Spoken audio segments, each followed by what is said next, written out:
Once again, a very good evening to one and all. Honorable guest, including the patron, Professor Dr. Kirti B. Vyas, Provost, Sabarmati University, Ahmedabad. Today's chief guest, Professor Dr. Raghuveer Singh, Vice Chancellor, Tirthankar Mahavir University, Moradabad, UP. Today's special guest, Professor Dr. Shantanu Ganguly, School of Business Management, NIMS University, Jaipur. The chairperson of today's session, Professor Dr. Manvendra Singh Pava, Professor, Faculty of Management Studies, Marwadi University, Rajkot, Gujarat. Additional chairperson, Professor Dr. Mamta Jain, Professor and Chairman BOS, EFM, Department of EFM, University of Rajasthan, and Vice Principal, Commerce College, University of Rajasthan, Jaipur.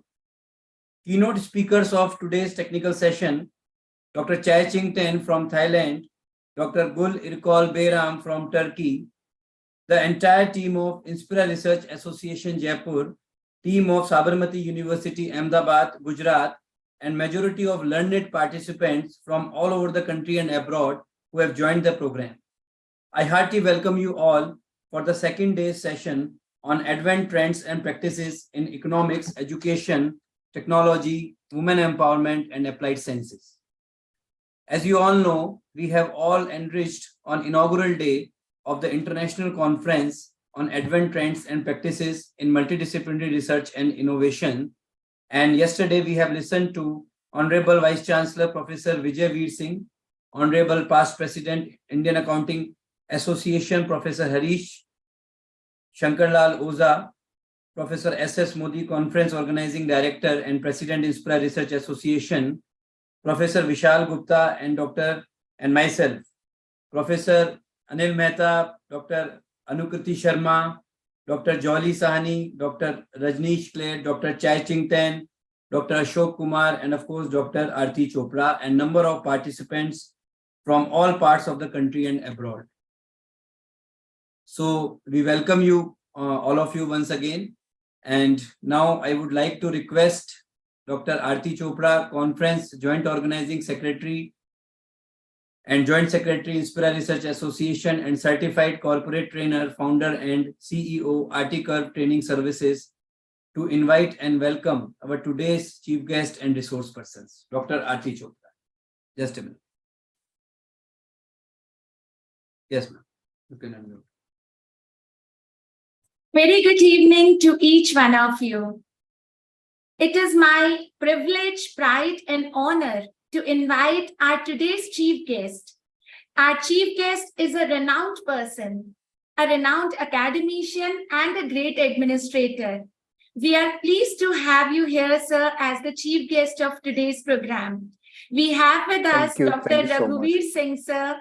Dr. Raghuveer Singh, sir, before inviting sir for his words of wisdom, I wish to tell something about the journey of Dr. Raghuveer Singh.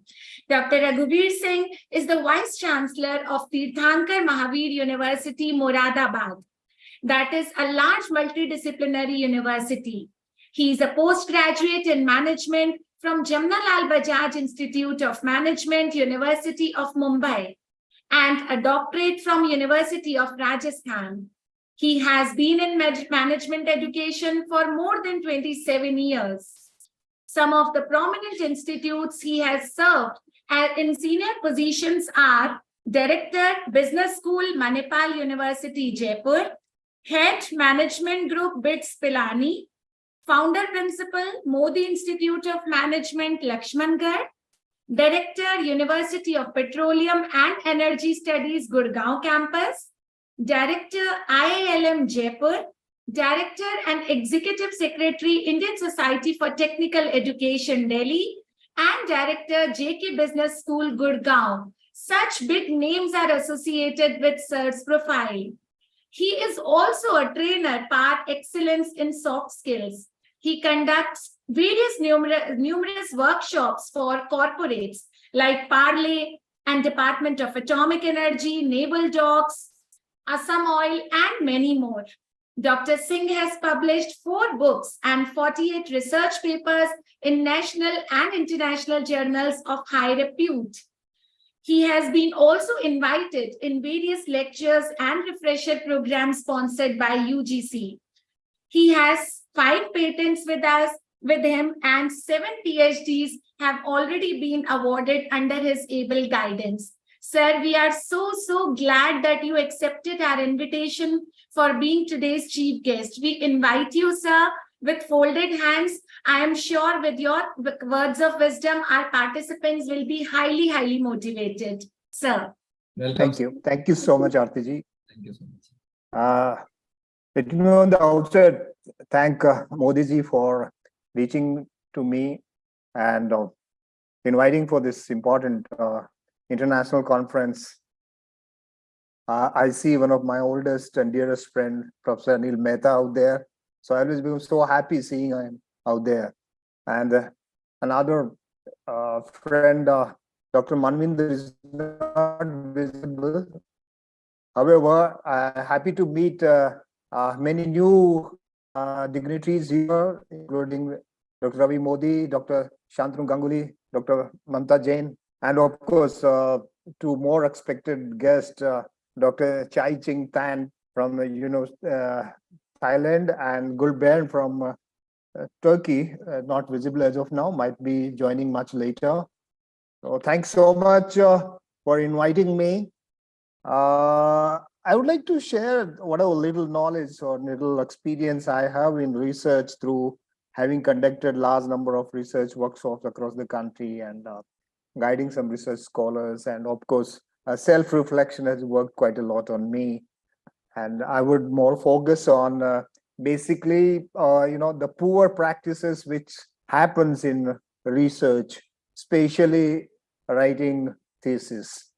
So let's look at one by one, where does it start from, in fact? The first point is a poorly structured title.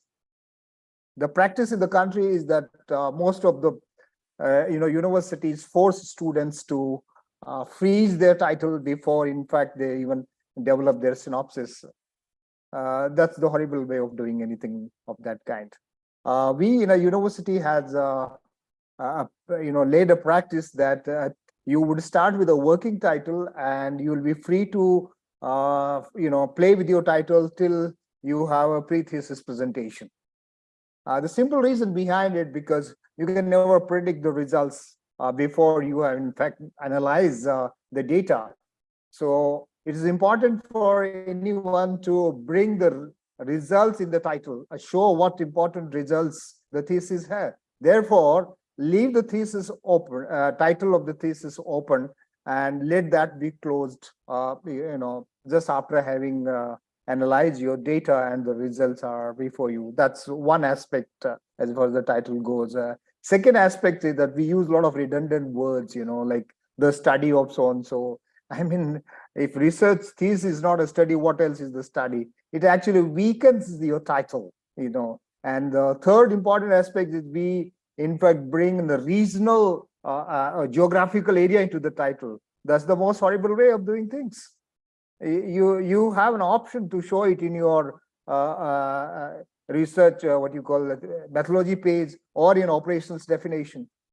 Moment you do it, people outside your country or even your region may not be interested. They're least interested in what's happening in Moradabad or in Bareilly. They would rather like to have, or like to have a thesis investigated which is open, and that would give you poor citations also. Nobody is going to look at your thesis if you bring geographical area into the title, okay? And of course, doing that, especially when you play with the words, you got to have your words like variables clearly, and what kind of relations you are examining, so that your title will clearly show in people that what is being examined and why it is being examined, what interested you.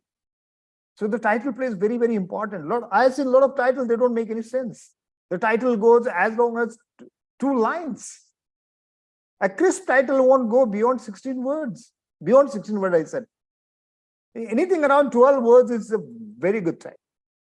Then comes next most important, the introduction chapter. It's so horribly written, I must confess that. Introduction chapter to most of the people is like writing an introductory chapter of a book, writing various definitions and giving many times there is no one can differentiate between introduction chapter and literature review chapter. See, the purpose of literature chapter is your introduction chapter is to show to the reader that what is the purpose with which you started this work and why this topic has been chosen by you and how it is important in today's context and what is that interested in you and how that particular construct has over a period of time evolved. That's you're going through from the origin and till date how your construct has evolved. Unless otherwise we bring that in an introduction chapter, there is no point writing or quoting so many authors, their definitions, etc., etc. I mean, 5-6 pages are good enough to show to the world that why this topic has made a meaning to you and what's that you are trying to investigate and why. And the next one is the most horribly written thing is literature review. The tendency to write literature review according to each writer's summary, and people will start writing either according to chronological order or according to some kind of construct which they have studied. That's not the purpose of literature writing. The purpose of literature, one must understand, is to build your theory. That we call the theory building. That's where actually the research would give you the clarity. It shows that how well you have understood your own topic. It shows that how well you understood those constructs. And it basically begins with, contextualizing your research in the current context. Okay, that includes trying to juxtapose each researcher against other one. That means who has dealt with what aspect and what aspects not dealt with. So if you have hundreds of literature reviews done, try and see each one of them. What are they in fact talking about? Who is not talking about what? And who is talking about what? What contradicts? What compares? And what agrees with whom? And with that must then bring you to raise certain questions while you are in fact, comparing those works of other people. And having done that, then you will be able to bring out a research gap.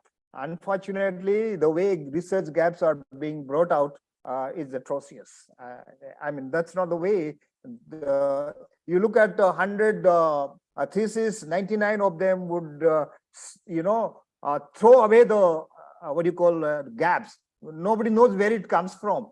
Nobody knows what the research literature reviews outcome is. The outcome is nothing to do with summarization of somebody's literature work. Outcome is, what did you cull out of it? That is, did you filter out what that actually interests? Is that going according to your title? Okay.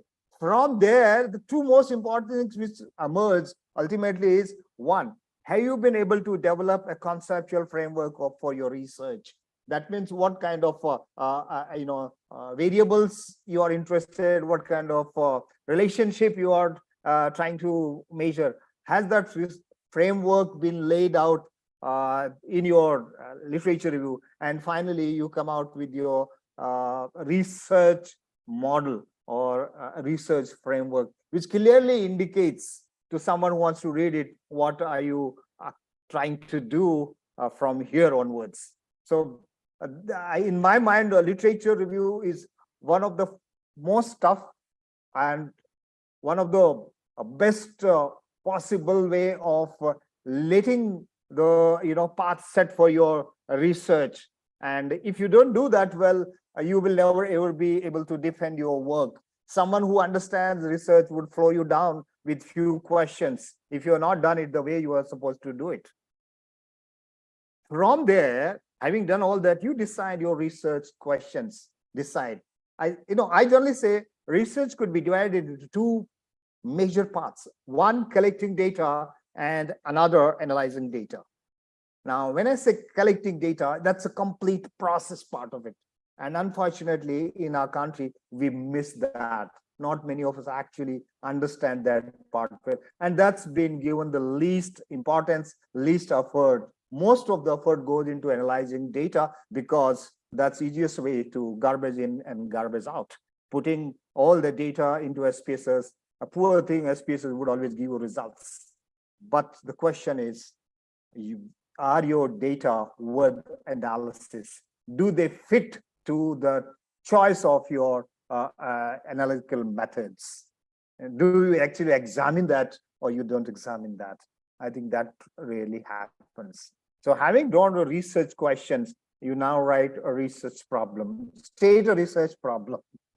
We call it a problem statement. Unfortunately, a lot of people, in fact, start raising questions in the statement. How can you raise a question in statement? See, when you write a research problem statement, it clearly tells you what is the current state and what is that state which you expect to do. That means you are trying to tell to the reader that this is what is the current state, this is supposed to be the expected state, and this is what I'm going to solve.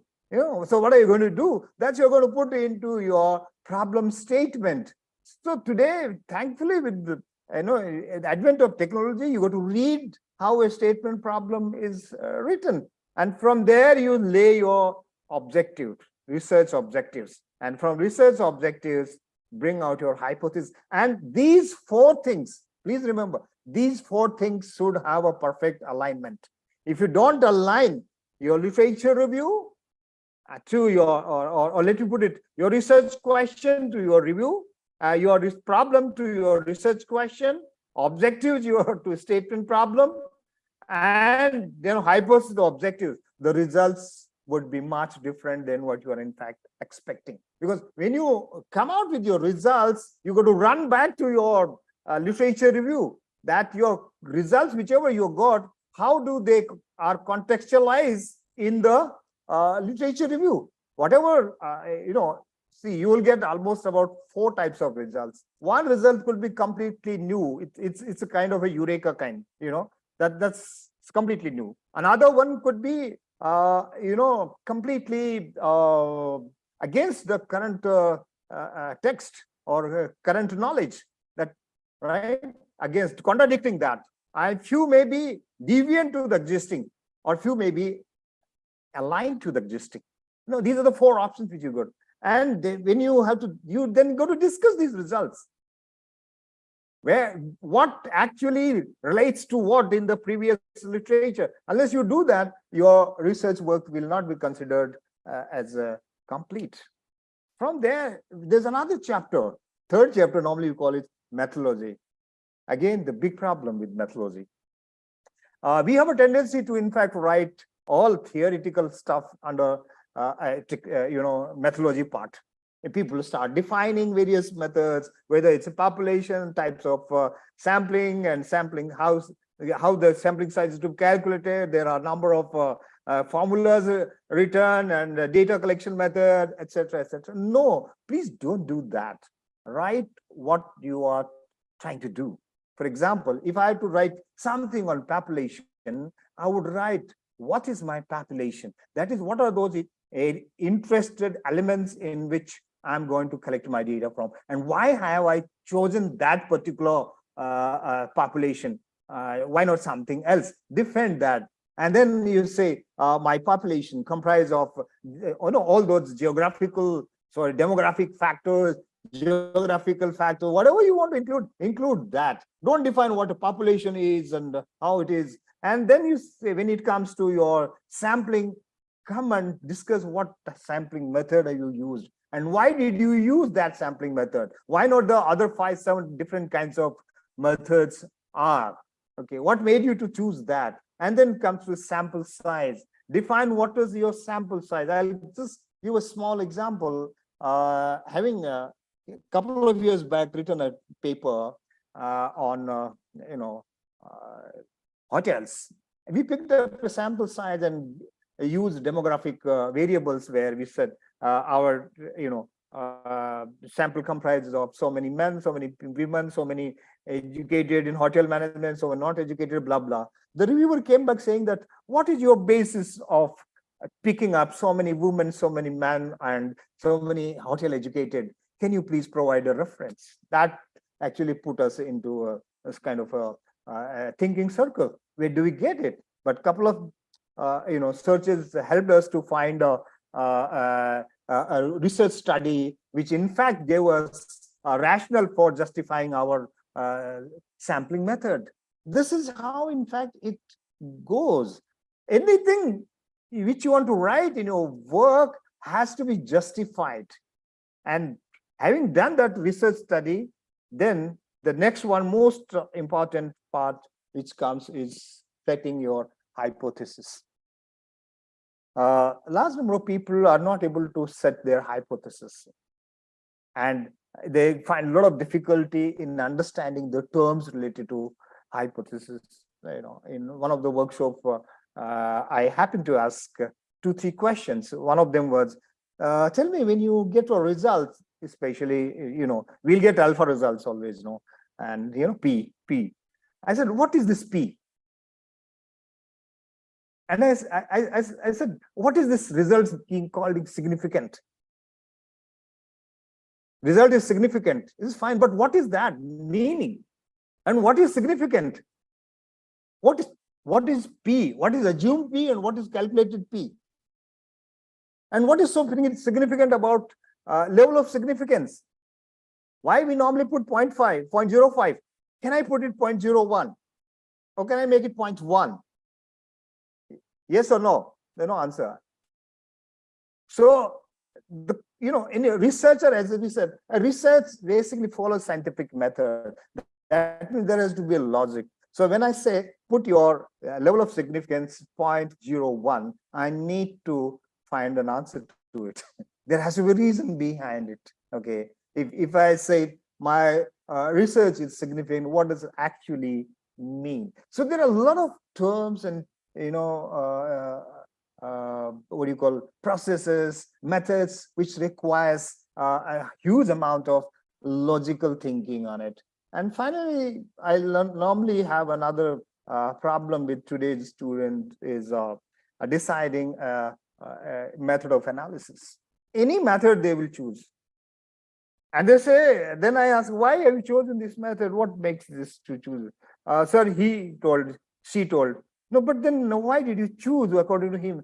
What do you think about it? Isn't there a framework available to you to decide a particular method for analysis? There is a perfect framework available, my dear students. The first one is, you look at your objectives. What is that you want to achieve? What do you expect? Number one. Number two, tell us what kind of sampling method you have used. Have you used probability sampling or a non-probability sampling? What type of data has been generated? You ask a student on what it is, based the type of data which comes out. There's no idea. Which scale would generate what type of data, whether it's going to be a nominal, ordinal, interval, or ratio. What it depends on. There are no questions. This will not happen unless there is a self-reflection on our part. Even if I give you all these answers and you don't reflect, after a few days, you will forget, even if you written it. So it's important. My advice to each one of you that please have a self-reflection. Today, it's easy to get answers, provided you want to have. And keeping time in mind, I not want to take much of the time. I would like to once again thank every one of you. Thank you so much for inviting me. It's been wonderful speaking to you all. Thank you. Thank you so much. Thank you, sir. Thank you so much. That was quite informative and insightful, and especially on such a platform where there are so many researchers, that will really be very, very beneficial for all the researchers and participants who have joined here. And yesterday only Professor Anil Mehta was talking about the faulty titles because some of the papers were presented yesterday, and sir especially focused on how long the titles are, how the titles are not being able to understood properly. So beautifully and in a structured way you have made us understand that how title works, how this review of literature works, so that I'm sure all the participants who are doing the research. And sir, I must tell you that there are some undergraduate and postgraduate students also who have joined this seminar, and they aspire to be a researcher in future. So I'm sure your speech would have been very, very beneficial for them to become a researcher. Sir, we are really grateful to you. और sir आपके लिए कहना चाहूंगी कि मंजिल उसे ही मिलती है जिनके सपनों में जान होती है, और पंखों से कुछ नहीं होता, हौसलों से उड़ान होती है। और सर आपके जो हौसले हैं उन्हीं के कारण आप इतना आगे तक आए हैं, एंड आई एम श्योर आपके विजन के साथ, आपके एनलाइटमेंट के साथ हम सब भी आगे बढ़ेंगे। Thank you so much for accepting and all the best from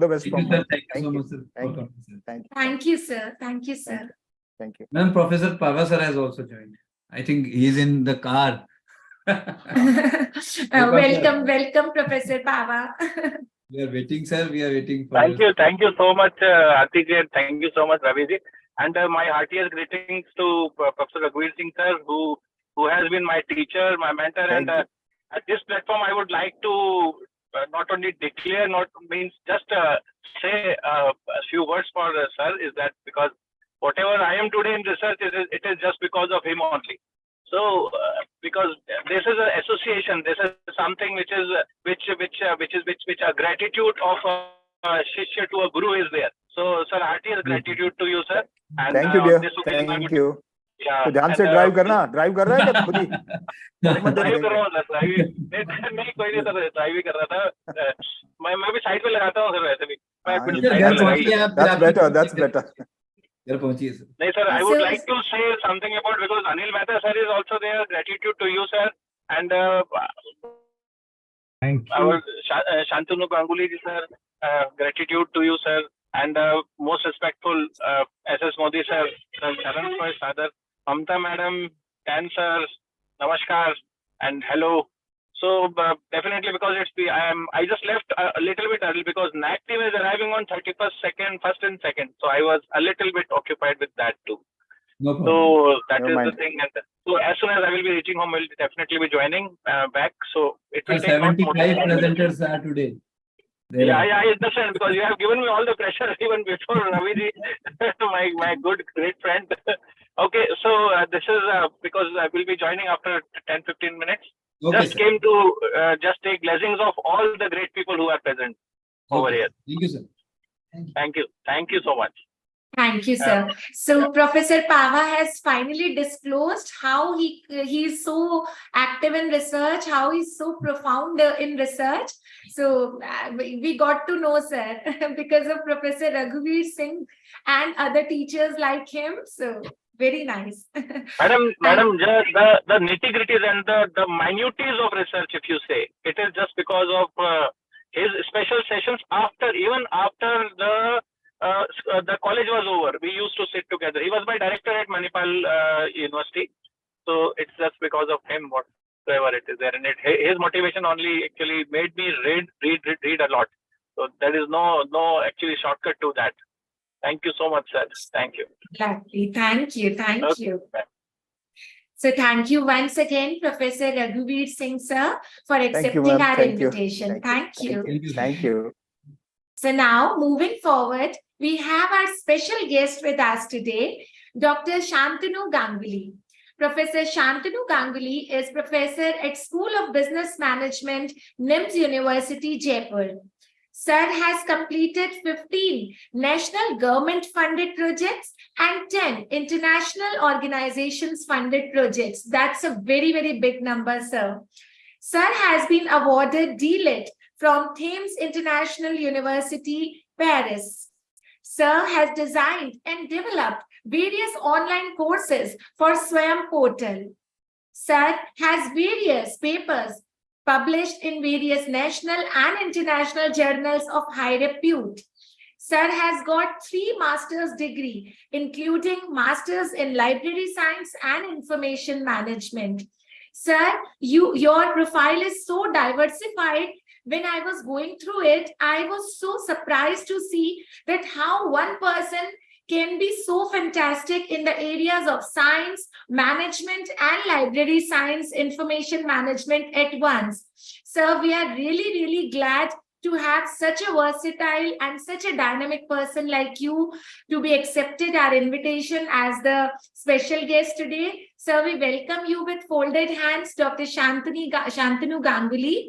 So, Professor Shantanu Ganguly, we would request you to kindly speak few words so that our participants get highly beneficial from your pearls of wisdom. Professor Shantanu. Thank you, Dr. Arti. Thank you very much for inviting me for my brief introduction. Thank you, Dr. Ravi. I think with us just a small introduction on that day when you came here for my university. It was really a nice meeting. You invited me on this. Professor Modi is already there. And in fact, Professor Raghuveer Singh is a very well-known figure, and he is from my ex-institute because I have also worked in the IILM University also. And I know Professor Raghuveer Singh. And Dr. Tan, thank you very much for joining us from all the way from Thailand. And Professor Mamta Jain, madam, thank you very much. Seeing you after a long time, ma'am. She also came to for the same thing for which Dr. Modi came on that day. And we had a very thesis presentations and everything under guidance and all. Thank you very much. I'm little shaky in between all the stalwarts and the galaxies of the eminent speakers you have brought. I was thinking it better to be a student rather than a speaker on this, but I don't know how much justification I'll be doing.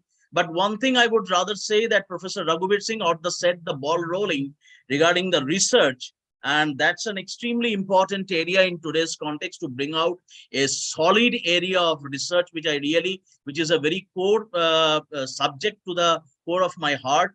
And I have been associated with large number of research projects funded by both international and national. I've completed quite a good number of students. They have completed their PhD programs also.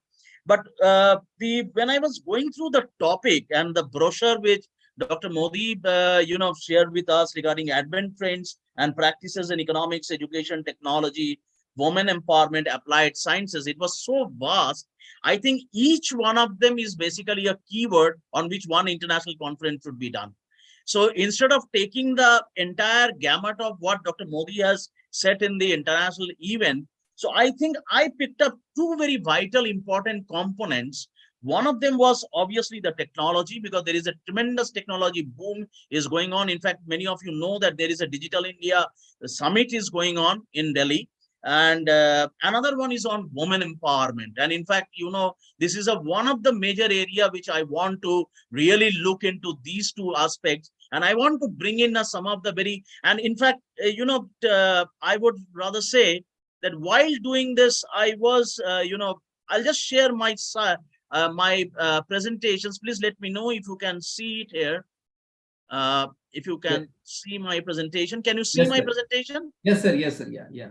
Clearly. Okay, so what I would be talking is basically bridging the digital gender divide, because this is a most pragmatic area which I looked into, and thanks to Professor Raghuveer Singh when he mentioned that, I think it is extremely important to deep dive on a subject which is of your core area and all. It's very important to look into it. Now, one of the important component in today's context, I find that, see, SDG 5 offers something very unique. It has focused on achieving the gender equality as a catalyst to meeting all the 17 sustainable development goals. And I'm sure all of you know that each one of these 17 sustainable development goals, which are given by the UNESCO in 2015, and they are waiting for the 2030 to come out with the major area that contributions made by the world on these areas. Out of which SDG 5 is one of which is on the gender equality. I will be touching upon on this particular aspect. Now, everybody will, agree with me that there is a tremendous digital transformation is taking place. And digital transformations is one of the new oil, which is everybody's looking at. But one of the important component is that I want to stress upon here is the economic empowerment of women, which can contribute a greater gender equality. And I will show you how it can do that. And some of the things I will bring into this forum, the internet, the digital platforms, the mobile phones, the digital financial services have offered a leapfrogging opportunities for everyone. And it can help the bridge the digital divide by giving the woman the possibility to earn additional income, increase their employment opportunities, and access to knowledge and the general information. And when I'm talking about today, every woman citizen in this country, they are trying to bridge this gap, and they want to bring in this particular aspect on the woman, how they are going to access the knowledge, bring in the employability for themselves, whether they are in the urban sector or in the rural sector. And we need to synthesize to foster this gender equality in the labor market, to boost the economic growth and build a more inclusive, a digital world in India. Now, for this, we need a coordinated policy action.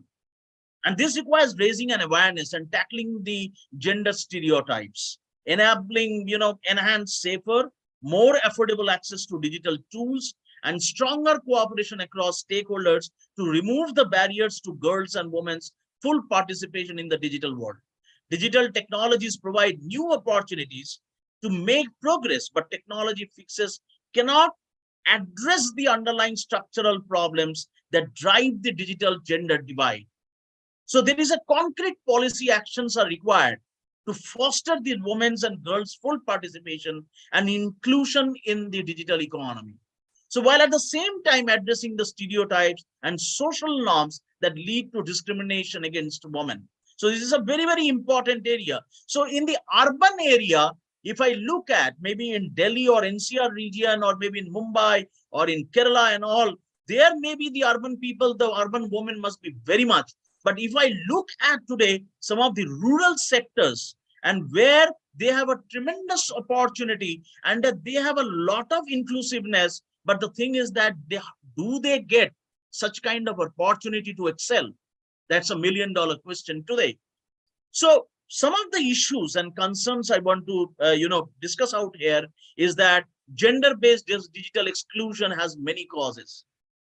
Like many of the hurdles to access, affordability, lack of education, skills, technological literacy, inherent gender biases and socio-cultural norms are at the root of the gender-based digital exclusion. And in fact, some of this data which you will see, I have taken it from a report which has published exclusively on the digital gender equality. And they had debated out on this particular report, and it was submitted in the global forum, in the World Economic Forum also it was submitted. Women in developing parts of the world need to be connected. Worldwide, roughly 327 million women than men have a smartphone and can access mobile internet. Women are on average 26% less likely than men to have a smartphone. In South Asia and Africa, these proportions stand at 70% and 34% respectively. And that has already been quoted in the report itself. So probably when I'll be talking about this particular data and I will be showing you many more things, probably there could be a decrease in the these percentages, and there could be a rise in the digital inclusiveness for the women also, because there is a and there is a particular platform I will show where there is a real-time data is getting into this particular aspect to address the issues and the concerns related to the gender equality as well as the digital platforms are concerned. The second one is digital technologies offer the leapfrog opportunities and help the empower women. There is a umpty number of case studies I have gone through. The internet, the digital platforms, the mobile phones, the digital financial services offer leapfrog opportunities for all. And it can really help the divide by giving women the possibility to earn an income for them. They earn a bread for them, increasing the employment opportunities and access the knowledge and general informations. Women have much to gain from boosting their use of digital tools. While going digital can be enabling, like digital gender divide means that is important for scope, for women to extract more value from their use of digital tools. Female users currently tend to use fewer services than men and are less confident in using the internet.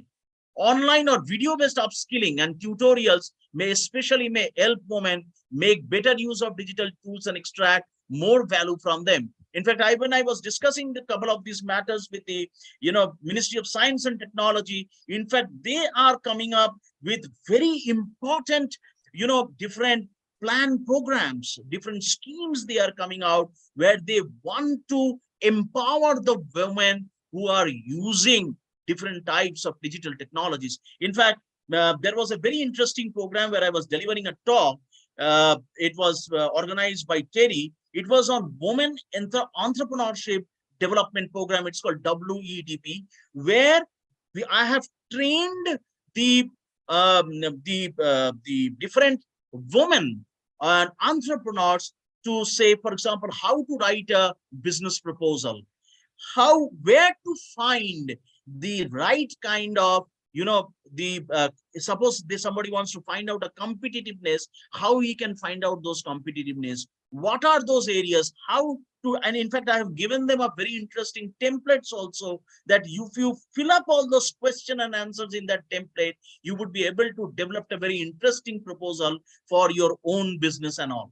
So that was a part of the upskilling and tutorials for the women. In fact, I have conducted similar kind of programs in some of the rural belts of even in Uttarakhand and Himachal Pradesh and all those areas also. Compulsory education helps to eliminate the digital gender divide. Like compulsory schooling is crucial to ensure that the individuals gain the basic skills and competencies for full participation in labor markets and society. At the age of 15, the gender map in terms of skills for the digital area is not clear-cut. Girls underperform boys in specific digital related skills, but they outperform boys in collaborative problem skills, which are increasingly valued by the customer, by the employers. So we need to, address some of these very specific, and these are very generalized. I'm not talking about a particular niche market, but I'm talking about in general a holistic view, which I'm trying to focus on. We need to raising awareness about education opportunities is key for women and girls. Women are less likely than men to participate even in MOOCs, and which can often be accessed for free and cover a range of topics, informing workers and working women, especially about training opportunities, and can encourage participants. I'll give an example. Like me, I'm a full-time, I provide a lot of, MOOCs-based training programs I conduct. So when I interact with a lot of, students who are from the rural background of UP or Bihar or some of Rajasthan and all over India, and they come and want to do some courses and all, they always ask me, sir, can you please help us to do this particular program in maybe at a time where I have done all my homework, I have done all my household work and all. They don't get time for doing that. They have the opportunity. Many of them find so much of constraints for doing that, and they need a lot of they have a lot of zeal to understand and do it in a thing, but they don't find the time because the entire household ecosystem was completely different at that particular point. Removing obstacles to adult education is important for all workers and for women in particular. This calls for more flexible opportunities for adults to upgrade their skills, for coordination across institutions and actors, including education, training institutions, employers, but also social policy institutions. I'll give you an example of, like, in one of the previous institutions when I had a lot of women were working with me, and they had a lot of time they were not able to do a proper work-life balance. So, and they have very small kids and all. So I I started providing them what is called as a creche system in the institute itself. And they bring their child there, and they can look after their child, as well as they can also put a lot of stress on their work also. So I try to balance for them, because ultimately we are in a very cultured society where these things need to be addressed in a very different way. Increased participation in the labor markets, including via the digital platforms, needs to go hand in hand with job equality for women and men to benefit from the work opportunities offered by the digital technologies, including platforms. Efforts needs to be made to ensure that the flexibility does not occur at the cost of reduced job quality in terms of, for example, pay, job security, and social protections, and a better redistribution of unpaid childcare and household work would fosters the women's participation in labor markets. Like women spend 2.6 times more time than men on unpaid care and domestic work, and this restricts the time they can spend in paid work or upskill themselves also. Another is skills in high demand in digital intensive sectors are more frequently displayed by men. Narrowing the gender wage gap requires policies aimed to equip female workers with more or self-organization, management and communications, and advanced numerical skill, encourage greater female enrollment in STEM-related projects and all, and apprentices. ICT skills can help narrow the gender wage gap, and there is a lot of skills are required, and to reduce the gender wage gap, we have to provide a lot of ICT-based, need-based programs we have to conduct for them. Women's participations in inventive activities has been increasing, but the pace is very low. Lack of diversity in the composition of innovation teams across the world reflects widespread socio-cultural biases. A greater diversity of inventors is needed. Female participation in patenting activities increased at a faster pace than the average rate at which all the patent applications grew over 2004 to 15, and in ICTs increased relatively more than in all technological platforms and all. And the last one, the issues and concern, is the gap in entrepreneurship and in startups and the venture capital investment point to socio-cultural gender bias. The gender gap in entrepreneurship is striking and persistent. Men are very nearly twice as likely as women to be employed, self-employed.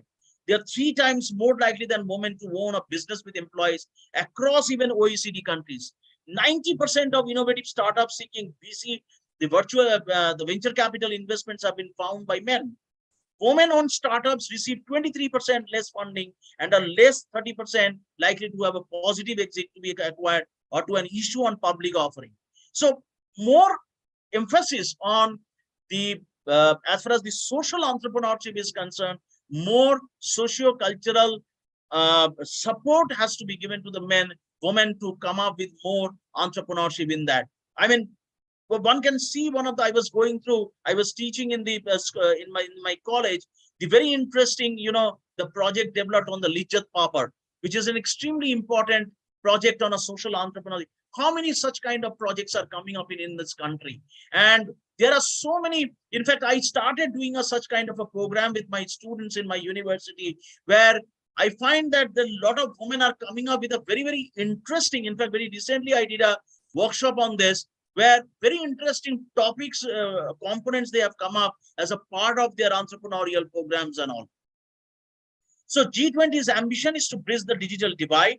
And for that, a agenda could be the implementation of national digital strategies and close the digital access adoption, usage gaps, and improve the affordability of digital technologies.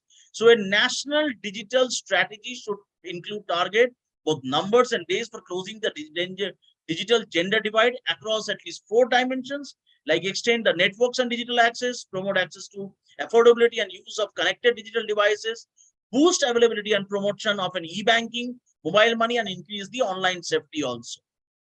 Adopt a national and G20 skill strategies, like G20 economies could consider making the following commitment, like agree to establish the time-bound targets for women in STEM, create fund and grant schemes aimed at enhancing the enrollment of women in STEM education. In fact, that is what I was mentioning. A large number of projects are coming up with the different ministries exclusively for the women. And in many of the projects, I'm a part of those projects.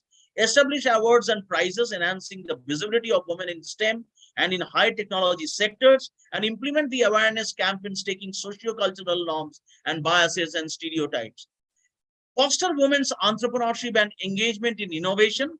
So, like promote a more gender balanced composition of financing institutions, especially those receive public funds. In fact, in many of the documentations, when I do it for the different governments, I find that in the research projects, it is written that how many of what is the ratio between the male and the female, the faculties, the students, those kind of data today demanded from us.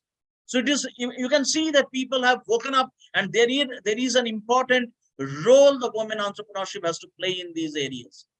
Design the prizes and incentive schemes and foster war networking, gender inclusiveness in entrepreneurial and innovative activities and all.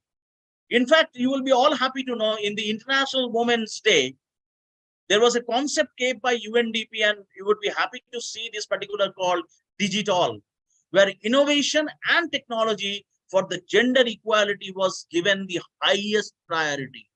So you can imagine, as far as the UNDP's, the Sustainable Development Goals is concerned, the SDG 5, why it is playing a pragmatic role in today's context.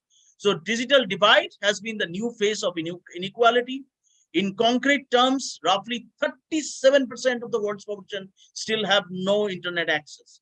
Significant gender gaps remain in access to digital technologies and digital skills, and 69% of men use the internet versus 63% of women. So you can see how they are balancing now slowly. So this is the current data which is available with the UNDP side.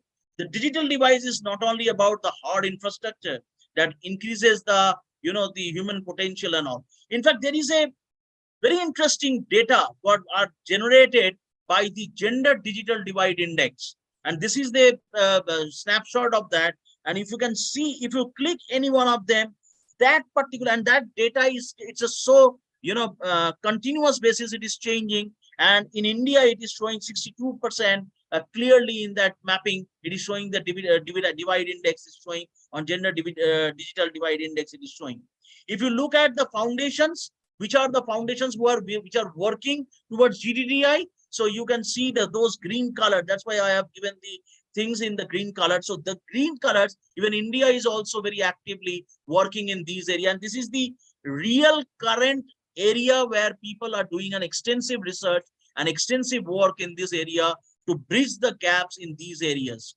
If you look at who are the enablers, so you can see some of the enabler countries which are there are basically into these GDDI, and some of the countries who have created an impact, which also includes India, have created a huge amount of impact on the gender digital divide index, and by providing the data and all. So a framework is in place for the digital gender gap and advance of SDGs, where there are 4 verticals are there. One is on technology access, when another is a gender focused digital platforms or digital public goods, economic empowerment opportunities and incentives through technology, and the local agency, that is the women-led community support and groups. And if you can see that each one of them are connected with each other. They cannot work on the silos, and they are very integrated, they're connected with each other. So technology access training and STEM education for girls and women, women-led community support groups foster greater agency and help shift district gender norms in the community, including those around technology, grassroots, and that the led groups which are there, women-led groups are essential driver. Gender-focused digital platforms and digital public goods and awareness and the benefits of women access to tech and contribute to a shift in prevailing gender norms, and economic empowerment opportunity incentives through technology, shifting the digital gender norms, greater agency, increased societal awareness of the benefits of the women access to food. So all these discussions, what I have done, it's in a very nutshell, because I am also still working in this particular huge project that is on digital gender divide. I'm trying to look at it much more meticulously. So, and some of the thoughts which I've shared here, it is from a report it is already given here, that bridging the digital gender divide of OECD of 2018, where they are much more enhancing, and the GDDI index, which has been developed by the entire group and all. So thank you very much. Thank you, Dr. Ravi, for giving me this opportunity to share my thoughts with all the participants. Thank you. Thank you, sir. Wonderful. Thank you. Thank you so much, sir. Sir, that was really, really wonderful. And sir, I personally, if I tell, I really admire and love it, to be honest, when men do this kind of inclusive study. This kind of inclusive study is usually done by women.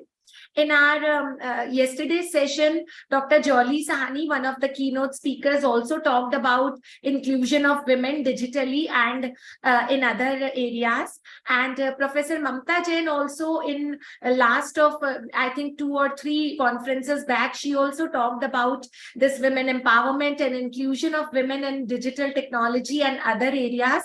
But sir, your research is very, very extensive and being done by a man, that really is a very hopeful thing actually. So we are very touched, because we feel that if men also start to understand that there is a gap in this area or maybe some other areas, definitely this gap will be filled very, very soon.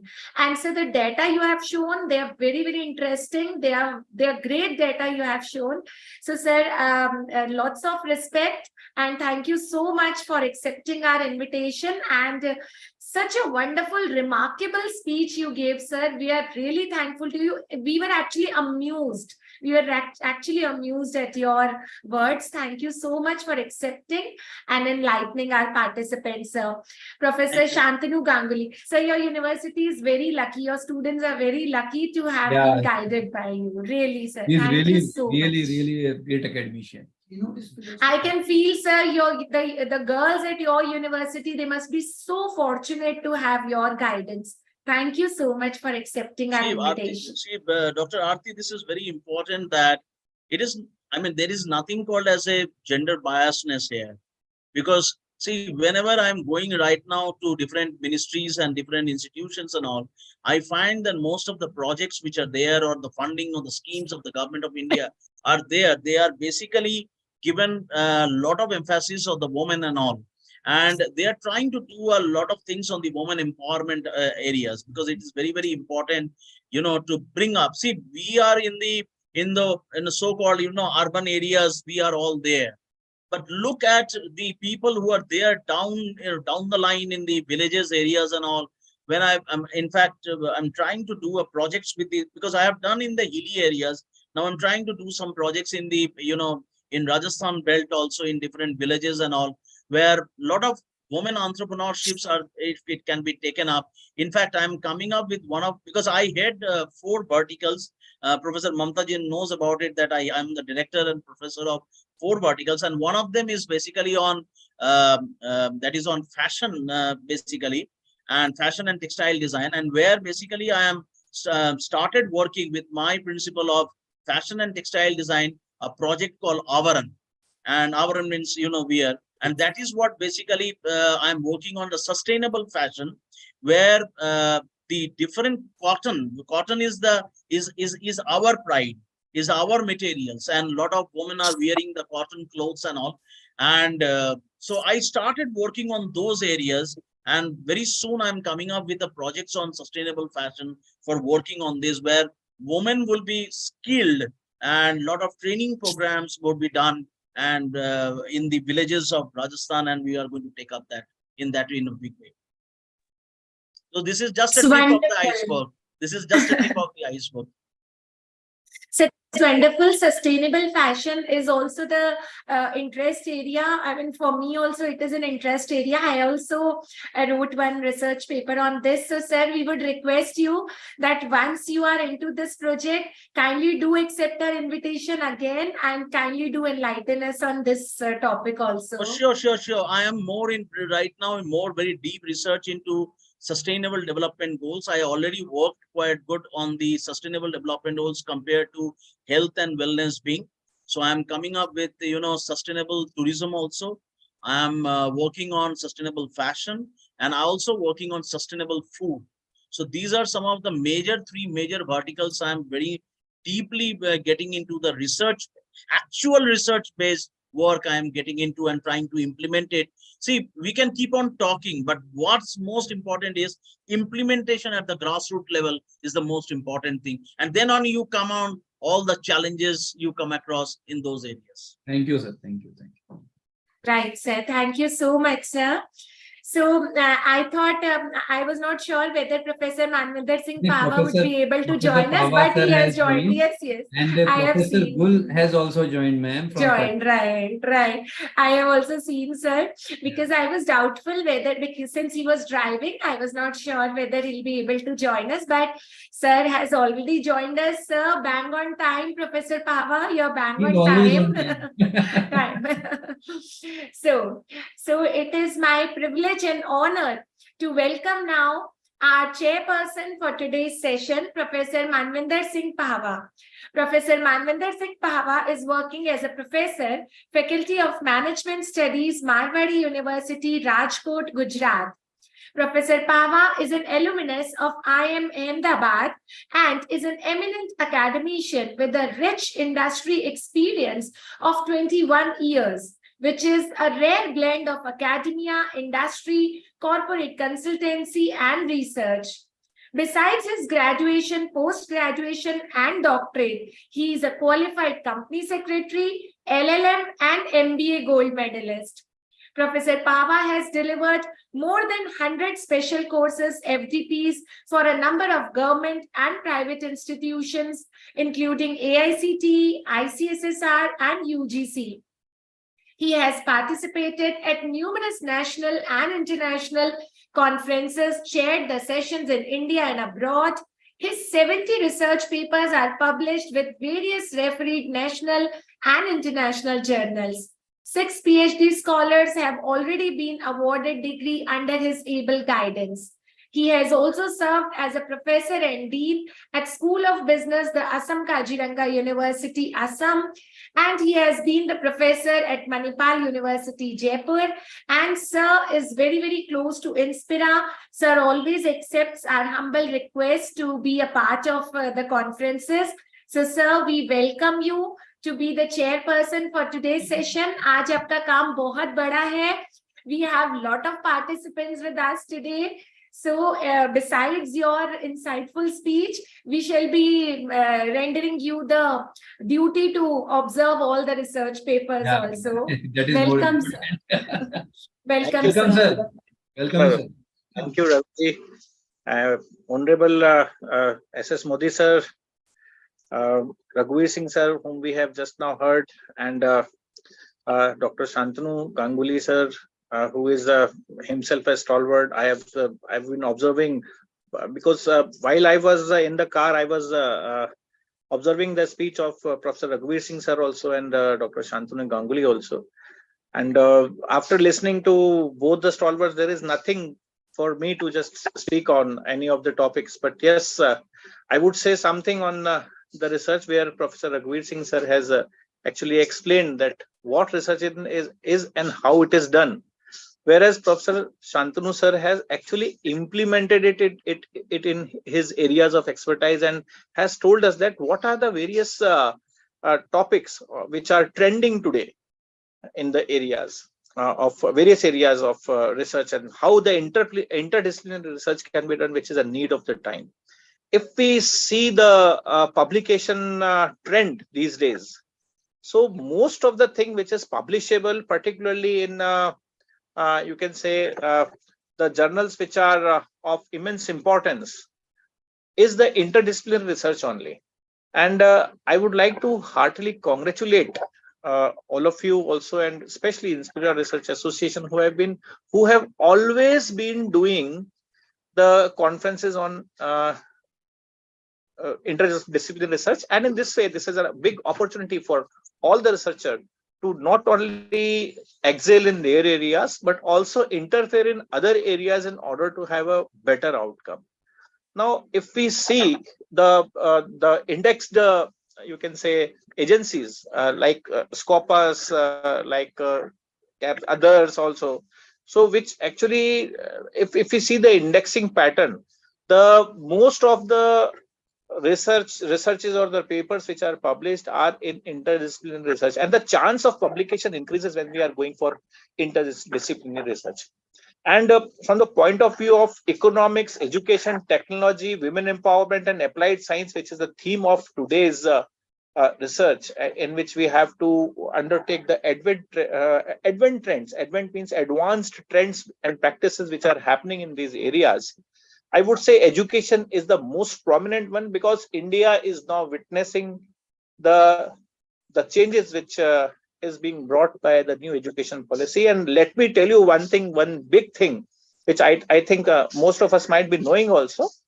Today is the 3rd anniversary of launching of new education policy or national education policy 2020. And this conference being organized at the same date itself. Now it is a proof of that how we are actually, interlinked our thought process, the thought process of Inspira, the thought process of educational institution, to the present research which is going on in various fields. So this is what, and there is lot to say, but I think because there is a big responsibility, as just now Artiji was mentioning, that I would be because everyone will be listening to me for the whole of the time in one or the other way. So I will not take much time over here, and let us just because we have to approach towards starting of the session also. So let the keynote speakers and the other people, other guests speak more, so that I may be getting an opportunity to learn from them. Thank you, Artiji. Thank you so much. And please continue with the rest of the things. And I will just definitely be giving inputs to various people. And this is again a learning opportunity for me too. It's a mutual learning platform which Inspira always provides. And I'm heartily thankful to Professor S.S. Modi sir, Ravi Modi ji, you particularly, Anil Mehta sir, who has also been my guru. I have learned many things from him while we were he was there for a short stint in Manipal University, Jaipur. But that short has given me a lot, I would say. So, Sir, I am very happy, and it is my duty to announce one more thing also, Aarti ma'am, that Professor Pava sir is the managing editor of our new international journal. That's wonderful. That's really wonderful. He is the managing editor of International Global Research Institutions and Technology. Number recently, Raviji, I think this is the most of the efforts are being put up by you only, sir. Professor Gul is also in the editorial board member. Right. Yeah, Professor That's Gul was, really... yeah. Yeah, she is also there, and means lot of struggle we have done, at least. Yes, sir. This time we have done a lot of struggle for the ISSN number. And that shows how quality is being processed. At last we got it. So thanks so much, Aarti, please carry on with the rest of the session. Yes, sir. Thank you, sir. So being Professor Pava on board, I'm sure the journal will have very high quality of papers. So I welcome Dr. Gul also. Welcome, ma'am. Thank you, So ma'am. now, thank you. So now moving forward, we have our additional chairperson with us today, who is a wonderful personality, ma'am, Professor Mamta Jain. Professor Mamta Jain is the Chief Warden, University of Rajasthan, Chairperson, BOS, Department of Economic Administration and Financial Management, University of Rajasthan, and ma'am is also Vice Principal, University Commerce College, Rajasthan University. So ma'am is working as an associate professor in the Department of Economic Administration and Financial Management. Her research project includes corporate social responsibility in Indian banking sector. And one current project which she's undergoing is about microfinance and the study of customer preferences of banking products. Her area of specialization is banking. She has authored various books on insurance practices, monetary policies, monetary economic policies, international banking, banking management, and many more. Ma'am has been awarded Research Award by UGC. She is also the member of All India Commerce Association, All India Accounting Association, and Rajasthan University Women Association. I have closely seen ma'am working so hard for all her duties towards the university. I am really glad that ma'am has accepted our invitation to be additional chairperson for today's session. Ma'am, we welcome you with folded hands. Professor Mamta Jain, we are so grateful to you. Ma'am, हम लोग आपके बहुत बड़े fan हैं, and we are really happy that you have decided to join Iron us Lady as and- additional and chairperson. the Iron Lady. Correction, Aarti ji, Dr. Mamta Jain is a professor now. Yeah, she is a professor. मैंने भी सुना. Professor. Oh, I am Associate so professor. sorry. Yeah. Ma'am, I really apologize. और मैं तो रोज आपको बोलती भी हूँ professor, but since Yeah. I was reading No from your problem. profile, Ma'am is a तो professor. वो while reading it, I made a No mistake. worries. So Professor Mamta Jain, we welcome you with folded hands. Welcome, Professor Mamta ma'am.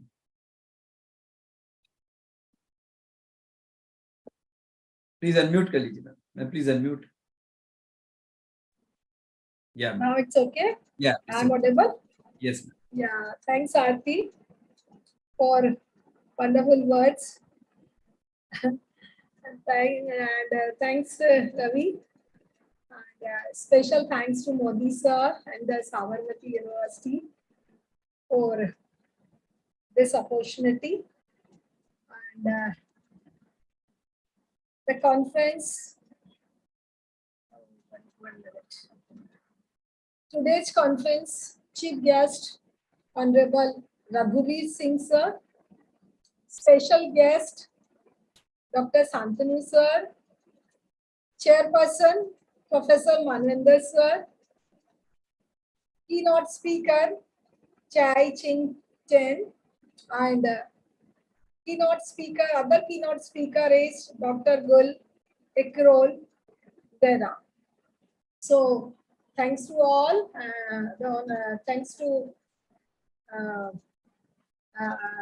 Special thanks to the organizer for giving me such a wonderful opportunity to share my views and thoughts on this platform.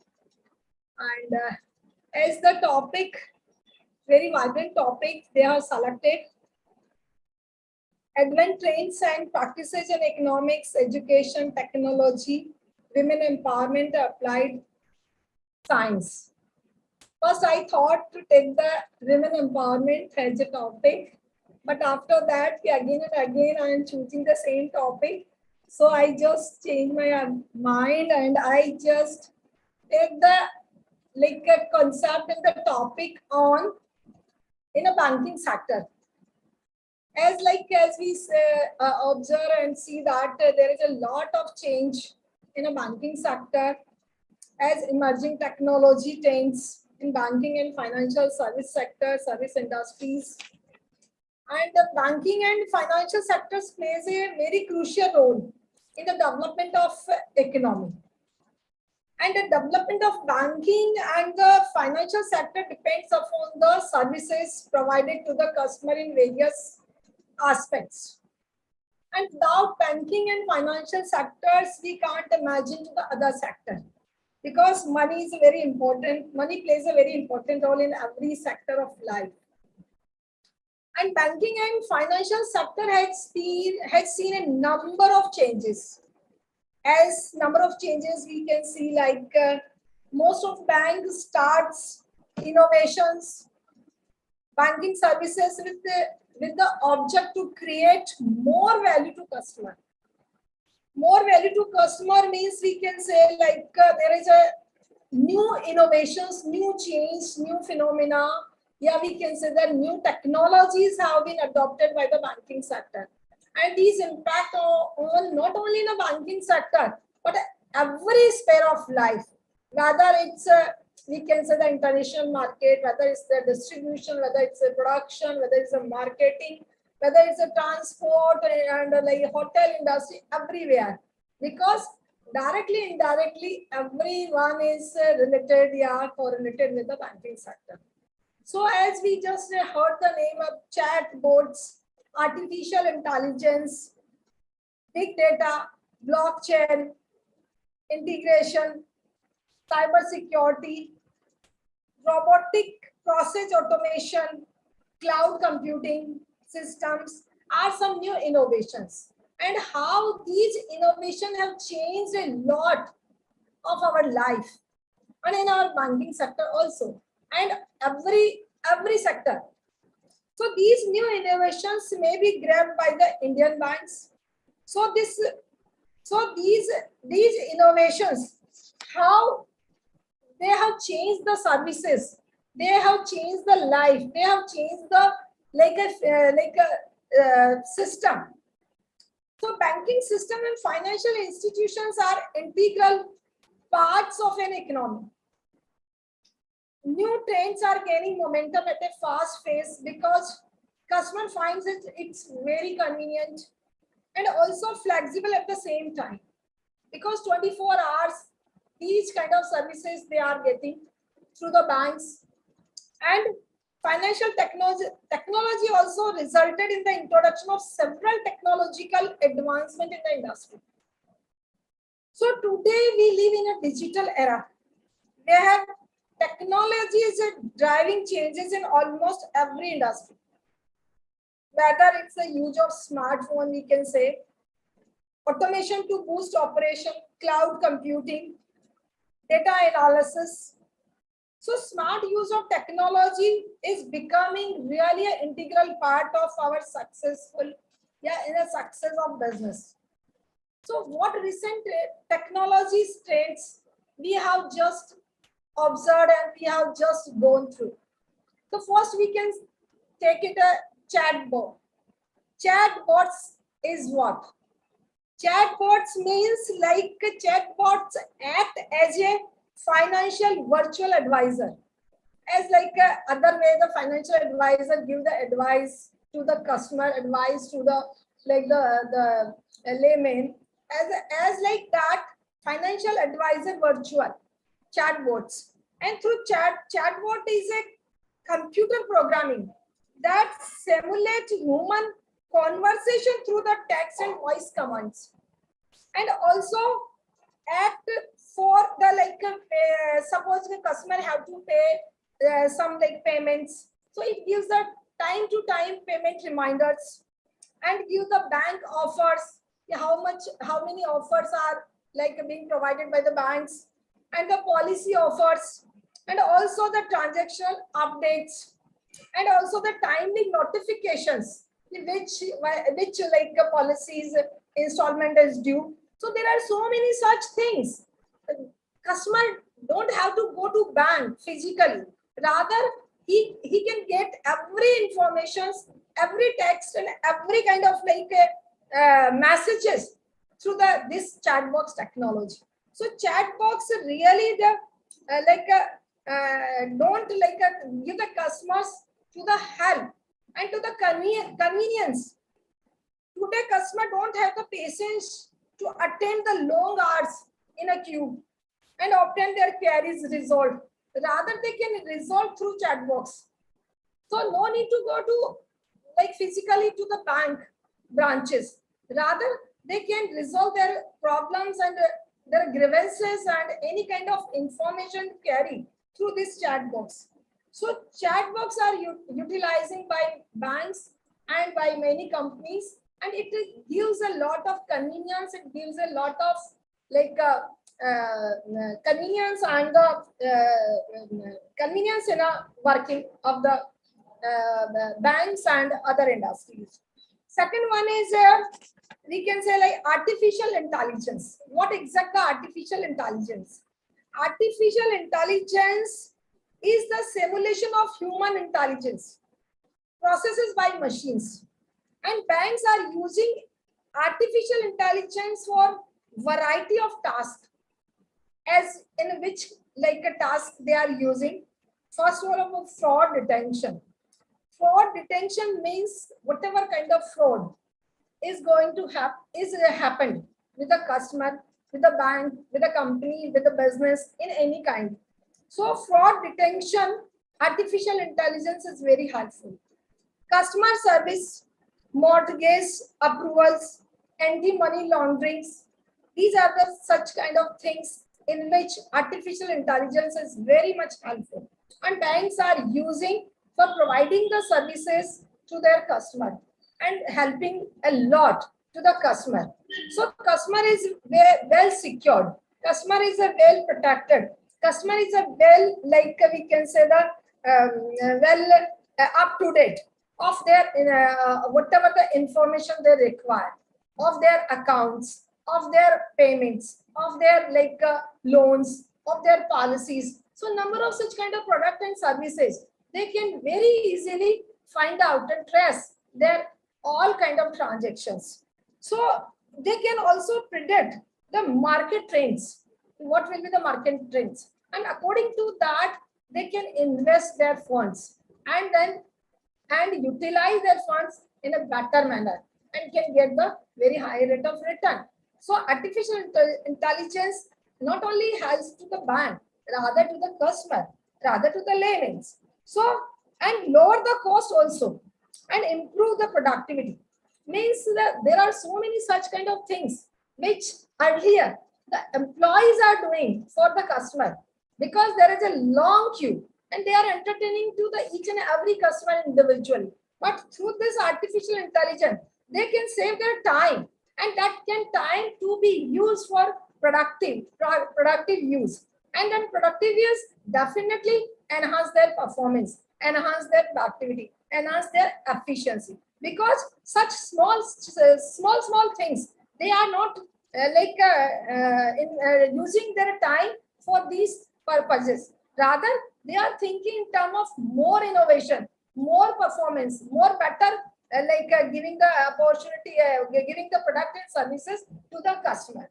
So artificial intelligence has solved a lot of problem and has rather given a lot of opportunities and lot of such kind of convenience to the customer. Third one is a big data. We all heard about the big data. What exactly is the big data? Big data is have it four kind of things. One is a variety. Second is a volume.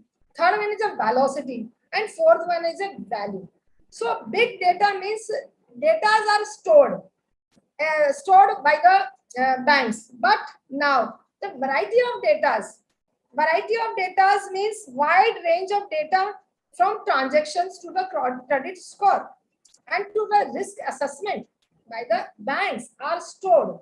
But there is a lot of such kind of data are stored by the banks. So big data are increasing amount of knowledge generated daily by the banking sector and becoming difficult to extract actionable insight which will help in growing more opportunity. So big data is that answer. This technology has undoubtedly put all the banking data as like debit card, credit card, transaction, ATM withdrawal, money transfers to form informed decision. So all kind are is needed to remain these valuable informations are stored in a big data. Second one is the volume, because data is required a lot of space, and that space is required to store the data, and that big data is provide such kind of stores, such kind of space to store the data. Third one is a velocity. Velocity means the speed with which new data is added to the existing data in the data. So velocity means the how much speed the data can be stored.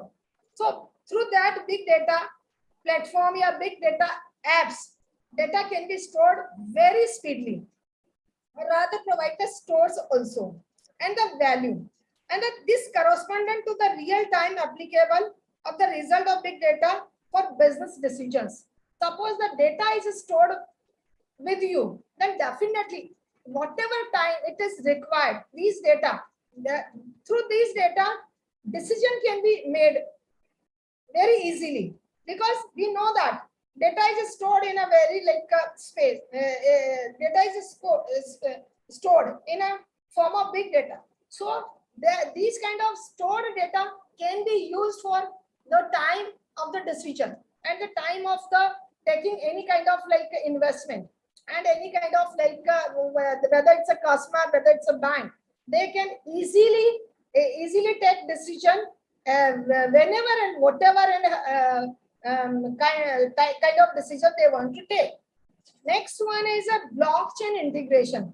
This is also the new term, and might be that blockchain integration is a new technology, and that promises a revolutionary the way money is handled and money is used. And blockchain can speed up and lower the cost of cross-border transactions.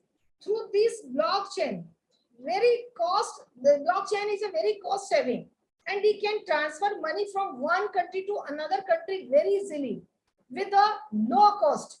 As earlier, there was a lot of cost was paid. Yeah, the lot of interest was paid.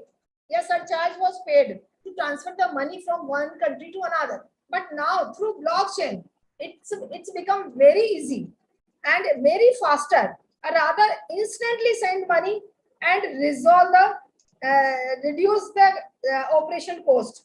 So the blockchain, also known as a cryptocurrency like Bitcoin, that helps in keep track of transaction in a secure and verifiable way. So blockchain will surely disrupt bank by improving security, saving secure, simple to operate, and it is used for promoting transparency during payments and currency exchange in banking. So banking and technology are very closely associated, and innovations have changed banking drastically last period of time. So blockchain helps the banks to save money and on transaction cost and reduce risk by keeping updated across multiple systems.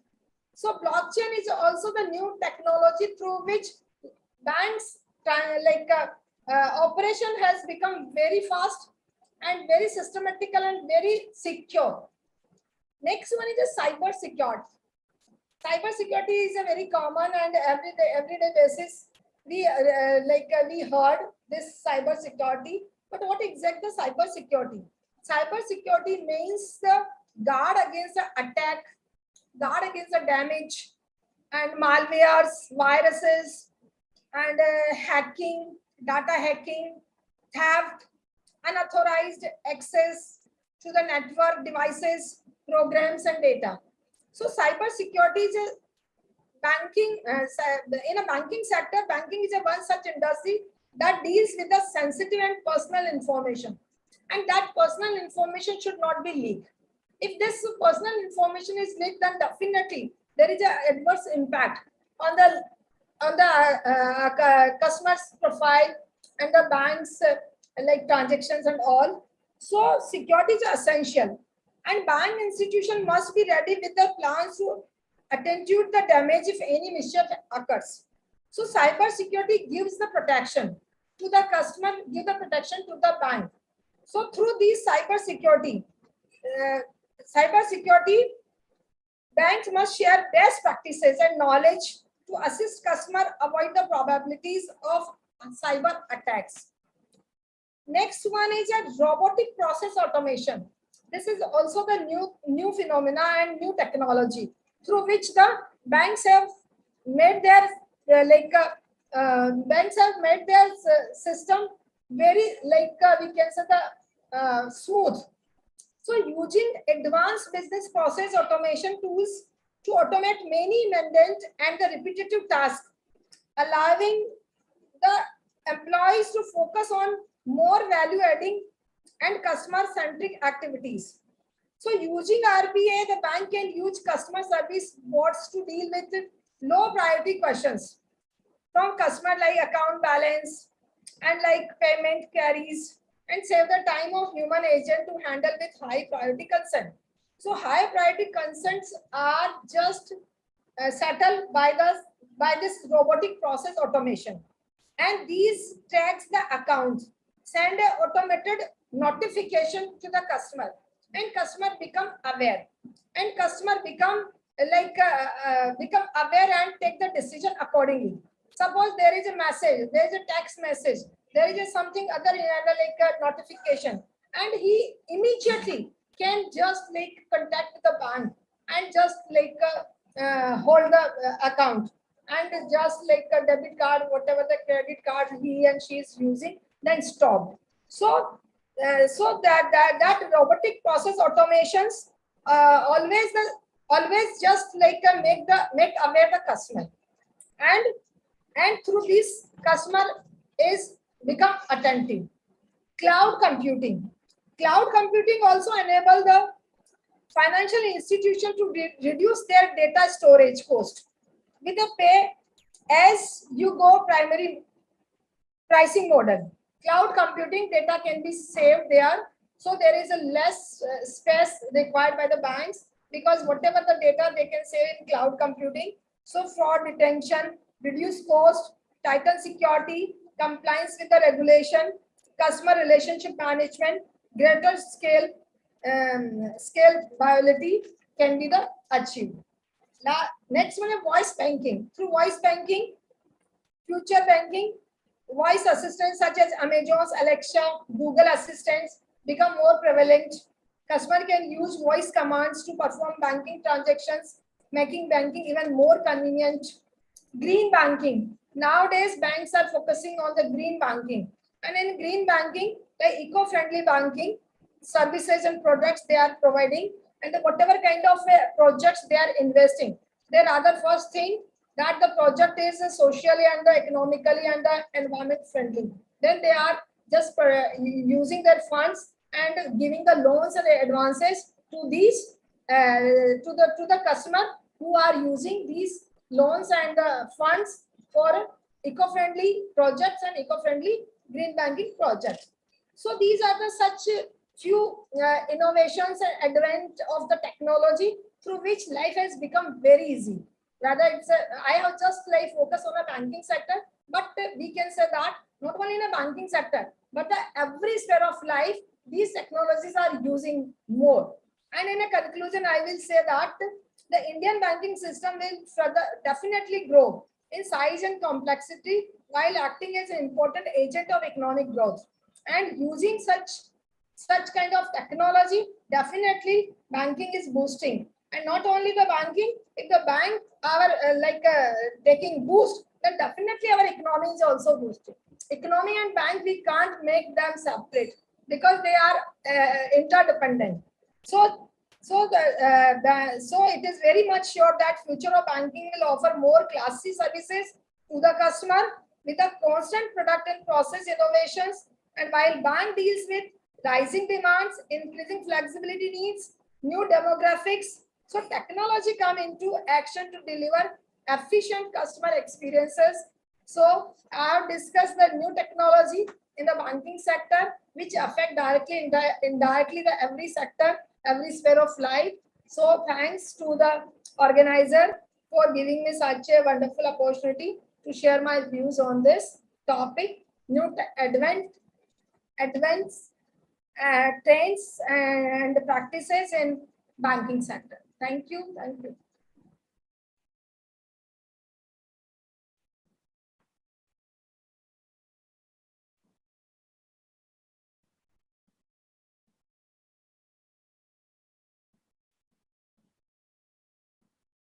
Thank you, ma'am. Hello, thank you, ma'am. Thank you. Thank you so much, Professor Mamta Jain, for her insightful speech as always. And ma'am never leaves an opportunity to surprise us, every time coming with a different topic. Thank you so much, Professor Mamta Jain, for enlightening our participants on such a great topic. Thank you, ma'am. Thank you, ma'am, once again. Thank you so much. So now moving forward, we are inviting our keynote speakers now. So our keynote speaker is Professor Chai Ching Tan from Thailand. Before inviting Professor Chai Ching Tan, I would like to speak a few words about sir. Professor Tan is currently a management specialist with the Faculty of Business Administration and Information Technology at Rajmangala University of Technology, Thailand. Dr. Tan is a professional engineer. Dr. Tan's original engineering training was with the University of Wisconsin, USA, under US Naval Research Scholarship, focusing on submarine propulsion system combustion research with publications. He has various publications in Scopus and various other journals. He was managing a publicly listed company in Thailand as a vice president for 10 years before coming to this field. And he was responsible for company strategy, factory operations, human resource development, IT, and engineering. Currently, Professor Tan has over 300 peer-reviewed publications, and the publications are in Scopus, Springer, Web of Science, and Thai System. So, sir, we are really, really thankful. You are always so supportive towards all the proceedings of Inspira Research Association. Yesterday also, sir attended the whole program and listened to all the participants so carefully. So, sir, we are really thankful, really grateful to you for your, dedication towards our proceedings. We welcome you, sir, as the keynote speaker, Professor Chai Ching Tan from Thailand. Welcome, sir. Thank you, Professors Ati Chopra. And let me share my screen. I would take about 10 minutes, not more than that. I'm sorry for in another sessions of a board meeting, international with my international colleagues. So I was not able to spend too much time. Later I will listen to the presentation. I would like to share today is the second day of the international conference, and topics, the themes would be relating to education. So I would like to share some of the research that one of the research I have, and the rest of the research we will share later. But one of the research that I did, which demonstrates how we as a teacher facilitate our students to have more confidence in their career search performances. And so hopefully my research creates a dialogue, maybe first in your mind, in our mind, because we do not have the time for interaction. And some of the lessons that we will draw mostly would be relating to learning theories and education theories, and inspiring us for further research. And so those are the purpose of the study, of the sharing today.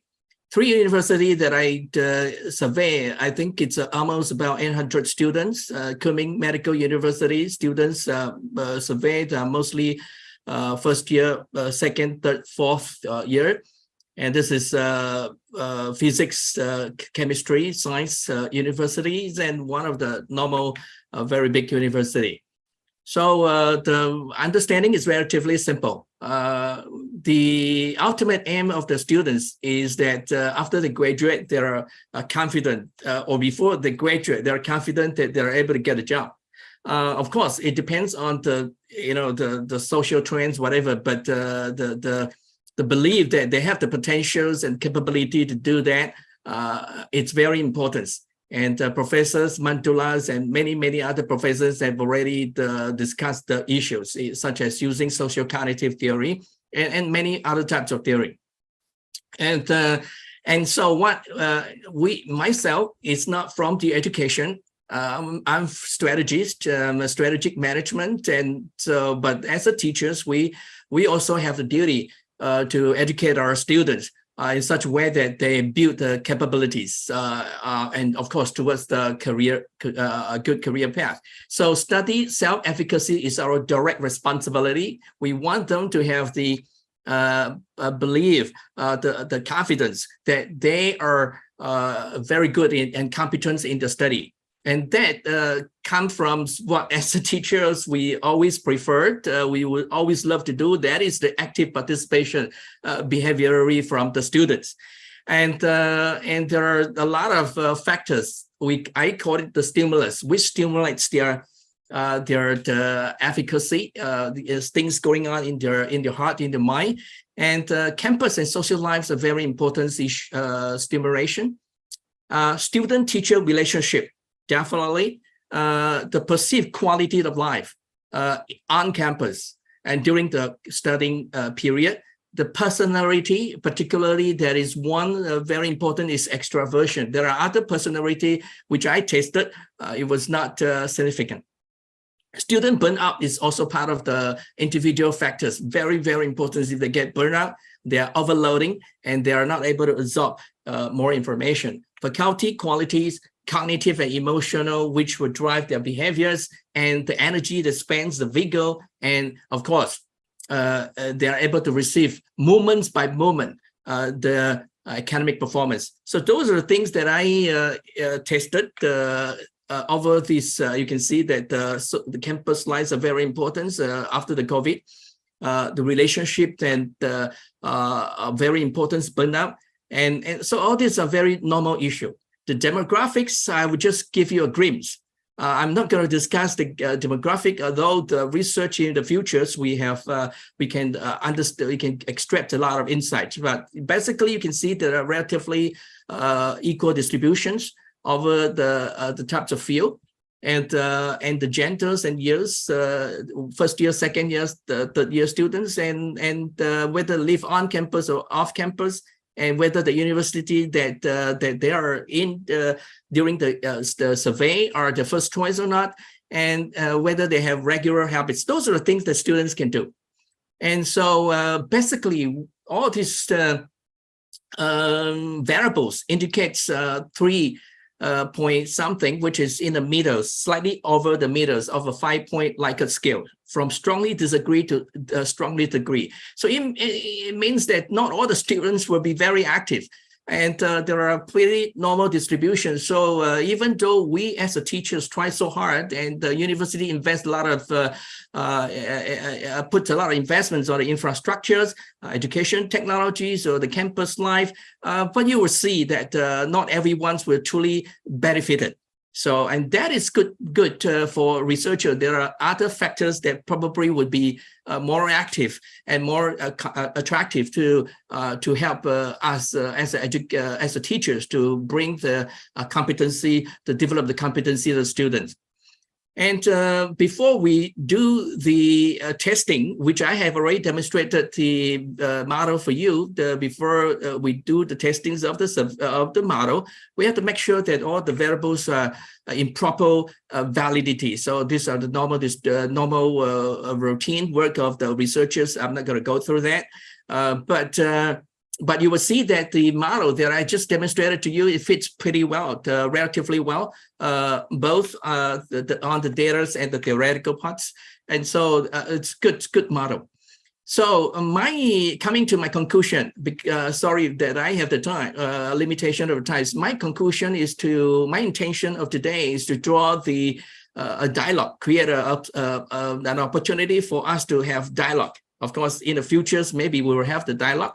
What I would like to do is that the second date of this International Inspira Education International Conference, we focus a lot on education. And today we are using a lot of education technologies such as monitoring and control. We could be the Zoom meeting that we have today, and the mass open system for education, and robotics, virtual reality. There's a lot of education technologies that we can use to help us make effective use of the model. So the model itself is important. As a teachers, I'm a teacher. I would like to fully utilize all this model, but also I have to make use of the education technologies to help me develop the model, deliver the model. And another one is very important is the policy, education policy. The university policies and learning theories are very, very important. This model, this learning policy, such as the CDIO, was my experience when I was invited to a university in Taiwan, which is one of the top engineering university, and they did a lot of the specialized in semiconductors, and that drive the Taiwans to be on the top notch of the semiconductors chips. Robotics automations in the world. And so I was invited to look into brainstormings on the engineering curriculum. And so they use the CDIO. So when the policy was that they have to use the CDIO, then all this model will be affected. And what is CDIO? CDIO is conceived. We're able to conceive whatever the problems in a more holistic, systematic way, and then we design it. Using the multidisciplinary themes, which is the topics of the themes of this Inspira International Conference, and then from there we implement our project. Not only implement and deliver the project, but we have to implement in such a way that it fit into the context of real manufacturing, and that is suitable for the needs of the industry, and so on and so forth. And another one's, for example, if the policy is that all the students, all the teachers need to fully utilize pedagogies, then it will change. It will change the way we facilitate the model. And so the model is important, but how we make use of the model, that really depends on institution education policies such as CDIO and the learning theories such as pedagogy theory that we implanted, that we invest to stimulate all these activities such as the models that I have just explained. And for example, one of the pedagogy is connectivism. How do we connect from one end to another end so that we can gain the knowledge sharing and stimulate the thought processes of creativity and innovation. And the other ones I would like to lastly mention is about the multidisciplinary attention very much requires nowadays by the university. And yesterday we have a lot of keynote speakers and vice chancellors and all this our invited professors talking about the linkage between multidisciplinary and innovation. I just want to mention one last thing about multidisciplinary.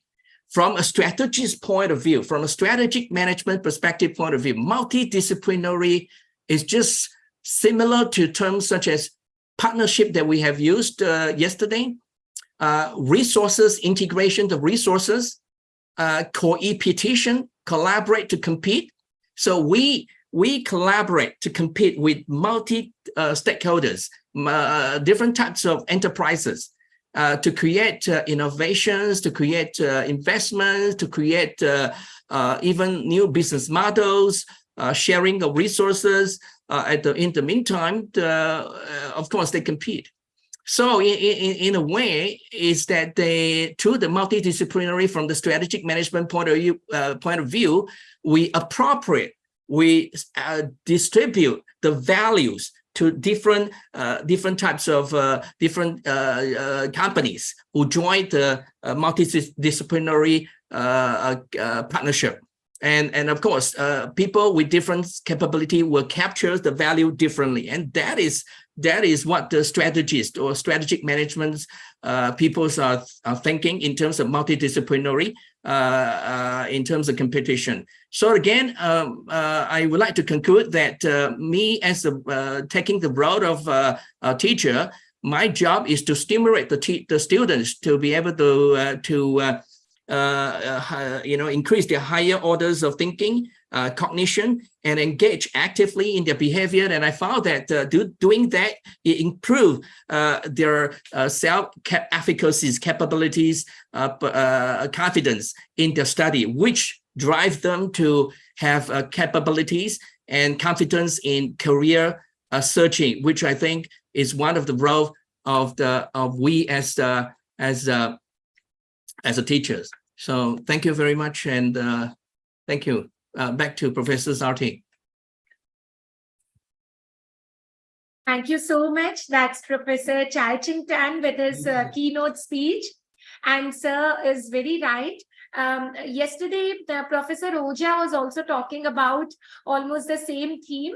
And sir, wonderfully, you have talked about educational policies and the role of being multidisciplinary in our education policies. And as Professor Pava just mentioned, that we are celebrating the 3rd anniversary of our National Education Policy 2020. And sir, today when I read it, I also thought the same thing. See, such a beautiful day that we are having our international conference today on the same day. So what a coincidence. So thank you so much, Professor Chai Ching Tan, for your insightful speech. We are really grateful for your presence and for always, showing dedication towards our proceedings. Thank you, sir. Thank you. Thank you very much. Thank you, Professor Uh, Tan. Thank you. Thank you. So I would like to inform all of you that our second keynote speaker, Professor Gul Erkol Beram, she had another meeting and she had to leave because she was actually assuming that she'll be free by this time, but the time was, took a lot of time. So she had to go for another meeting. Probably in the next conference, we'll be able to listen to her. So I think if the chairperson allows, we can start with the paper presentations. Thank you. Thank you so much, Dr. Aarti ma'am, for inviting and welcoming of guest and resource person in a very impressive manner. Thank you so much, Dr. Aarti. And now it's time for paper presenters. With the permission of Professor Manvendra Singh Pava, the chairperson of today's session, and additional chairperson, Professor Mamta Jain ma'am. Sir, can we start the presentations? If you want to, yeah, definitely. Please carry on.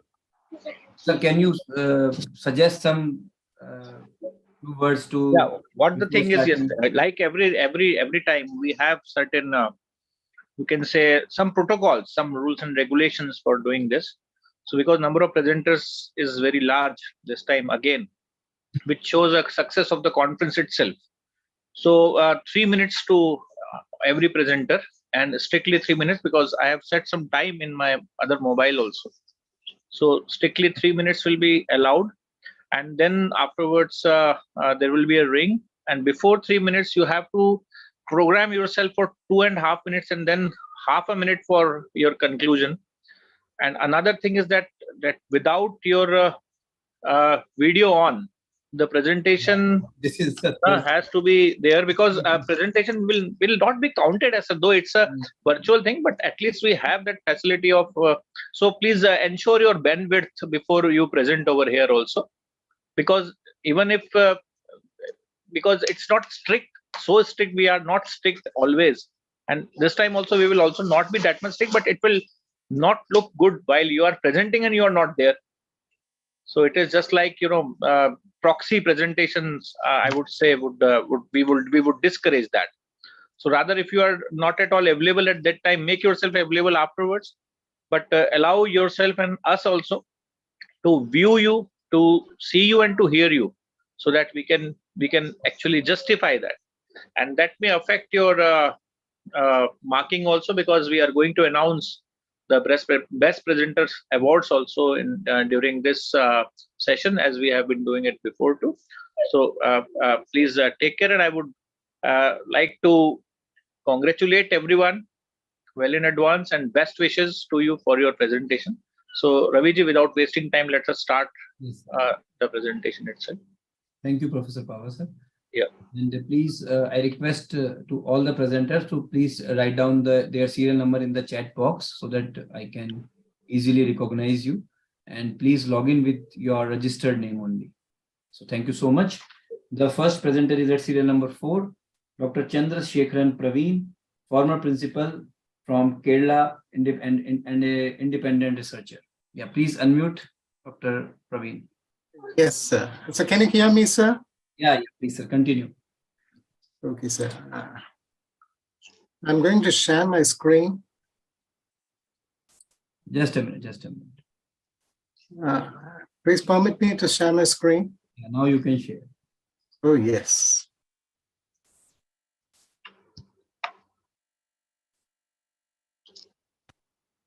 Can you see my screen now, sir? Yes, Can you see my sir. screen? Yeah, please make it full screen. Yes, Yeah, sir. carry on, sir, please. Good evening, sir. Good evening, respected chair, participants. At the outset, let me thank the organizers for giving me this opportunity to present this paper. This is the title of my paper. This is the background. The objective for teaching English in India, identified by the NCERT, is to build greater confidence and proficiency in oral and written communication. But recently, Just Learn, it's an online platform for, they came up with the secrets to speak English fluently. what you have to do is to talk to yourself in English and think in English. That doesn't mean that you are speaking like someone who is mad, but you're thinking. Some kind of inner speech is happening, as you can see in this animated GIF. Now, we are all familiar with this particular film where Sridevi, who plays the role of Shashi, struggles to speak in English. She translates whatever she has in Hindi to English. So she's finding it difficult to speak. Now, what is the problem here actually? Learners, particularly in India, in English as a second language classroom, they think in their mother tongue and then translate it into English. So what are my research questions? What is the significance of thinking in English in the ESL classroom? Are there any strategies to develop the ability? And then how do ESL teachers perceive thinking in English? And secondly, do ESL learners think in English? So what is my method? Data from teachers of English from an online community was collected. The investigators' own assessment of the records of learners who were speaking well in English. And finally, review of studies of strategies of thinking in English. This was done. Now, what are my findings? Thinking in English is found to be an essential step for developing the ability to speak in English. Several strategies have been identified. Different people. Wright says you should speak aloud for 15 minutes a day. Robbie says you should acquire new vocabulary in context. And Hare says you should surround yourself with English and repeat the phrases you hear. Now, what do teachers say? They say thinking in English is not easy. Learners need to be taught how to develop their ability. And I checked with the learners' ability, and then it was found that most of these learners were taught English through the bilingual method, where it has become a habit to think in the mother tongue and then translate to English. Now it's very difficult to overcome this. And they have a limited vocabulary in the target language, and which is affecting their ability to think in English. So there are certain limitations to my study. It's a small sample, mainly in semi-urban settings. I'm not trying to find out the ability of teachers and learners to use English, think in English in tribal and rural settings, because you may have more than one language there. So, and even the socioeconomic background is not known, so it is difficult to generalize. So for future study, you can take up research in this area, and you can seek this assistance of neuroscientists, which is a new emerging field, and come up with studies to find out how you can develop the ability to think in English. Okay, these are select references. Thank you. If any questions, I'll be ready to answer. Thank you so much, sir, for your insight. And I would like to just first of all, I would like to tell you that you have well completed and well on time, and that is the foremost requirement. That's why, because you're talking about some qualitative research here itself. Because if we go in depth in this, some quantitative research can also be done. Yes. On that, how actually the people think of thinking in English. Yes. Right, and then only because whenever why we are speaking in Hindi or in our regional language, because we keep on thinking in that. So whatever is our thought process comes to our tongue, and that's why it's implemented in such a way. So it's really a great thing, sir. Definitely, I highly appreciate your insight of even thinking and then bringing it to the tongue. That is really highly appreciable, sir. Thank you so much for your first presentation, and it was really effective, crisp, short in time, and well addressed. Thank you so much, sir. Thank you. Professor Pava, if you allow me, I also wish to second your thoughts. Why not? Please, ma'am. Please carry on, because it will again enhance, because we all are here just in order to share the things and learn mutually. Please, ma'am, carry on. Sir, although I understand the limitation of time, but I could not stop myself, because sir, this is a very frequent question we get to hear from our students. Students always come and ask, ma'am, how can we improve our English? Please suggest some tips how we can improve our English. So actually, I also got a lot of insights from this presentation, that these are the answers, these are the tips that can be given to the students. Yeah. Definitely. Yeah. So Raviji, can we have the next presentation, please? Thank you so much. And the next presenter, serial number 6. Yeah, I would like to invite everyone to just give your comments in the comment box. Comment box is just only being used only, that my number is this, please give me the chance. Don't do that, because Here we are for mutual learning. So let's make a better use of the comment box. And whenever you have something to say, please put it in the comment box. And I hope, Raviji, we have the facility of sharing the comment box also with everyone. Yes, sir. Yes, sir. So They can whenever write there will be a anything. great learning happening, And I definitely must it say can be to shared. sir, I must say to all the presenters that they are very lucky to have the chairperson like Professor Pava sir, because they can learn a lot of things for the in the research. Anything what you want to ask to Pava sir, you all can ask. Yeah. So thank you, sir. The serial number 6, Dr. P. Satnathan, Associate Professor, Department of Education from Tamil Nadu. Please unmute, Professor. Sir, most welcome, sir. Most welcome. Please carry on, sir. P. Satnathan, please unmute.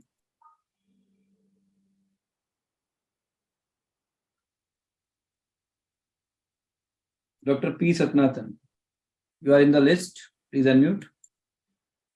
I think he is not ready with his presentation, sir. So, serial number 7, Dr. B.R. Natarajan, Professor of Chemical Engineering, Banastali Vidyapeeth, Banastali. Yes, sir, please unmute. You are logging with the name HP. Yeah. That's why I didn't recognize you. No problem, sir. Please continue. Good evening, everyone, and I'm going to the rare topic, chemical engineering in this seminar. Everyone is picking up finance, English, and whatnot. So I'm bringing chemical engineering.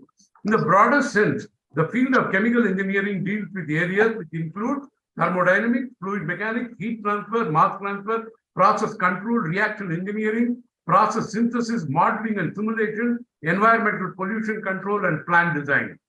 As such, each of these topic area involve several other disciplines which include chemistry, pharmacy, biotechnology, health sciences, automation, energy engineering, artificial intelligence, and much more.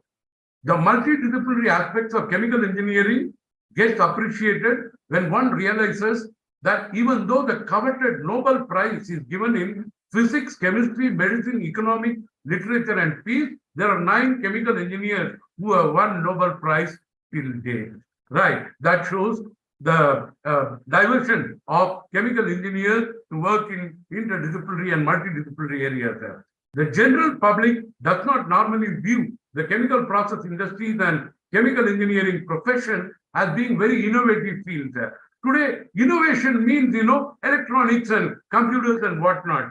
This opinion may have some validity if the chemical industry is compared with the more glamorous jargon technology sector. And ongoing development in electronics and computers tend to bring drastic changes at a rapid pace, and as such, the related businesses and commercialized products themselves both transform themselves both quickly and confidently. However, the chemical engineering contribution in making the technology sector a success involve scale up of the plant design, plant operation, maintenance, and distribution. All these new development require for commercial production contribution of chemical engineers.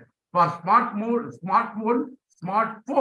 the development and mass production of better materials for screen and the body of the phone, improved electronic materials, longer lasting batteries, they all require chemical engineering innovation. Furthermore, the general public does not understand the key role chemical engineering innovation plays in providing food, water, energy, and goods to consumers.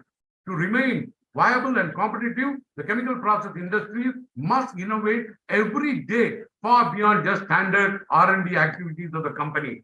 One of the major areas of emphasis in the field of chemical engineering in recent years has been interdisciplinary research that promises new insights and innovations rooted in cross-disciplinary collaboration. Chemical engineers are critical for the progress of a wide variety of emerging technologies. Some of the challenging areas where chemical engineers are presently working include polymers and soft matter, space fuel processing, uranium recycling, that is, remove the uranium from the weapon and bring it for power plant. Right there. Generic pharmacy, nano manufacturing, vertical agricultural engineering, multi-storied agriculture, right? And 3D footprint engineering, green process engineering, galactic engineering, and climate change reversal engineering. If chemical engineers are accused saying that we led to pollution, we are the one who will revert it also. Already the ozone hole is back in normal shape almost. Thank you all. These are my views about the chemical engineering perspective of multidisciplinary research and innovation. Thank you for the opportunity and thank you all. Thank you. Thank you, sir. Thank you for the precise presentation. If we see from the point of view of a chemical, Yeah. or you can say, see, everything in this world is chemical only, sir. Thank you. So chemical engineers have actually made everything formula based. Means there is a configuration of each and every compound present in the world, in the entire world. May it be our body also, may it be sugar, may it be salt, whatsoever. There is a chemical formula for everything, and how these things are interacting and reacting, for sure, because chemical is something which is everywhere. So for sure there can be nothing can be without chemical actually. So that's why it is the interdisciplinary research has to happen in the The whole chemical body is a chemical reactor. The whole Absolutely. human body is a chemical reactor. Yeah, you're very correct. Even some emotions also come out of chemical reactions only, sir. Oh yes. Chemical is very important. And that's why when we say that we are having a good liaison with someone, then we try to understand that we have a good chemistry with someone. Thank you for appreciating. I hope society at large realizes that it's not a computer and artificial intelligence matters. Chemical engineering also matters. Absolutely. Thank you so much, sir. Thank you so much all. for Thank you all. Thank insightful you. presentation. It is always good to see you and good to listen from you in the previous conferences also, sir. Thank you so much. Yeah, Thank you so Raviji, much. can we have Thank next you so much, Natajanji. Thank you so much. And now the next presenter is at serial number 12. Anshu Mali Parashar, Computer Science, Agriculture University, Jodhpur. Yes, please unmute Mr. Anshu Mali. Please unmute.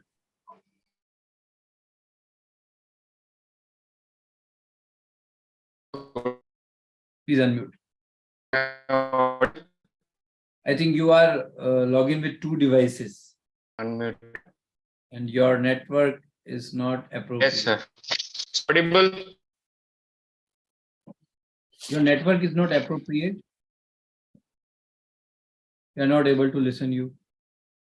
Sir. Sir, can we? Hello, sir. Hello. Anshumani, you do one thing. You just switch off your video. I think it's a bandwidth issue. I told you before. Yeah, also, you have to ensure that. But anyhow, we can understand that everywhere bandwidth is not of equal frequency. So you can please switch off your video and continue with your presentation. Okay, sir. Sir, further, if you are am I logging by the 2 audible, devices, sir? I would suggest you to log off 1 device, because again it is eating up your bandwidth. Okay, sir. Hello, sir. Am I audible, sir? Sir, actually the bandwidth is Your voice is cutting down. Can we? Raviji, Hello. we can have another presentation Yes, and yes. let Anshumali correct his bandwidth. Yes. We will hear to you afterwards, Anshuji. Sir, Raviji, please go with the next presentation. The next presenter is serial number 11, Apurva Tiwari.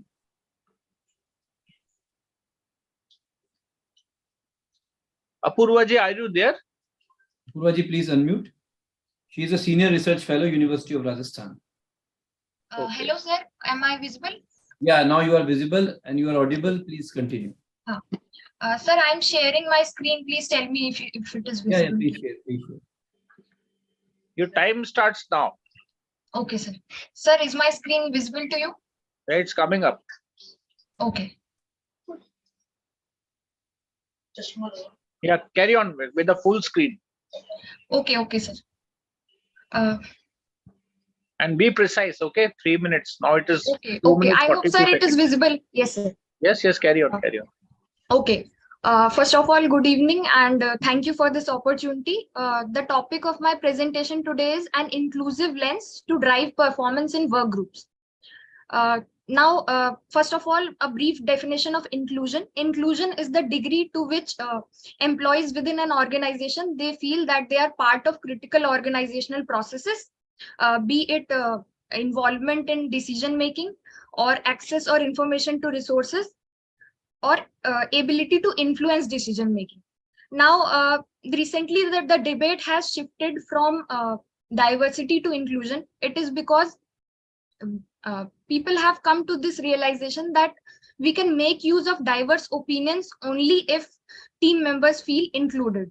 So based on these things, my research objectives, first research objective is to examine the relationship between inclusive workplace, which comprises of inclusive practices, inclusive leadership behaviors, and inclusive climate on job performance. And the second objective is to examine if there is a difference in perception of inclusion along the demographic dimension of gender. Now, this is the theoretical framework.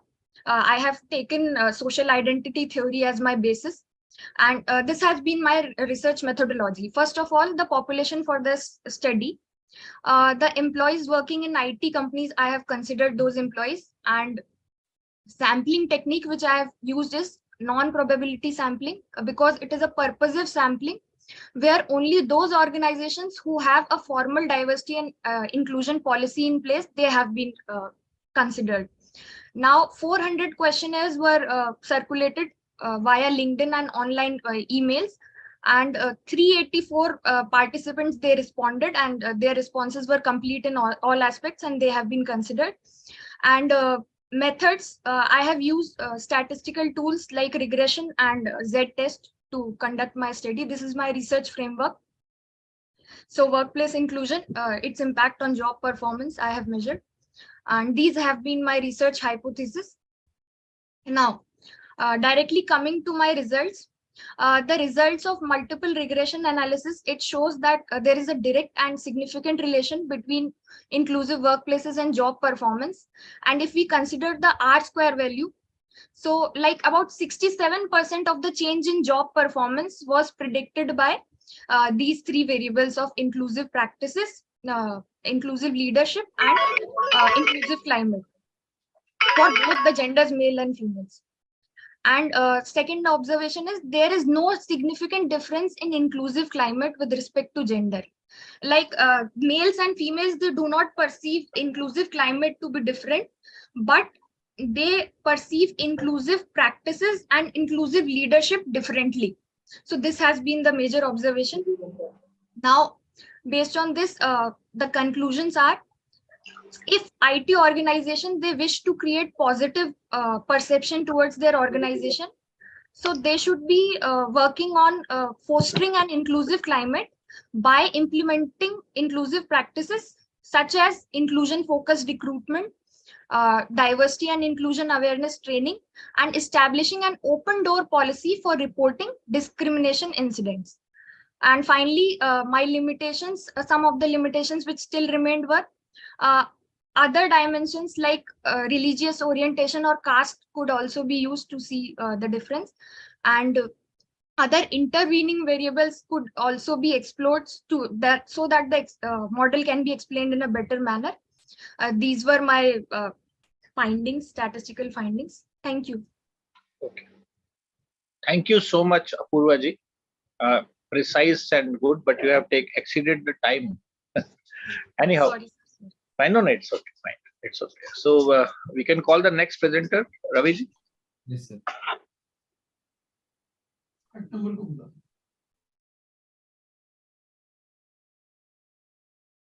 Niyati ji wants to say something, I suppose. No, she has gone again. Niyati Patel. No, I think, sir. Okay. I thought she is having some insightful things to just present. Deepa Patel. Now, Okay. serial number 8, Deepa Patel, Vice Principal, St. Kabir School, Sabarmati University. Yes, Deepa ji, please unmute.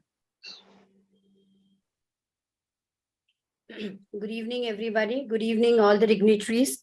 And today, being as we are celebrating the 3rd year of our national education policy, I'm very glad that my topic also is same. It says NEP 2020 hybrid education, steps towards revolutionizing India's education system. So my abstract. Hybrid learning, it includes self-directed learning, face-to-face learning, and online learning. And there has been, like we know that it includes face-to-face personalization, blended learning, social distancing learning, and with flexible schedules. The benefits of hybrid learning are there is independency, intimacy, flexibility, and efficiency.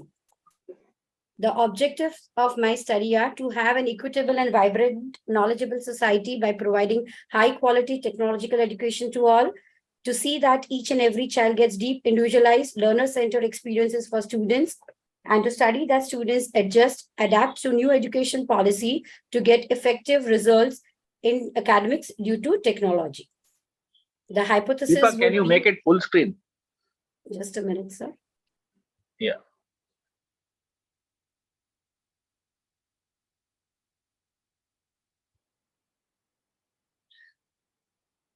Okay, carry on just because. I don't know, I'm not able to do it. Carry on.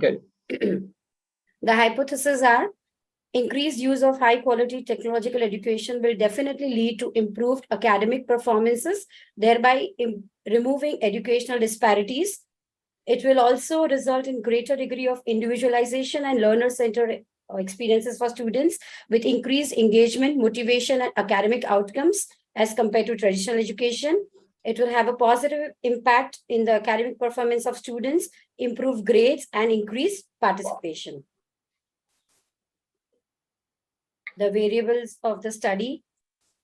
Dependent variables are strategic educational skills, academic achievements, and independent variables of the study are hybrid learning and the NEP policy, how they are implemented in different organizations, depending on that.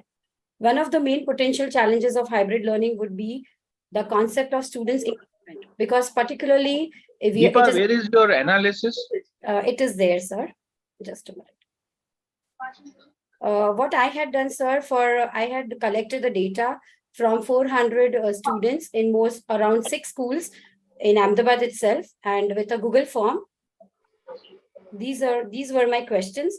Students attending. What are the tests you have used except the graphical presentation? Just the Google form, sir. Google form is okay. But you have prepared hypothesis. You are having objectives also. Yes, sir. Right. So first of all, I think you are at a very nascent stage of your research. I think this Yes, may be your second presentation, or yes, this is sir. your first Yes, presentation? sir. This is my second presentation. It seems like. Yes, sir. Yeah. So You I would all are like- so experienced. I'm in the second stage yet. The experience comes by learning itself. Okay. Yes, sir. Definitely, I do agree. Yeah. I do agree. Yeah, please, can you please conclude it now, because you have just shown the graphs. Okay, so these were all the questions that I had taken. And the findings were that the success of hybrid learning depends on various factors like the school resources, infrastructure, the technological readiness of students and teachers, and of course, the feedback and the support mechanisms. And with the education emerging continuously, hybrid learning models is definitely going to play a very, very impactful role in the students' academic achievements. Should I give you a precise suggestion? Yes, sir, definitely. You Looking just forward. Yeah, just go on your objectives. Now this can be learned by everyone else also. Just go on your objectives. Yeah, objectives, Deepa. Yes, sir. Yeah, Deepa, when we are writing objectives, we cannot write national objectives as objectives of our research. Okay. No, to have an equitable, vibrant, knowledgeable society. So this is a objective of NEP, but it Yes, cannot sir. be objective of your research paper. Now But this sir, objective, listen, objective has to be in connection with your hypothesis.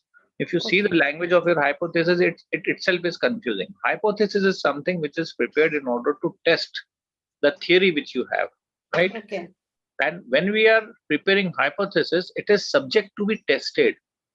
That's why I Yes, asked you, what are the tests which you are applying, particularly to test your hypothesis? Okay. Okay.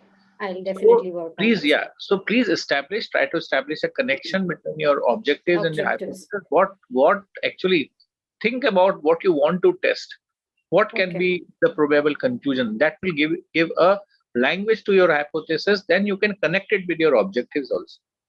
Or you can frame your objectives first and then go with the hypothesis. And further, whenever you are concluding it, your suggestions, your findings have to be on the basis of the hypothesis, and your suggestion should also be supporting or dissupporting, means whatsoever you have concluded, accordingly it will come up. So these all things, research is something which is binding activity. Your entire thing should be well knitted. Okay. So there is a long way to go, Deepa, but yes. Yes, sir, definitely. I Just in the primary stage of my research. Yeah, I highly appreciate your effort, and keep on doing, because Inspira Research Association keeps on providing you such platforms where you can learn and you can improve and you can enhance your research. That's what is the objective of this association. Definitely, sir. I was listening to so many presenters, the chief guest and everybody. So while listening to them yesterday also, I had logged in, and today also, I got to know myself that I have a long way to go. I realized it. Yeah, definitely. I would say keep connected and be in touch, so that sure, sir. Mutually Sure, sir. everyone can enhance, right? Thank you so much. Thank you so much. Should I stop my screen share? Yeah, please. Raviji, can we have the... Yeah, one more thing, Raviji. This, if you listen this type of this music which is coming up. This is a warning bell. 3 minutes. This is the 3 minutes bell which comes up. You every time mute myself. It was your phone ring, sir. No, it is not a call. I have stopped all my calls. It is not a calling. It's a 3 minutes that alarm which is coming up. Okay, so don't mute me at that time. You are really great, sir. Yeah, carry on. Okay, sir. Yeah.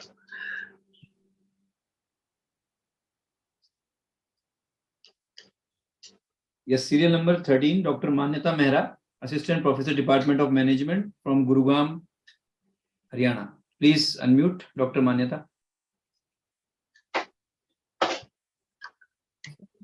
Please unmute. Am I audible, sir? Yes, Manyata. Carry on. Yeah, good evening all. So the topic for today's presentation is a study on impact of implementing HR software system in corporates.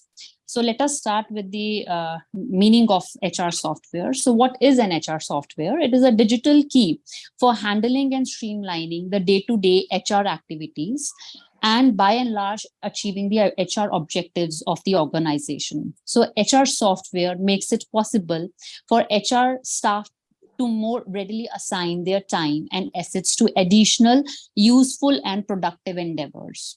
So earlier, HR was more broadly accessible to big business houses, but now presently an HR software is an answer for each size and type of association. The objectives of my study are to study the human resource industry as a testament to how technology plays a significant Dr. Manyata, do you have some presentation to show? Sir, I have, but actually I was willing to keep my presentation for the last because I was not available. I was traveling and I had to stop somewhere, and I'm giving this. So Dr. Manyata, we would like to listen to you. No issues. You can come afterwards because this is going to be long. So how much time will it take for you to travel and reach your destination? Sir, half an hour. So please, we would love to listen to you after half an hour. Because this is something which is making more sense and it will be learning for everyone. So please log in again after half an hour, or you can keep yourself log in and listen to the other presenters. Meanwhile, whenever you are ready, we can call you up. Yes, right? Sure. Raviji, please note this. This can be taken afterwards because she is making some sense, and everyone would like to listen it. Okay, sir. Right? Thank you so much. All right. Thank you, sir. Serial number 14. Megha Tadvi, Assistant Professor from Indian Institute of Teacher Education, Gandhinagar. Yes, Megha ji, please unmute. She is also logging from 2 devices. Am I audible, sir? Yes, you are audible but not visible. Yeah, visibility is very important. Visibility is very important. Yes, sir, I'm trying. Now you have logged in from two devices which will echoing your voice. Okay, sir, I think right now. No, it's okay. Yeah, please. Oh, okay. Thank you, sir. So I'm sharing my screen. Good evening, respected sir and all members. Let me share. Your voice is not clearly audible and your screen is not also not visible, your PPT. Sir, I'm trying to sharing. Yes, now it's coming. Okay. Sir, my screen is visible? Yeah, carry on, but make it full screen. Yeah, now it is good. Carry on. Okay.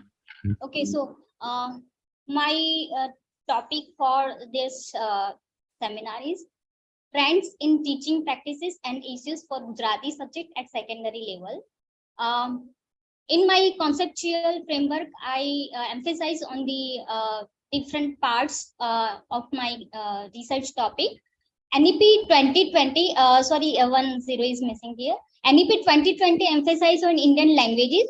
And if we want to achieve our goals at global level, then we have to think about the local level also. I'm working on the mother tongue, as it is said that Janni Janma Bhumi se Swargadapi Gariyasi. So mother language it help us to think, to analyze, to imagine whatever the subject we have, but we have to take help of the subject. In our initial two presentation also, we heard about the English language and the chemistry, but the main thing is the mother tongue. So through that we can learn other languages also. So regarding the language teaching, it is a very important subject, because in every subject, if they want to express something, if they want to construct some concept, they need to take help of the language. And secondary level, it is a golden age of the adolescents to create their image, and they are in the world of work. And at this age, as per the different psychological theories, they have ability to critical thinking, and they are also trying to use their skills. So as per my topic, in the first slide, I already informed. So I worked on the different these research questions. What are the different trends for Gujarati teaching? I'm briefing about the research questions. What are the different techniques, approaches are using for the Gujarati subject? And what are the technological aspects are also utilized for the Gujarati subject? As well as what are the different problems students are facing, and what are the innovative practices for that? So these are my objectives: to identify current teaching practices used for teaching Gujarati subject at the secondary level, to identify the issues faced by teachers while teaching Gujarati at the secondary level, to investigate the use of technology and innovative teaching methods for Gujarati subject instruction, and to together suggestions for improving the teaching of Gujarati subject at secondary level. So I included these different operational definitions as per the need of my research work. I delimited these research for the 9th standard students in Baroda city. And methodology of the study, I used a mixed method research design, combination of both quantitative and qualitative approach. The qualitative components was survey together data on current teaching practices and the extent of various issues faced by Gujarati subject teacher at secondary level. And the quantitative components was involved in-depth open-ended questionnaire to explore teachers and students' perception and experience related to teaching Gujarati. So I used random sampling for this research work, and different tools and techniques are used. A questionnaire that was open-ended and close-ended for the teachers. And I used observation technique in real situation of the classroom, how teaching learning process are going on, and focus group discussion for the students, what are their expectations and how they are learning Gujarati subject in that classes and what kind of situations they are facing. Data collection was done online and offline. I collected some data offline, and after that COVID time was started, so some data I collected through the online. So Google form was used for questionnaire, and observation was done in the school, and focus group discussion also done in the school. Data analysis, it is used quantitative and qualitative. Close-ended questions are quantitatively analyzed. Open-ended are used by descriptively as a content analysis, and focus group discussion also used.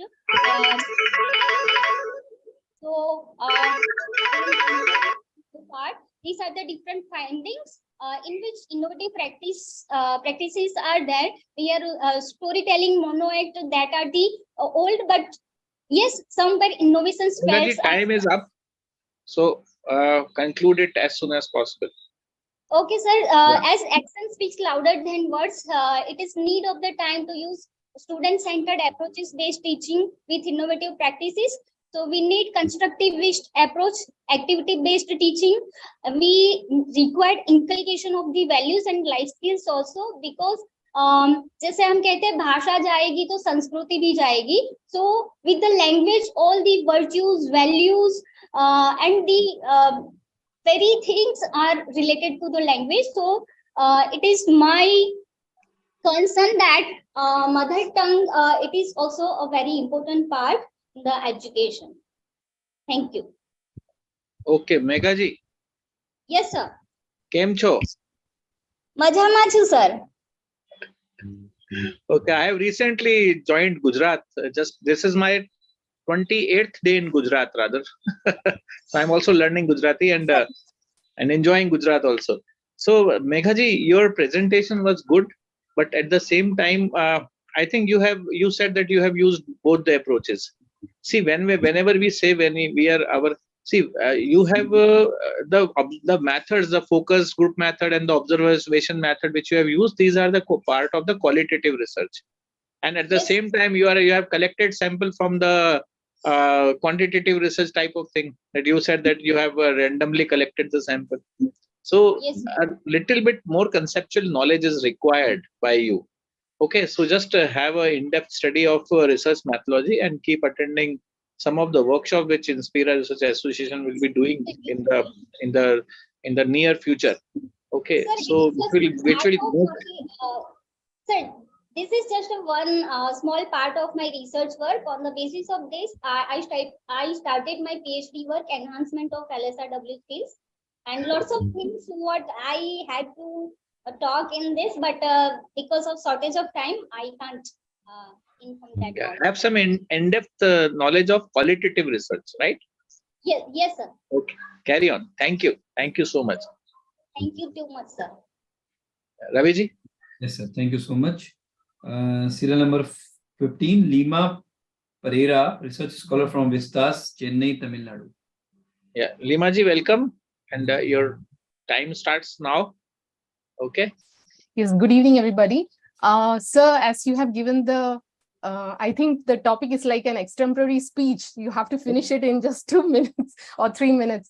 So can I share the screen? Meanwhile, I'll just tell you the overview of what I have prepared. Yeah. So while you are sharing the screen, you can utilize the time also. Yes. So I'll just tell you, like, in Kerala, India, road accidents are a serious threat to community safety. An important contributor to the severity of injuries and fatalities in these accidents is the failure to use a seat belt. I'm sorry, like, I am not able to use I'm not able to share the screen also. Raviji?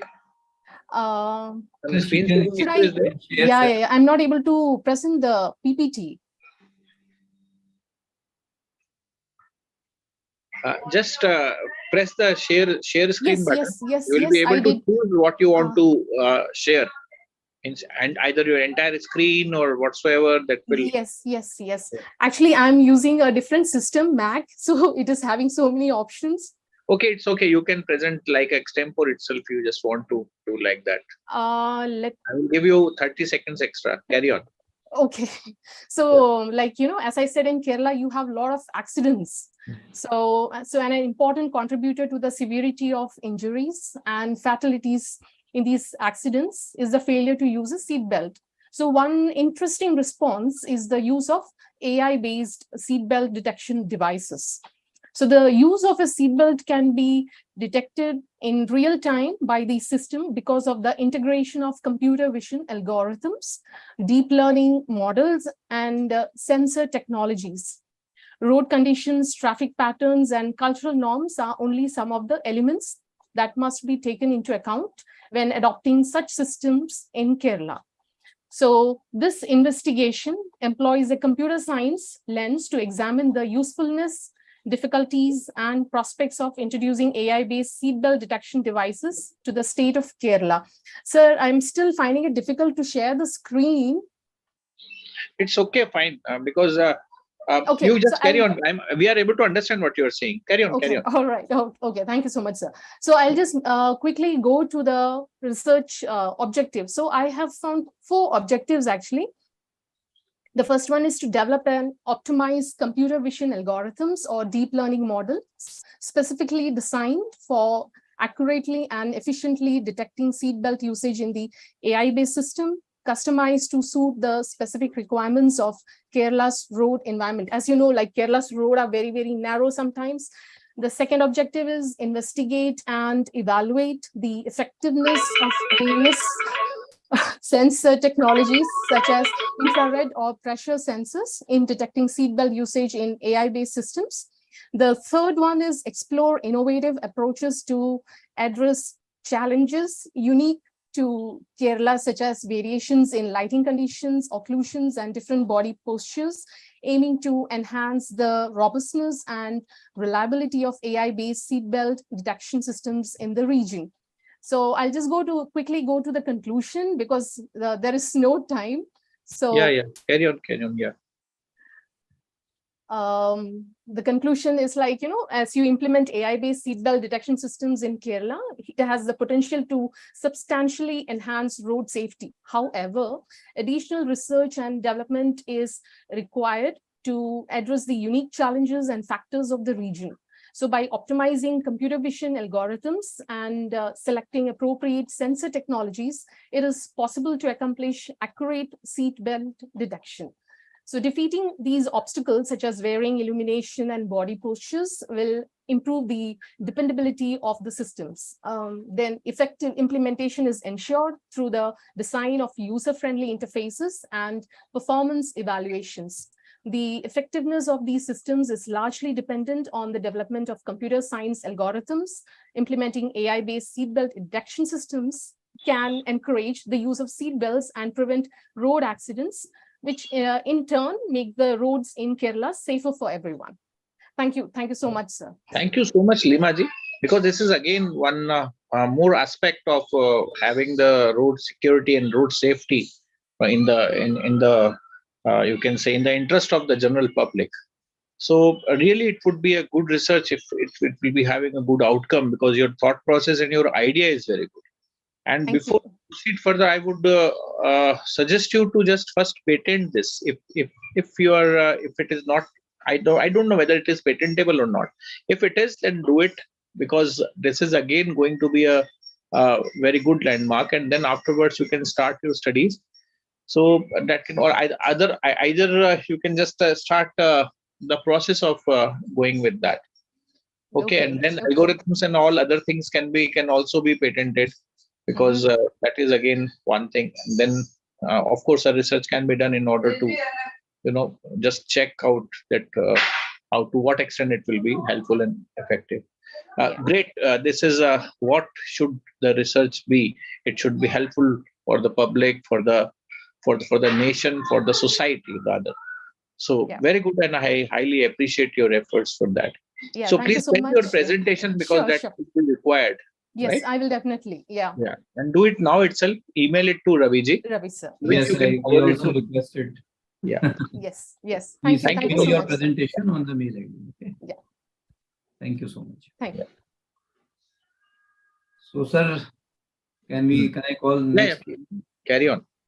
Serial number 16, Kruti Dave, Department of Biotechnology, Faculty of Science, Ganpat University, Gujarat. Yes, please. Raviji, one thing also we can do, just along with, suppose Kruti Dave is now presenting, you can along with announce the presenter who will be presenting next, so that the presenter must be present after this video on, so that time will not be wasted. Right, sir. Right, sir. After this, Karan Singh Bihola, please get be ready. Yeah. Okay, my screen Carry is on. visible. Yes, Kruti, you have exactly 3 minutes. Yeah. Time starts now. Okay. Myself, Kruti, I'm going to present my research work on the topic in vitro and in vivo evaluation of plant extract for effective management of cumin pathogens. These are the objectives. First, I would like to focus on a targeted problems. We have focused on a cumin wilt disease, and this snapshot represents the cumin loss and prices rise because of cumin disease. Cumin wilt disease is caused by Fusarium oxysporum F species cumini. There are lots of chemical fungicides are available in a market, but have a higher carcinogenic risk. So objective of work, formulation of a natural pesticides for the management of cumin from the cumin wilt disease. For that, we have selected two plants, Ricinus communis and Vitex negundo, and collected from the North Gujarat region. Then we have processed the plant material like washing, drying, grinding, and stored at a lower temperature. Then after, we have performed physicochemical properties like color, odor, taste, etc. Then after, we have done extraction by using 6 different solvent systems. These are the steps for extraction, and we have performed extraction by using maceration method, and finally stored our extract at a lower temperature for further work. Then we have screened our plant extract for phytochemicals. This table represents the phytochemical screening of Ricinus communis, and this is for Vitex negundo, and we have performed for alkaloid phenol tannins flavonoids, which may be responsible for antifungal activity. Then we have done efficacy testings like antifungal activity. We have selected test fungus, which is a Cuminum cyminum, and collected from ITCC and prepared inoculum.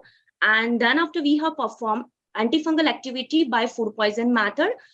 First, would like to focus on efficacy result of a plant extracts. So this slide represents the result of efficacy. Here we can observe in a control plate, a maximum mycelium growth, maximum fungus was observed in case of test, which was treated by plant extracts. With the increase of concentration, the % inhibition decreases as well as growth diameter decreases. So this is for another 3 extracts. This table represents the overall efficacy in a % inhibitions for different plant extracts. Green color table shows better result. RDM has given a highest inhibitory effect against plant pathogens at a low concentration, which is 12%. And then after, we have performed MIC value for the formulation of plant, for the formulation of natural pesticides. Then after, we have done analytical testing by HPLC fingerprinting to check different phytochemicals present in the prepared plant extracts. Then we have performed HPLC bioautography, and we have observed some bands, some particular compounds has given antifungal activity. Then we have done mass spectrometry to analyze particular compounds which was responsible for antifungal activity. Last, we have done a control experiments. For that, we have formulate natural pesticide. These are the steps for pot and field experiments. This slide represents the result of pot experiments. In case of control, but yes, please conclude it now. Yeah, because you sure. have done a very in-depth and very extensive research. Yes, sir. Just Are you 30 presenting seconds. paper for publishing also with Inspira, or this is just a presentation? Just a presentation, sir. Okay. Have you published it before somewhere else? Yes, sir. Yes, sir. Okay. Carry on. Yeah. Yeah. So in case of pot experiment, here we can observe 100%. Just a conclusion now. Yes, sir, sure. Cumin is destroyed because of cumin wilt disease, and in right side, we can observe the pot has treated with the plant extract and a healthy plant was observed. Then after, we have done a field experiment. This picture shows the control. In case of control, cumin wilt observed, and in case of treated with the plant extract, healthy plant was observed. This is overall result of my work. In case of control, likewise, 69% wilt disease was observed, and in case of R50M means the land treated with the resinous communis, 18% disease was observed and survival rate was higher. Last slide, this is last slide. We can observe quality of plant. In case of control, we can observe poor quality of cumin, and in case of treated plant, we can observe healthy cumin was observed. Thank you very much, sir. Yeah, thank you, Krutiji. You have presented, I think, your entire PhD thesis presentation over here. It seems like that. But you were always in hurry. Actually, what the thing is, whenever we are presenting a paper, we have to be precise, because this is something, an entire part of your research you have presented. Appreciable, but time was less. People are not able to even understand your objectives. The way you were presenting the slides, and you have taken 4 minutes. Anyways, best wishes to you, and may you get your doctorate as soon as possible. Thank you, sir. Thank you so much. Yeah, Raviji. Karan Singh Bihola, scholar from Sabarmati University, scale number 17. Please unmute, Mr. Karan Singh. Yes.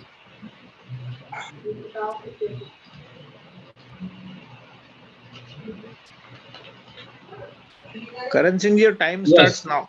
Yes, sir. My research paper title is Uniform Civil Code Analysis with a special reference to the Constitution of India. India, a land of diverse religions, cultures, and traditions, stands a crucial juncture in its pursuit of social justice and national unity. Uniform Civil Code is a separate set of rules that primarily covers the personal matters of Indian people without. Karan Singh, you just come. Now you come on your pedagogy means the methodology. Okay, sir. Why in news? Methodology, Karan Singh ji.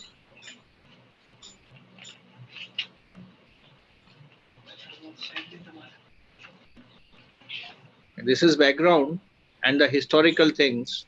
Come on, the methodology means how have you been concluding this? Huh? It is, sir,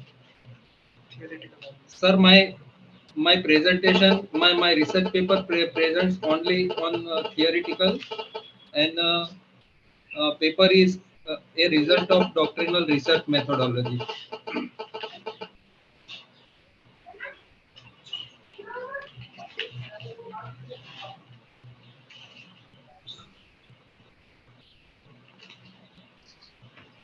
Hello.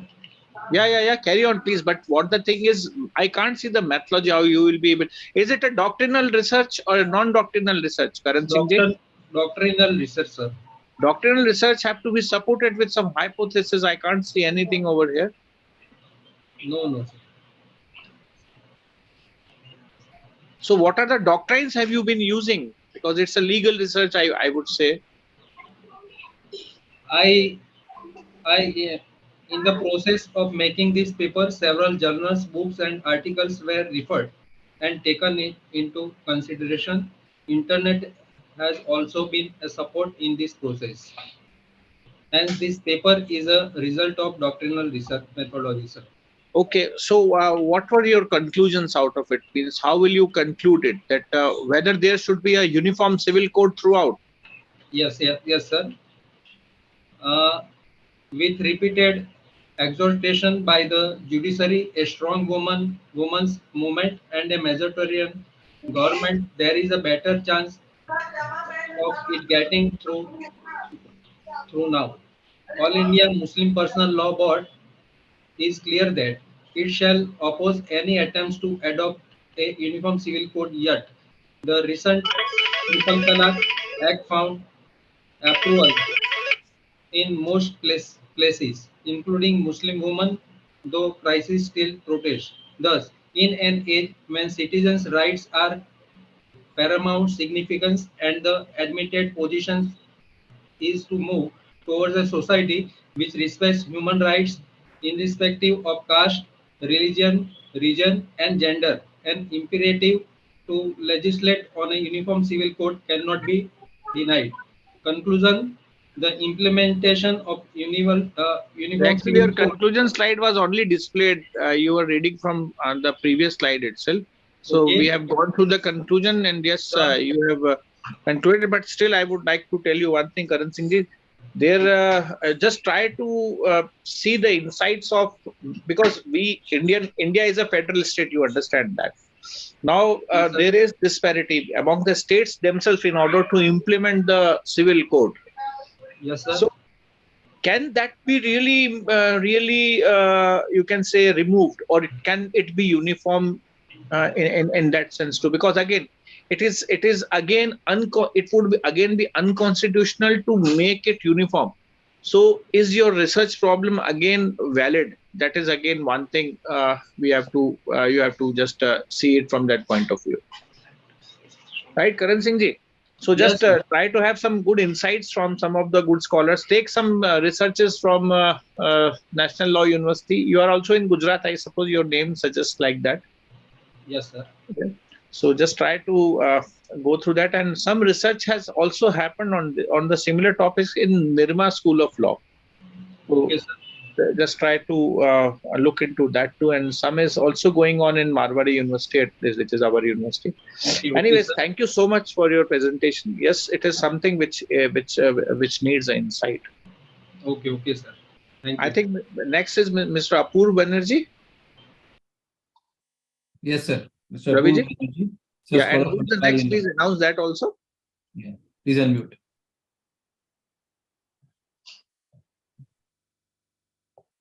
Please unmute Apoorv. Okay. So Apoorv, please carry on with your presentation. Raviji, who will be the next you have announced? Yes, sir. Very good evening to all the dignitaries, and my topic for today's presentation is banking, cyber crimes. Apoorv, just hold on. Raviji, who is the next one? K. Ashok Kumar. Is she Serial there? Serial number 20. Is she there? Yes, sir. I think. Okay. Can you please open your video? Sir. Sir, Apoorv Banerjee has opened the video. Yes, the next one should also be open, so that at least we can ensure that that person is there. Otherwise, the chance will be given to the next one. He has opened, sir. K. Ashok Kumar. Okay, Ashok Kumar ji. Fine. Okay. Please show your presence at least that yes, we are available. Fine. Apoorv ji, please carry on. Yes, sir. Sir, very good evening to all dignitaries, and my topic for today's presentation is time has started. Okay. Okay, sir. Banking, cyber crimes, and what are the laws and artificial intelligence to combat the cyber crime. And I have chosen this topic. The reason for choosing this topic for the presentation is because 80% of the cyber crime takes place due to greed of money. So that's why. And the banking institutions are those institutions which are backbone of economy of any country. So that's why. And nowadays, because we are doing the online transaction more and more, so I think they are, the cyber crimes are raising like mushrooms. So that's why this is the reason I have chosen this topic to present. And further, I would like to say that these crimes are very complicated. And by the time we come to know about these crimes, these cyber offenders are so, I must say, innovative. They are so clever that by the time we understand one sort of crime, don't you have any presentation with you? Sir, no, sir. Actually, I don't have. Carry on. Okay, thank you. What is the objective of the research which you have done? Yes, sir, definitely. Sir, objective of the research is to put an insight over the present condition of Indian banks about their security level, and also what are the lacunas of the, I must say that pitfalls that our legislative system is having regarding the laws which are related to cyber crimes, and the use of artificial intelligence also. And there should be some laws also which are related to the technology, so that we can combat these cyber crimes in a proper manner and in a comprehensive way, sir. Some of the other countries are doing, sir. What have you done in this paper?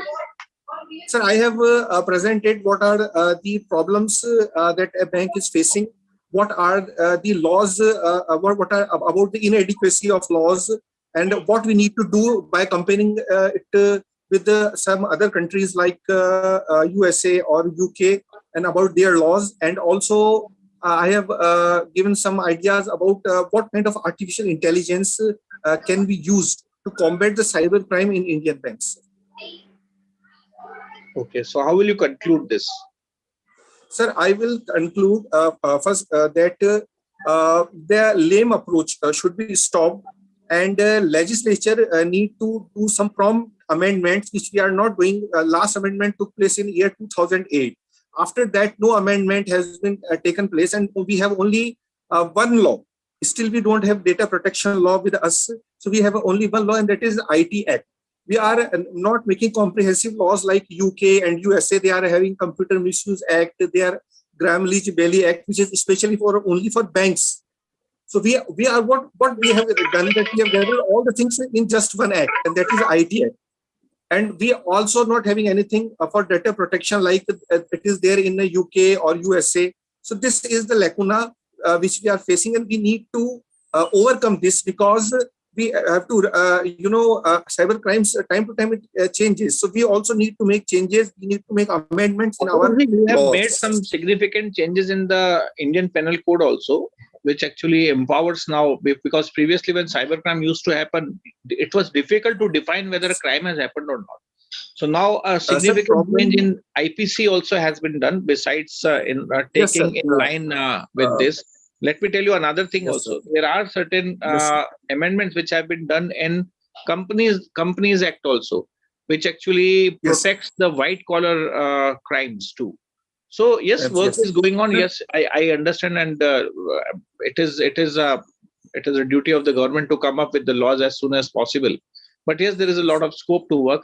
Another important thing, Apurvaji, I would like to suggest to you is that whenever we are presenting something, we have to be very, very concrete, right? The objectives and how we fulfill that.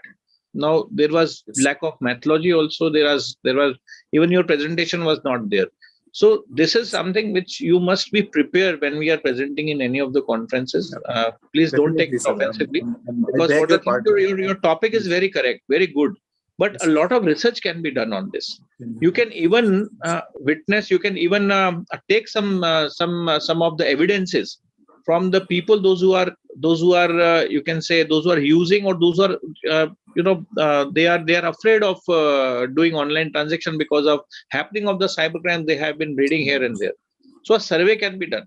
This can be a very good research with a good outcome, right? So I would suggest you to come a little bit more prepared, so that everyone, because everyone is listening to the things which are going on, and everyone looks forward for a learning. So what is the learning which we are disseminating here when the chance is given to us? So, right, Apurvi, and in case you need any help in this, because I am also a corporate lawyer, I have practiced in the same fields, and this is also a keen interest for me too. So anytime I may be of any help, I would be grateful to you also, and to Inspira also to provide me an opportunity. Thank you very much. Highly obliged. Right? Thank you very much. Thank you so much. Yeah. Thank you so much, sir. Thank you so much. So, serial number 20, K. Ashok Kumar, Gandhigram Rural Institute, Deemed University, Gandhigram, Tamil Nadu. I would say, Father Thomas, please correct your computer orientation, because in order to see you, we have to move like this. Otherwise, yeah. Yes, sir. Please carry on. Ashok Kumarji, you are presenting now? Yes, sir. Yes, sir. Yes, please. J. Kavita.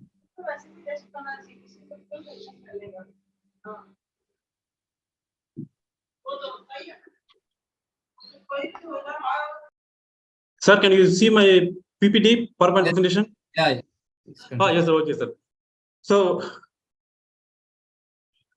today my topic of the presentation is evaluation of the salinity tolerance in rice from the southern India popular varieties.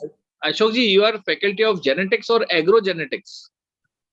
Genetics means that plant breeding and genetics. Plant breeding and genetics. Plant genetics. Okay, please carry on.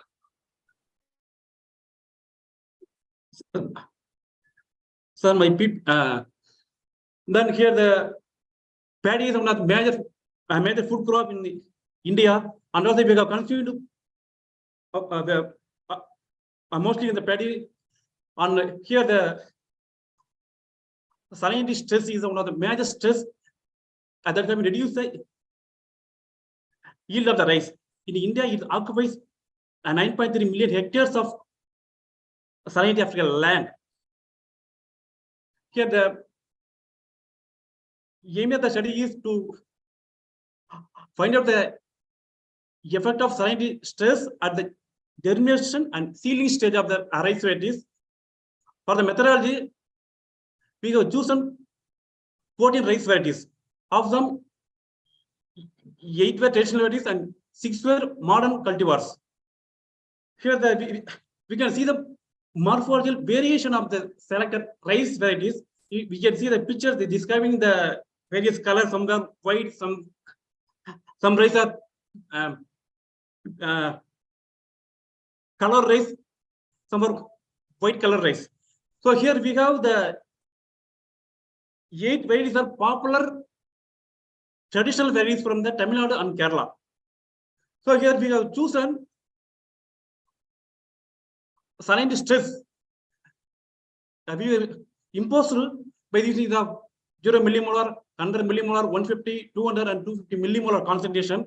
Here we can sow the seeds from the petty plate that have been placed in the chamber with the temperature of 24 degrees Celsius, and these have been data measured at the 7 days after sown. We have data the data where germination percentage, shoot length, and vigor index were measured. That data were analyzed by the VAS 2.0 software. Here the research, we have found that all the varieties have significant variance for the each salinity concentration, NaCl concentration. Here, 150 millimolar concentration, we have the traditional variety Karingurvai recorded 100% germination, then followed by the Mapali Samba, then TPS5, then Punga.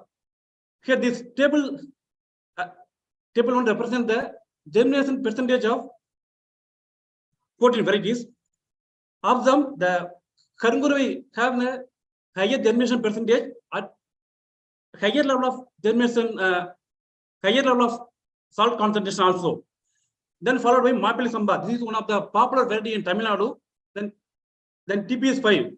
These 3 varieties are performing higher germination percentages for all the concentration of salinity. Then the table 2 represents here the table 2, 3, and 4 represent the all the having the higher level of seedling length and bigger index. Sir, and can we conclude now? Yes, okay, fine. You are on the good. Then the conclusion of the research is the variety Karingurvai have higher capacity of the salt tolerant capacity. Then this variety we can use for the in future. Then also this variety can also use for the farmers for the directly for in Tamil Nadu and Kerala. Thank you, sir. Thank you so much, Ashokji. You have also judicially utilized your time and have well concluded your paper. Thank you so much, sir. Thank you. Yeah, Raviji, can we have the next presentation? The next presentation is serial number 21, J. Kavitha from Vistas, Tamil Nadu. Yes, please. Yeah. Kavitha ji, please share your screen and continue with it. And your time starts now, okay? Good evening, sir. Sir, can you hear me, sir? Yeah, it is visible. Your time is already started. Carry on. Yes, Make it full screen if possible, or otherwise you can carry on like that. Yes. Okay, sir. So my topic is employee engagement during the work from home. Introductions. As fast. The ratio of the working from home is somewhat become mainstream in the recently. Kavitha ji, please go on your first slides. I just want to have a look of the topic. Okay. Employee engagement during work from home, sir. Okay. Conceptual study. Yes, sir. Yes, sir. Sorry. Yes, sir. Carry on. Okay, sir. The research corona pandemic, which is still active today, severely hampered the global cooperation and have a long-lasting impact on employee performance. The limitation constraints that the very government of the world has separate humanity corporations and may discover the new ways to maintain the output. The alternative that comes in useful to keep the business operating smoothly improves the global workplace analytics and various studies conducted in years of 50 lakhs employees, workforce, presently work from home and more of the time. Since 2005, working from home has increased to 173%, impacting the workplace and the growth rate to low by 11%. Why is employee engagement is more important? Engagement is a phenomenon, is a degree of commitment and a self-implicated motivation and enthusiasm. Yeah, the person feels towards a job. Yeah, study of Deloitte Incorporated found that 83% of the companies is surveyed and issues of challenges with organization culture and employee engagement. According to LinkedIn, 94% of HR practices companies for corporate employee experience a primary factor motives employee to work towards the end goals. This is increase of the employee engagement. The model with core values, mission asks for learn feedback and make sure the managers engage to set up their voluntary activities, support employee physical mental health. And then this is a biggest struggle with working remotely. And this is a drawbacks of the rise of the remote working culture. Mental barriers, employees may not be able to transition into the work with more than first. And though it is part of the process of work from home, and it may be the technical effect of the employees' mental health as well as the loud ones of the safety. There are worries of the way won't be any emergency assistance from the corporation due to the current policy issues. And this is the challenges and the outcomes of the work from home. So concerns on work productivity, availability of digital tools, instant internet connectivity, team and collaboration, employee engagement, and the work enabling a digital workplace and training and coaching and regular communication, flexible working hours. And it's just a statement for employee what question we have asked engagement statuses and high level of intention. And there is not having employee engagement activities program in their place. And this is okay, sir. Objectives of the study. This is objectives of the study. And this is a research gap and literature review. Please conclude now. Yes, sir. Yes, I am already up. Yeah. The change of working performance and active but employee engagement prevents advantage of youth training the right leaders in this. Yes, sir. Thank you so much. Thank you. Thank you. Yep. Yes. Thank you so much, Kavita ji. Yes, sir. But you were running along with the presentation actually. Yes. Now, whenever the time is short, how to utilize that? See, we have to learn that also. Okay, sir. We have to need not to show the entire presentation, right? Okay, sir. Come on the objectives. Okay. Show your methodology and then conclude it.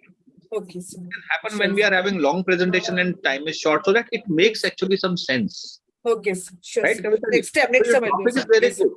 Yes, sir. And it is even because after COVID, this work from home is still continuing. Yes, sir. And companies are actually saving their money, their electricity, even the rent. Some of the companies, what they have done is they have stopped their offices. They are letting the employee work from home only because otherwise they have to pay rent for that office. Yes. So even that is making a very good advantage to the company also and to the employees also. So they are having flexible time. Right. So there are various things, and there is a balance can be established between the you can say the benefits which a company is getting and what employees get. You can make a study on that also. That can be a comparative analysis. Yes. Thank you. Right. Sir. Thank you sir. so Thank much. you so much. Kavita Sir. ji. Thank you. Yeah. Sir. Thank you.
It's raining here, very fast raining. So the next presenter is serial number 22, Father Beju Thomas, research scholar from Tamil Nadu. Yes, Father, please unmute. And next also, Raviji, please announce that too. Yes, sir. The next is Mr. Ayushman Panda. Ayushman Panda ji, please open up your video. Yes, sir. Shall I start? Yeah, you please start, sir. Your time starts now. Okay. My topic is Ambedkar, the champion of women's empowerment in modern India. It is a thematic paper. Introduction. Ambedkar played an essential part in the 21st century thought. He combined for the progress cause of a social thinker, social worker, economist, philosophical author, and a great patriot. His work was essentially in making the Indian constitution work. Ambedkar stands out from current Indian thinkers in several essential ways. He maintained that everyone in India culture must work towards empowering women socially, economically, and in terms of culture. It examines Ambedkar's perspective on empowerment of women. Ambedkar's contribution towards women empowerment. In India, a woman's traditional role shifted as she matures. Before the male-dominated system arose, women played far more prominent role in politics, religion, and society. As peoples have fought for freedom and empowerment of others in the name of social equality and human rights, a movement has also emerged to improve women's lives. Ambedkar argues that India's social and political system can benefit from adopting specific ideals in his writings and speeches. Ambedkar retained that the caste system was especially damaging to women because of its oppression nature. It focused on Ambedkar and his works to advance women's rights in India. Ambedkar, the champion of women's empowerment in India. Ambedkar devoted his whole life to secure equality for women. He ensured all other protections were applied equally to females and added gender-specific measures.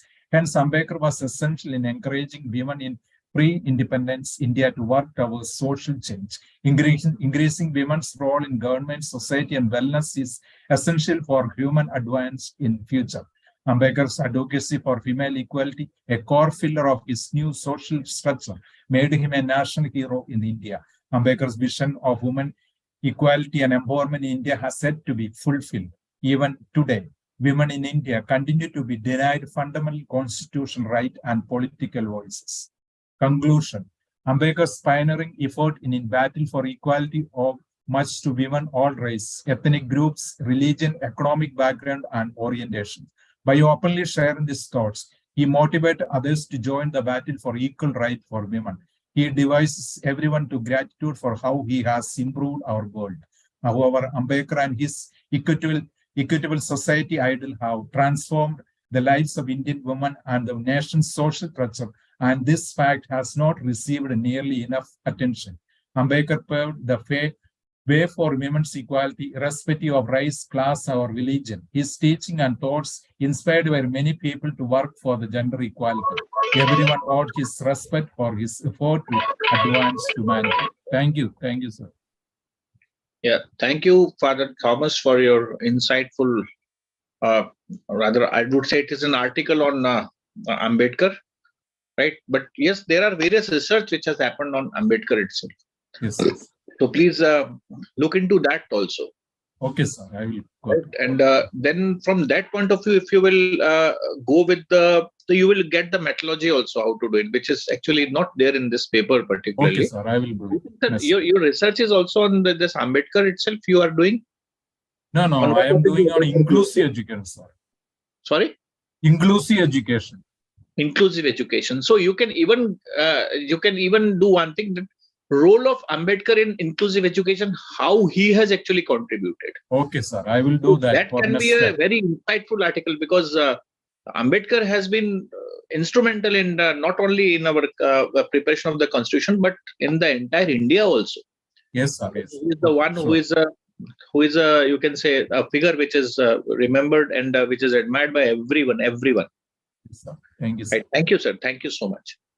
Thank you so much, sir. Thank you. The next presenter, serial number 27, Mr. Ayushman Panda, student of B.Tech, Christ University, Ghaziabad, Uttar Pradesh. Yes, please unmute, Mr. Ayushman.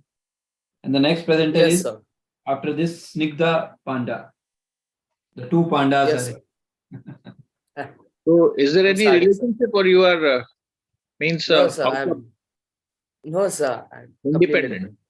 So Sir, it's a and I'm from coincidence, Christ I would University, say. Bangalore. Okay, Sorry, sir. okay. Sorry, sir. So you are from Christ University, Bangalore. Yes, sir. Okay, okay.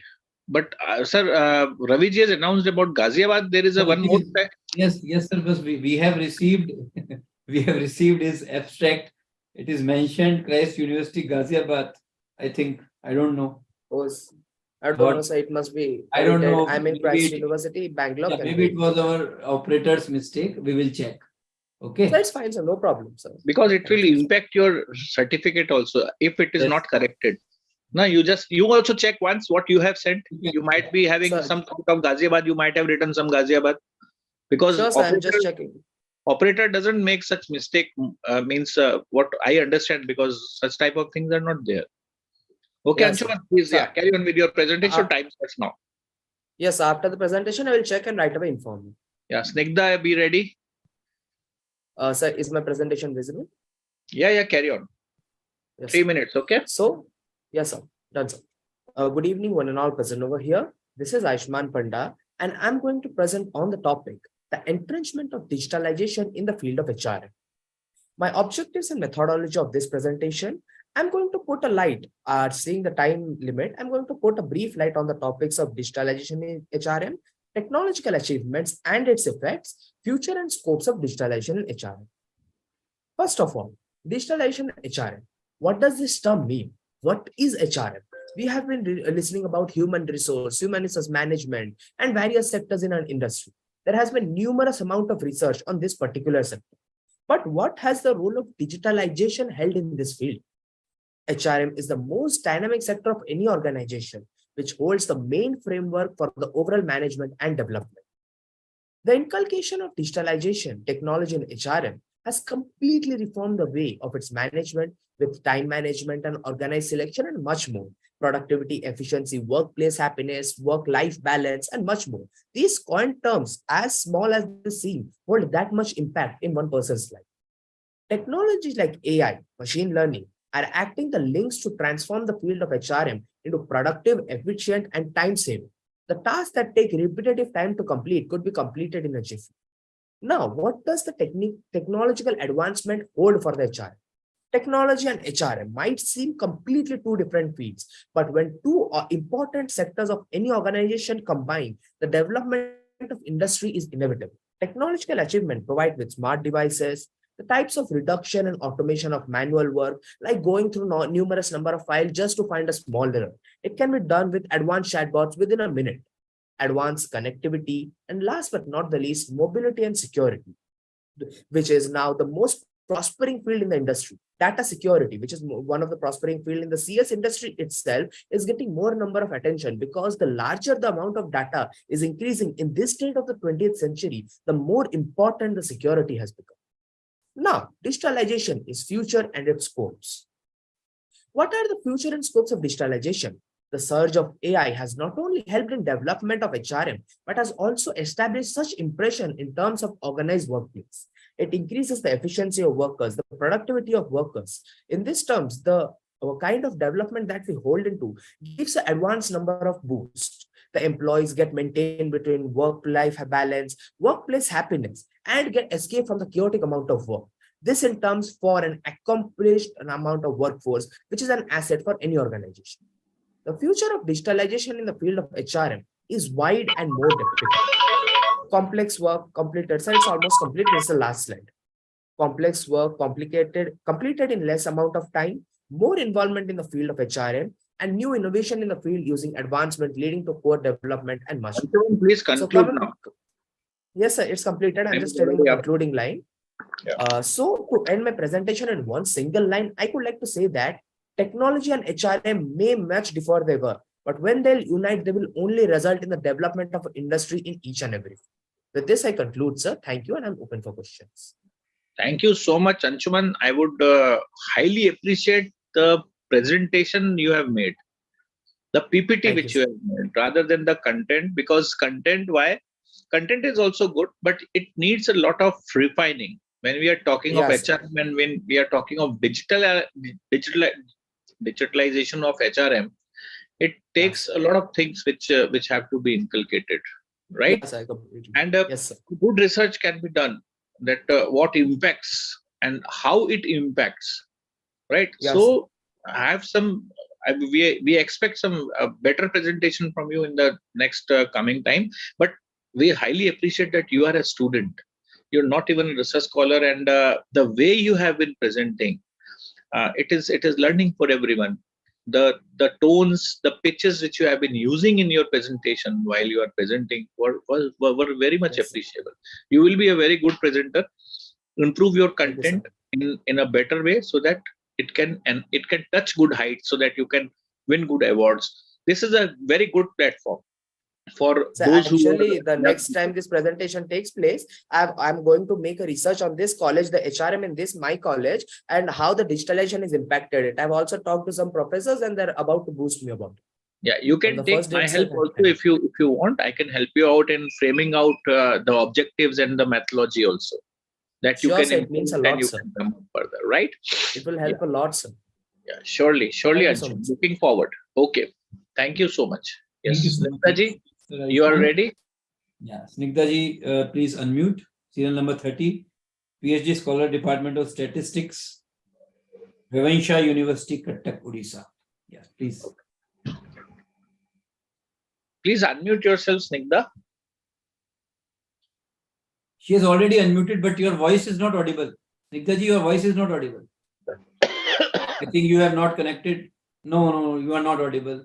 You have unmuted, but you are not Means audible. there is some fault in your mic, or you have not placed your headphone properly. No, Have you connected your headphone with your laptop or mobile? No. You do one thing. Just remove your this headphone jack. Now speak. Still not audible, sir. Snigdha, please speak now after removing your headphone jack. Remove it from your system or the computer. Please plug it out. Sir, can we take next presenter? We will take her after some time. Okay, Snigdha, just to ensure whether it is working properly, we will take you just after 1 or 2. Okay. Just write in the chat box whenever you get ready. So the next presenter, serial number 31, Niyati Ben Patel, English Literature, Ahmedabad. Yes, Miss Niyati ji, please unmute. Niyati was very much active while from starting. He was showing lot of faces, lot of expression. I could make out that she is something. She is from either from the communication or from English part. I don't know, but she was trying to communicate many things at that time. Welcome. Please unmute, Miss Niyati. Please unmute yourself. It is Niyati, I suppose. Yeah, Niyati Patel. Please unmute. बोले जा रही हैं. Please unmute, ma'am. Unmute yourself. Then only you will be able to speak properly. We will not able to listen you. Sorry, sir. Yeah. Actually, this is my first presentation, sir. So at that time, I was trying to my best. That why at that time I'm just prepared to myself. That's why, sir. I'm really sorry for that. So, Niyati Can I ji, start? Kem cho, Niyati? Yes, sir. Kem cho? I'm fine, sir. Okay. Carry on. Okay, sir. Thank you. Yes, sir. So just Yes. Please show your presentation. yes, sir. Sir, I'm visible. My You are visible. Your PPT is presentation visible. also visible. Make it full screen. Yes, sir. Yes, sir. Maximize it first. Yes, sir. Yes, sir. I'm doing. Yes, sir. Now I'm visible. My PPT is visible, sir. Wuthering Okay, height. sir. Yeah, carry Yes, on. sir. Yes, sir. Good evening, sir. Myself Niyati, and I'm doing PhD from Sabarmati University. My research paper topic is a Wuthering Heights Heathcliff, Devil or Vengeance. Introduction of that novel is Wuthering Heights is written by Emily Bronte, and she was published in 1847, and he wrote only this one single novel, but this is the classical novel. About the author, Emily Bronte was born in 1818 and died in 1849. Emily Bronte was an English novelist. He wrote many literature like a poem in all in English literature history, but this is considered as a classic of English literature. My objective is the research article objective is I want to explore the character of Heathcliff, his examine of origin, motivation, and also I want to find that which is a figure of Heathcliff is a villainous or a complex protagonist. He is a prejudiced or enigmatic persona or a vengeance. Next is the Heathcliff. Heathcliff is a main protagonist of our Wuthering Heights novel. His persona is a little bit critical. Emily Bronte described as a diamond shape. If we want to check the diamond from the various corner, and we can see that he look like a different ages. This type Bronte describe his persona is a diamond shape. From somewhere we can see that Heathcliff is a enigmatic persona. Another side we can see that he is a prejudiced. Somewhere he is a wrong hero. So this wise I can do. And Emily Bronte described very nicely appearance of a Heathcliff. He is a gypsy boy, like he's a dark eyes, dark hair, and a dark color. He is also enigmatic persona. Somewhere he is look as a moody in that novel. First of all is the devilish antagonist. At the starting, he was an orphan, and then after he was adopted by Ansho. But rather than the story, he is pursuing the revenge from a Linton's family and a Hindley. This why this is known as he is the devilish antagonist. Next is a prejudice. Heathcliff is a beloved.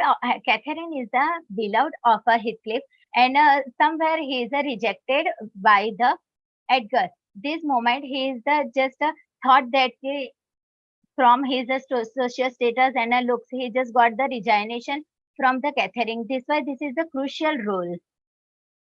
Vengeance. Heathcliff's revenge against the Ansho's family, and he's the character of a Linton. Heathcliff's love. From starting of the novel, Catherine loves of Heathcliff, and Heathcliff also loved to Catherine. But rather than Catherine decided to marry with the Edgar. At that time, he just thought he got a resignation, and he is abandoned for the 3 years. That's why his love life here ended. Enigmatic persona. Heathcliff is a mysterious play. When at a starting, Ansho adopted to Heathcliff, but rather than in the story, we all are just getting that the Heathcliff is a rejection from his family, Linton, Hindley, and Catherine, all that.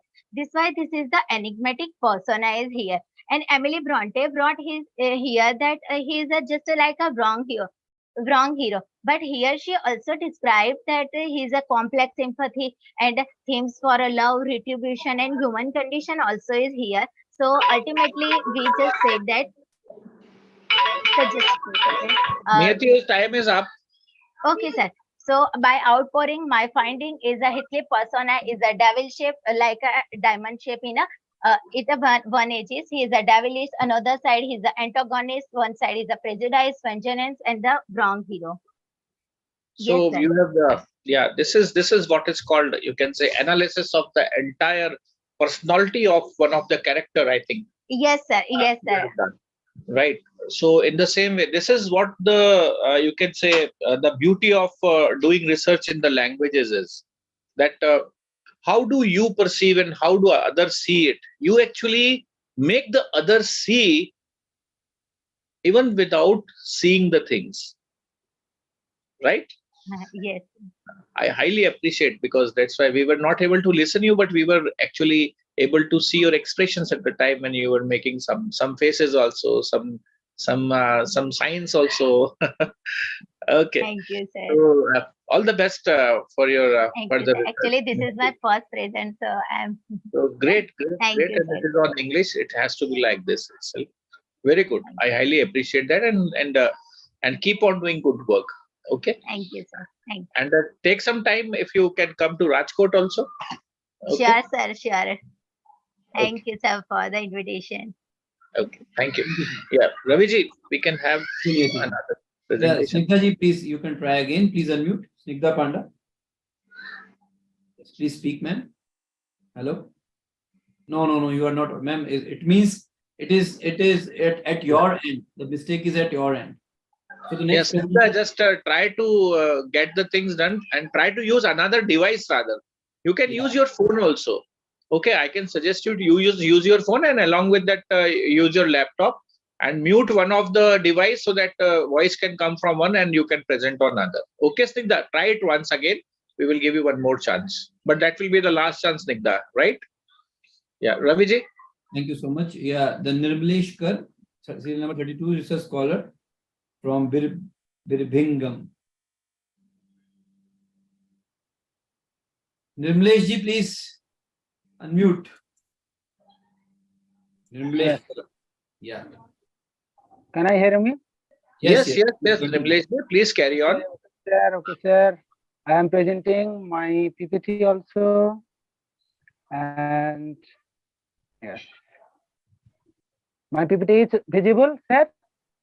Yeah, it is visible. You can carry on.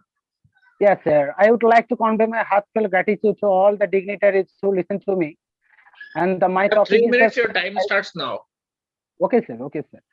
My topic is the self-alienated soul in Kamala Das's poems, its Upanishadic interpretation. Actually, Kamala Das is too much subjugated even from her childhood days by the principal in European school in Calcutta, and even in familial life by her husband and other male partners also. This unethical demeanor of all makes her alienated, and this paper shows that the alienated self is depicted in the light of Upanishadic philosophy. This picture is shows that how the Kamala Das is grown up from the physical and the gross level to the at last the spiritualized person also. And my topic is related to the second and third also, mental conflict and alienation, because Upanishad determine that the self-alienation is possible when a person is at the plane of monomycosia, and that's why her mind is disturbed. The Upanishad determine that the self-alienation has the 3 dimensions, like spiritual alienation, existential alienation, and also the psychological alienation. And I can go through the review of the literature and all this topic, and all these researchers have concerns about her confessional attitude, her feminist attitude, and her rebellious attitude. But I find the research gap from this mentioned article is that this paper shows the cause of her self-alienation in the light of Upanishadic values like I consciousness, Aham Brahmasmi, and that's why I'll be quick in aims and objectives also. My objectives of this article is the main objective of this study of the poems of Kamala Das and the impact of the Upanishad is a survey of different dimensions of thought and attitude offered towards self-alienation, love, life, and spirituality. This proposed thesis provides the cause of her self-alienation in the light of Upanishad, and this paper highlights the different types of the self-alienation and the influence of Upanishadic philosophy on her alienated soul. And finally, her distorted self gets a journey towards the inner worlds of the deliverance and also the spirituality. And there is no need of this hypothesis also. And I have used the qualitative research also and the content analysis, and also I have to finish primary and also the secondary sources to pursue my research article also. And now I will go for the findings. My findings are first slide will be the spiritual alienation in her poems also. Spiritual alienation stands for the alienation from God or the supreme self. Our senses intend to objectify all. Objectification separates us from the union with the absolute self. The isolation from the absolute self is defined as the spiritual alienation, and her spiritual pain is caught in the poem, The Munafik. I discovered the emptiness of honor, self-pain, and the absence of a God I can truly count on. Actually, her mental disharmony is due to her conflict mind, and which is attached to all the earthly objects. That's why mano hi dividho praktang shuddhang cha shuddhame Nirmalesh, your time is over. Okay, Right, sir. conclude now, please. Okay. The next slide will be existential alienation. Actually, the existential alienation means the essence from her own self from her own individual higher self also, because every human being has a individual self. That's why she is in the dilemma. That's why she does not define her identity. That's why he always finds herself in a different types of identities. Like when she confirms in the poem and introduction, I am the sinner, I am a saint, I am the beloved and the betrayed. Here the two different parts of the dualities and also the identities are personified here. Actually, her sense of duality keeps her away from her supermind. That is prescribed by the Rishi Aurobindo. And the next slide will be the psychological alienation. This type of the alienation refers to the isolation from her. Nirmalesh, please conclude now, because the time is running and there are other presenters also. Okay. And finding from these articles, one that is the one sentence that is appropriate for concluding the part, and it is found that she elevates from overmind, in which she feels alienation, but when she reaches to the world of supermind, in which her transcendental self gets the destination of ultimate peace. This is the complete of my articles and also the PPT. Okay, thank you, Nirmalesh. Another good quality, I would say, qualitative research, right? Yes, so keep on doing good work, because this is again something, some conclusions you have come out of the Upanishada and the things which have been told by the Rishi Aurobindo. Yes, Rishi Aurobindo actually. I think the analysis of sorry, yes, Nirmalesh, you want to say something? Actually, Rishi Aurobindo ji, he rejuvenates the Upanishadic explanation also. But before Aurobindo, Swamiji also, Shankaraji also, and Madhavaji also, Ramanujanji also. Actually, over the Upanishad, there are the lot of idealism, like the dualism, non-dualism, Advaita, Dvaita, Visishta Dvaita. There are the too much branches related to this Upanishad also. And in the different times, they rejuvenate and they discuss the Upanishad from the different angles. Because the spirituality. So this is a combination of what we say, and that's what I think. Again, this is again, Artiji, you will appreciate. This is again one attempt towards the NEP, right? The new education policy tells us that we should go back to our culture. We should analyze, because our culture is the richest in the world, and that needs to be explored, and that needs to be concluded and to be adopted in such a way so that it is beneficial for everyone. Great. Nirmalesh ji, keep on doing good work. I highly appreciate your efforts, and really you have done a good work. Thank you so much, and be in touch. Nirmalesh ji, from which state you have joined us? Actually, I am from West Bengal, Purba Midnapur. West Bengal. Lovely, Okay, very nice. West Bengal. Okay, ma'am. Great. Raviji, again, just try to see the diversity today. No, Sir, yesterday how much also. diverse Yesterday we also, have sir, been yesterday. going, because again, this is again a part of NEP. That We more missed you diverse we yesterday. will be, more insight we will be having. Yes, sir. Yes, Right. yesterday So let us also. have the next presentation, Raviji. Thank you, Nirmalesh. Yeah. Next presenter, Prerna Jain. Prerna Jain. This was Scholar, University of Rajasthan. What is the serial number of Prerna Jain? 33. Please unmute, ma'am. Yeah. Am I audible? Yeah, you are audible. Carry on. Good evening, sir. Good evening, everyone. Yeah. Snigdha, are you still audible or not? Can you please on your mic, Snigdha? So is it visible? Yeah, it is. I'm just asking Snigdha, just hold on. Snigdha, are you still audible or not? Just on your mic. Yes, Try sir. to speak something. Yeah, now she is audible, I think. Okay, fine. Am I audible now? Yeah, you are audible, and Yes, please yes. keep this arrangement intact as such. Okay, don't change it. Yeah, Prerna ji, your time starts now. Carry on. Good evening, everyone. My name is Prerna Jain, research scholar, University of Rajasthan. My today's topic is evaluation of earning quality of industrial development banks. So, earning quality represent an actual picture of the bank without any accounting technique and trick, or we can say it refers to the earning that the company creates from the core operations. Usually, it is seen that in net income does not depict the actual financial position of the bank. It may arise that the bank report a large scale net income, but its operating cash flow are negative. In that case, one cannot say that the bank is financially good. Thus, to achieve the actual situation, in this case, we can determine the earning quality. This is a review of literature. Objective of this research is to evaluate the earning ability of selected banks for study to assess the ability of a bank to earn consistently. Hypothesis of research: there is no significant difference regarding earning quality of the bank under study. There is significant difference regarding earning quality of bank under study.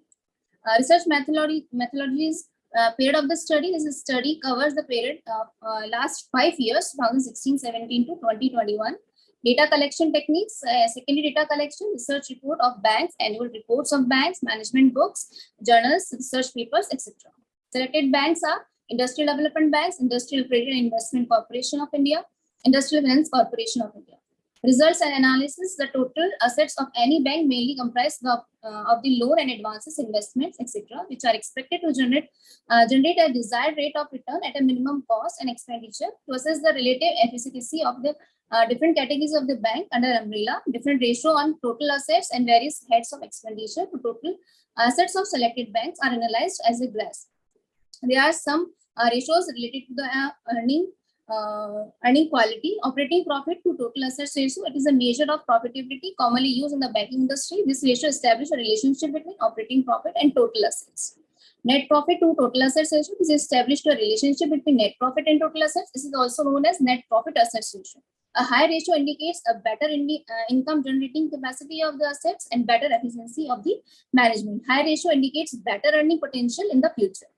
Net interest income to total income ratio: interest income consists of income on investment, other interbank funds, interest, discount on advances, or bill and interest on deposits with RBI and other. Ratio that measure how much of a bank's income is generated from loan operation compared to total income. Net interest income to total assets.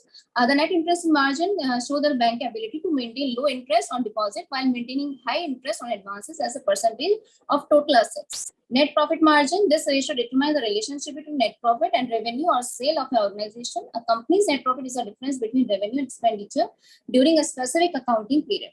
Composite ratio: now according to the average of different ratios calculated to ascertain earning quality of the public sector. Your time is up. Can you please conclude now? Conclusion is the current research endeavor object is to analyzing the earning quality of the selected 3 industrial development banks.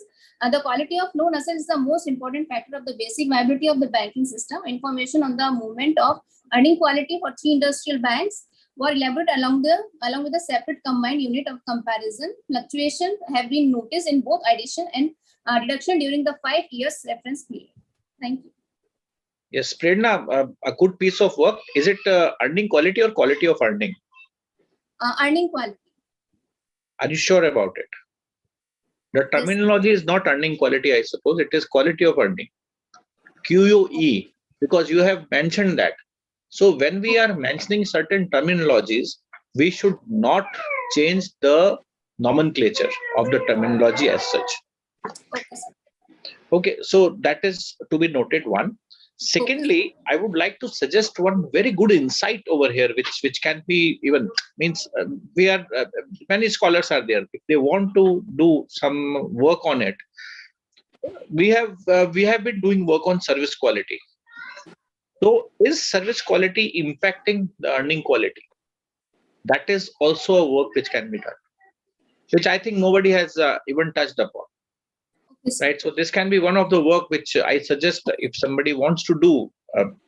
Means it's an invitation from my side that anyone can approach me for doing this, right? So that is the one. Secondly, the ratios which you have used, now these are being used in different context also. Okay, so converging this ratio and making it quality of earning QOE, that will make more sense. That how are you doing it and why have you been taking these ratios? Thirdly, you can even evaluate this through the timeline. Okay, and you can do a panel data research. I think that will contribute more towards your objectives of your own thesis, which you might be doing. See, I don't know what, but it is just a assumption that you are doing something on these lines, and if not, you you can include this as a part of it, right, Prerna? So example of good research, but yet it is incomplete, I would say, right? All the best. Do your best. Thanks. Yeah. So next, Ravi. Snigdha ji, please, you can try one more time. Please unmute. Yeah, please continue. Thank you for giving me another chance. Am I audible now? Yes, you are clearly audible now. Please start. Am I audible now? Yeah. Please carry on. Thank you. I'm sharing the screen.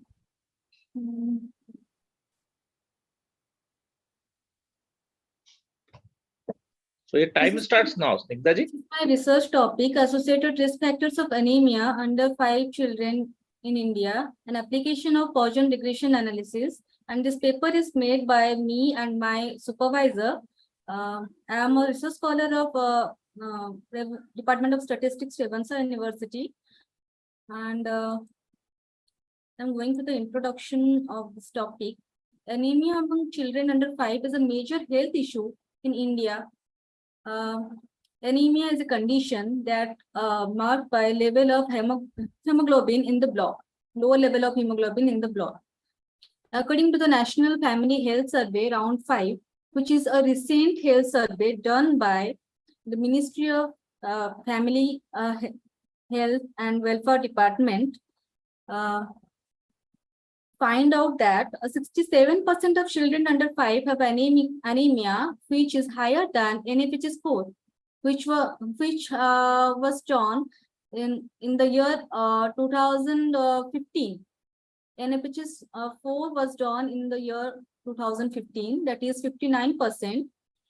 It can create a lot of hurdles in cognitive and development, slower the growth rate, and chance to increase infectious diseases. My objective is to study or investigate the risk factors associated with anemia among under 5 children in India. Data source, I have taken secondary data from the NFHS.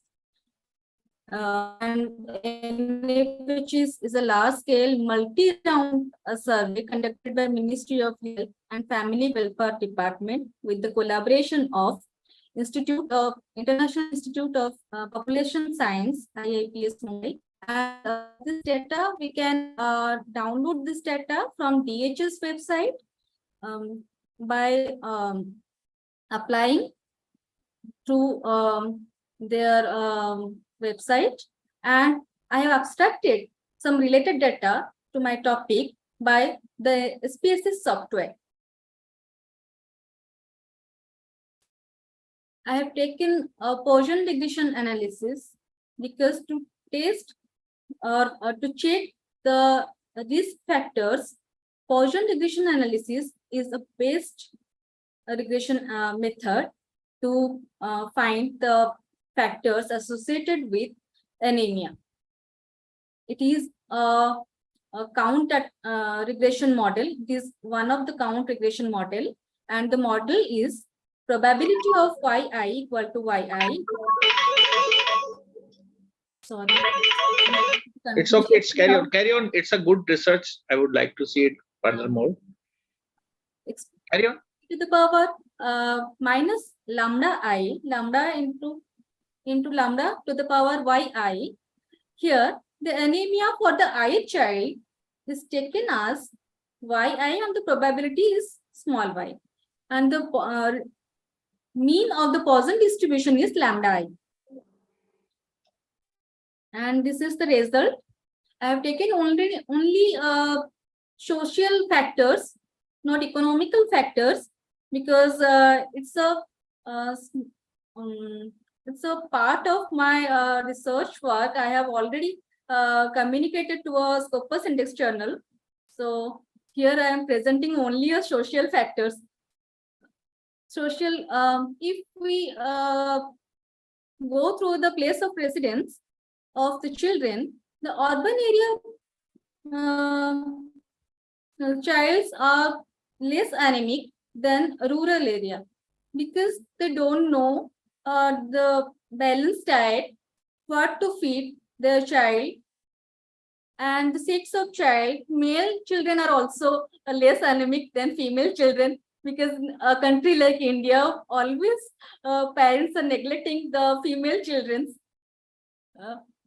Mother's age, if we go to the mother's age, if the mother's age is less than 20, then it is more chance to get anemic, the baby get anemic. And Similarly, similarly, very good, you can say, application of regression, Gaussian regression rather. So you have done. Let me ask you one question. What is difference between simple regression and Gaussian regression? Gaussian regression is a count data. Here we count how many children are anemic.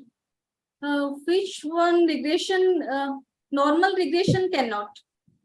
Actually, Gaussian regression is used when we are analyzing, when we are regressing along with the count data. That what is the impact if the count is being increased, right?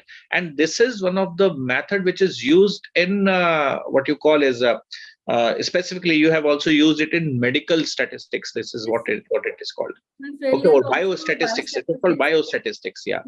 So well used, because I have been taking sessions in this in Jaipur itself. There is one our this what you call is dental college, government dental college. There also I have explained this how to use it, and you have well applied it.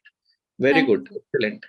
Keep doing good work, Sigda, because you are a statistician, and the application of statistics at various places is required. People are not aware about it. Okay, highly appreciate. So third time we have given a chance, but then you have also justified it well. Thank you so much. Yeah. Raviji, we can have a next presentation. Thank you, sir. Yes. That's next presenter, Miss Neelam Trivedi, teacher, St. Kabir High School, Ahmedabad, Gujarat. Yes, Miss Neelam, please unmute. Serial number 35. Yes, please start. Yeah. When your time starts now, 3 minutes you have, okay? Yes, sir. Good evening, one and all present here. Jai Shri Krishna. Jai Shri Krishna. Because my presentation, sir, just a minute, just. Yeah. So the PPT has been. So you are able to see? Yes, Bhagavad Gita, Yes. we can. Yes, yeah. So my presentation is all about Bhagavad Gita and emotional intelligence. Work has been done on this, but my purpose of this paper presentation, that chapters should be there in social studies textbook, and teaching of Bhagavad Gita should be added as a special subject from the primary classes. I'm a research scholar from Sabarmati University because the success in life, people more believe that it is on IQ, general knowledge, and the more added nowadays is artificial intelligence, AI, but emotional intelligence stays par excellence than all this. Because if according as per Bhagavad Gita, if a person is not emotional stable, then to survive or to success, because his mind will be in a wavering direction of more. So emotional intelligence play important role. The objective here, the objective of the study is that the Bhagavad Gita can add to the educational journey of students, because people are having more of this, that as Bhagavad Gita is a very pious and holiest book for Hindu, but so other caste and creed will be having bias. But according to my survey, according to as the method was Google form survey method, the qualitative method, and the quantitative method was the personal interview also.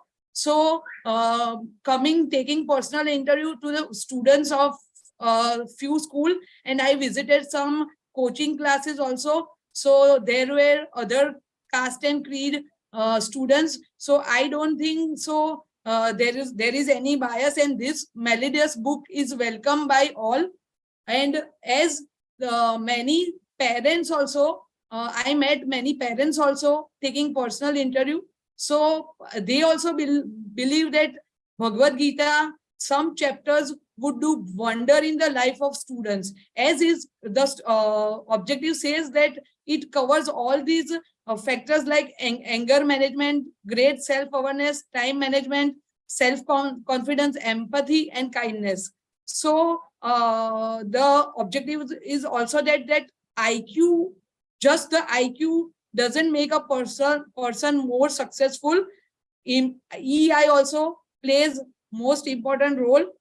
However, the limitation of the study is that I have taken only the Ahmedabad district school only, and the study was conducted on the Gujarat State Education Board also, without the discrimination. Certain areas where people can feel discriminated is Neelamji, your time is over, yes, sir. by the way. And please conclude now, because you have Yes, sir. taken. Yes, sir. Yes, sir. So the finding is students shows good enthusiasm and were open to have certain chapter in this their social studies textbook. Understanding the essence of Bhagavad Gita can inspire, because few students have came and talked with me about that they, because in school at primary level the Gita chanting has been started, so it can add to cultivated good value. So overall development with the holistic development is very much important in NEP also. So this should be added in our textbook. Okay, good, Neelamji, but let me tell you one thing, that if you are saying Can that, sir, I show my pie charts, the survey, I forgot. No, that is okay. That let me just tell you one thing. You are Yes, sir. having some pie charts also that you have shown. But the thing is that if you come on, if you go to your this conclusion part, even the hypothesis, the finding itself, the student showed good enthusiasm. How much good? That is not being told by you. And secondly, the hypothesis Sir, are. I have presented that in my questionnaire of Google form. Ma'am, let me just conclude it, because Okay, sir. let me Yes, speak also, because this is some inputs I am giving to you. Yeah, sir. Okay, sorry, sir. Sorry. Yeah, it is a good study. And what the thing is, I think this is also your initial stage of your research. Yes. This is my second Yeah, it presentation. can be witnessed, because the way you are writing the hypothesis and the objectives, again, this needs a lot of improvement rather. Whenever we are preparing a hypothesis, it is subject to be tested. Secondly, whenever we are giving some findings, these findings have to be quantitative. That if the students are getting benefit, so how much benefit, right? So it has to be quantified, that how many students out of 100 have said this, right? For example, even for one parameters, means suppose I just want to ask you one question, that are you educated? How much educated you are? So you will say, I am very much educated. So there can be various parameters which actually tells us that how much a person is, suppose, financially educated. So there will be certain things which actually converges into one factor. So you can actually improvise the things in that way, which actually you can say point out towards certain things which quantifies it. And quantification itself, when you are able to quantify, you are able to conclude in a better way. So right? can we get your email ID? So just for our final thesis for the it would be a help if we get. Thirdly, what I will do is I will write it in the chat box. Whosoever wants it can take it. Not only email ID, I will give you my mobile number also. You want to have some discussion? It would be helpful. It would be helpful for the final presentation of our presentation. Surely. This will be, and even this not only mine. You can even Aarti ji is also a very good researcher. You can take her help also, because she is also having great insights about this, right? So mine also I will give you, no issues in that. But yes, each and every person who is coming on the board of Inspira, they will be able to help you out. That what is the purpose of this organization, which is because sometimes the confusion, we are confused as a fresher, we are confused between the objectives and hypothesis, and it do happen after working a lot, because since more than 15 days we are working for this, so it do happen. Raviji, there is a need of a workshop now. I told you last time also. Sir, we are Honorable planning. Modi, sir, please this is a need of the time, and we are though we are organizing good, we are providing good platforms to everyone, but now I think last time Yes, also sir. many I researchers, also feel, sir, actually, I also feel because last time we have organized in the 2022. so And after that, we are organizing only conferences, national and international conferences. Raviji, this is a very high time for us to just organize something which is at least helpful, so that the purpose of our organization, that is Inspira Research Association, which is the purpose of enhancing the research, should keep on going. Sure, sir. Sure, sir. And That's what is we'll definitely try to. Neelamji, please be in touch with the with Inspira, and please subscribe the subscription also. And I hope you are a life member. No, I am not the life member of Inspira. Means I'm a student research scholar of Sabarmati University. No, that is okay. But what I suggest you is, because sir. what the thing is, you get a lot of information. Yes, and sir. when you become Surely, a life member, definitely it is. I appeal everyone over here, because those who are new researchers, if you get associated, such type of platform you cannot get. So if you really want to enhance your research, or really want an inspiration, please join it, because what the thing is, I personally speak, I have got a lot of benefits, because there are various researchers who are coming up. We are exchanging our ideas, and the exchange of ideas, this common platform for everyone, actually gives us insight to think in a new direction, and that's what is research is. Otherwise we keep on reinventing the wheels. That is not at all appreciable. Sir, but few questions I have asked to the students. Would you like to see that or no? Thus it is done. No, not now. We can. Okay. Yeah. Okay, I will give you my mobile number. Don't worry. Yes. Okay. I'm putting it in the chat box. We can discuss on that, because there is a very we have less time, and even in this discussion because, also. On my personal base, I want some few chapters should be added in the textbook for the betterment of the students. We will discuss it for sure, Neelamji. Thank you so much. Raviji, we can have a next presentation. Meanwhile, I will write my email ID on the chat. You are not aware about life membership. We will send you the details. We have around 950 life members from all over the country and abroad. And you will get so many benefits after becoming the life member. I can just say that. So thank you very much. Thank you so much, Professor Pava, sir. And now the next presenter is at serial number 36, Miss Hadia Javed, research scholar from University of Kashmir, Srinagar, Jammu and Kashmir. Wow, it's great. So Pava sir, Anji, the participant joined from Jammu and Kashmir also. So that's what the thing is. See, that's why I was just saying that if we can have a diversity graph of today's presentation. So आप देखिए जम्मू कश्मीर से जुड़ रहे हैं लोग. Yeah. Yes, Hadia ji, please continue. Yeah. Hello. Good evening. Yeah. Very good evening. Carry on. Yeah. I'm sharing my screen. Is this screen visible? I hope it is. Actually, I'm just typing. It's not visible. It's not visible. Please share your click on the share screen. Yeah, now it's coming. I think it's. Yes, now it's coming. Yeah.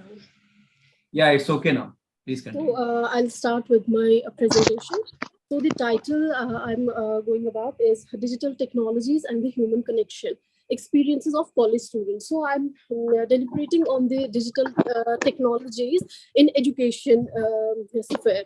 So the research problem for this very area is to study the impact of digital technologies on human connection among college students. So the background from which I developed the idea is post COVID, we are seeing like education through digital technologies and internet are rising and becoming more eminent in present times, offering a range of online courses, digital resources, personalized education, and much more. Apart from these very benefits, these also pose certain challenge like a motivation in students, increased screen time, limited outdoor activities, ultimately affecting students' psychosocial life. So again, here I would like to say that the focus of this paper again is on one of the demerits that this mode of education poses, that is like limited human interaction, or the effect this education mode has on the human connection. So again, like some research has already shown that how these technologies are affecting human face-to-face connection, and also suggest the decline of social skills among students. So coming to the research objectives, I have deliberated on 4 objectives. First, it is explore the teaching learning experiences using digital technologies among college students, examine the benefits of digital technologies in imparting education, examine the impact of using digital technologies in education and human connection and relationships, and lastly, understanding the effect of digital technologies on the teacher-student relationship. So the methodology used was qualitative methodology, using interviews with 15 college students and 5 FGDs, and interviews were conducted till data saturation was achieved. And coming to the when the data was analyzed, so the 3 main themes were informed by the data. One was digital technologies as a new norm post-COVID era. Second, it was digital technologies and the human connection, wherein I got 2 sub-themes, that is social networks and relationships, and face-to-face connection and relationships. And then last, it was the balancing. The time is up. So please conclude now. Yeah. So with respect to these 3 themes, the findings with respect to first theme emerged. Finding is too long, Hadia. Please conclude it. I'll come to the significant one, that the theme that is more significant to this research. It's like narratives from students reveal that social media usage creates a false sense of connection, because with the use of these technologies, accessibility to mobile devices and gadgets has increased, and thereby giving more accessibility to social media and other platforms. So having having update of their friends' lives, social media and social networking, and having very less meaningful interactions with them. Also, they reported that students didn't feel regarding to teacher-student relationship.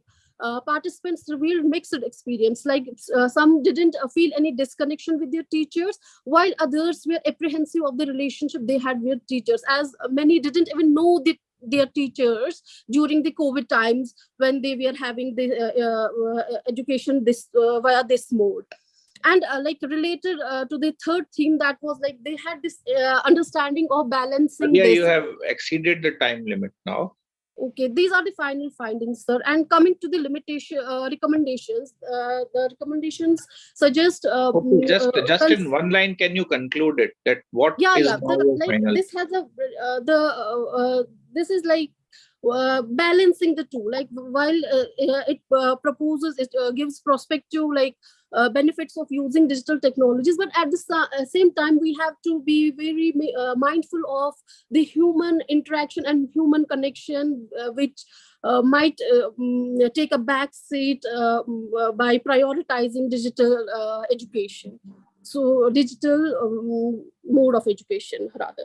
So this is balancing. One thing is there. See, Hadia, there is you are talking about the student-teacher relationship also. Yeah. So has it been improved or has it been deteriorated during the? There were mixed results for that. Like somewhere, like they felt this disconnection. So when there are mixed results, we have to take some best out of it, and we can make a model that what is impacting what.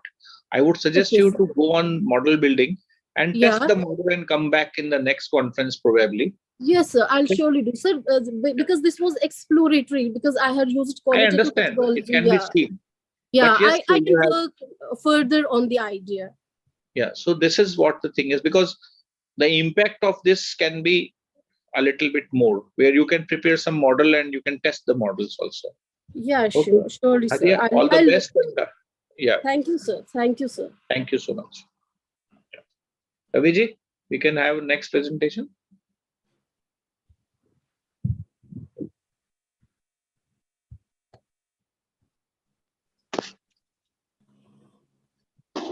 Yes, sir. Yeah. Number 37, Mrs. Leena Gopal Bhai Parik. Yes, Leena ji, please unmute. This is a scholar from Sabarmati University. Please unmute. Yes, please continue. Excuse me, sir. No, you are logging from 2 devices. It will be echoing. You have to off one device. Sir, the problem is we are the brother and sister, and one is going Sir, through actually, mobile. they are the serial number 37 is sister and serial number 38 is brother. Yeah, but they are and logging I from 2 wanted devices. one of it to let my laptop to be shared, 38 number, share the screen so that she can show it, because she is on mobile. What you can do is just mute one device, any one device you can mute, let the voice come from only one device. That would, I think, be resolve the problem. One device is already muted. They have muted the one device. Okay, fine. Please unmute once again. Unmute only one device, okay? Please unmute. Leena ji, please unmute. Yes, sir. now you can continue. Okay. Good evening, sir. Yeah, please carry on. Leena ji, your time is already started. Yes, sir. My work is on.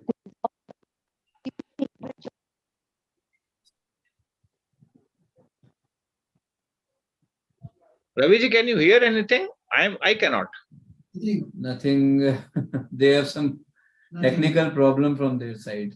They are not. Okay, let us give them a chance to just correct that problem and come back again. Let's take the another presentation meanwhile. With Zoom, I Yeah. think.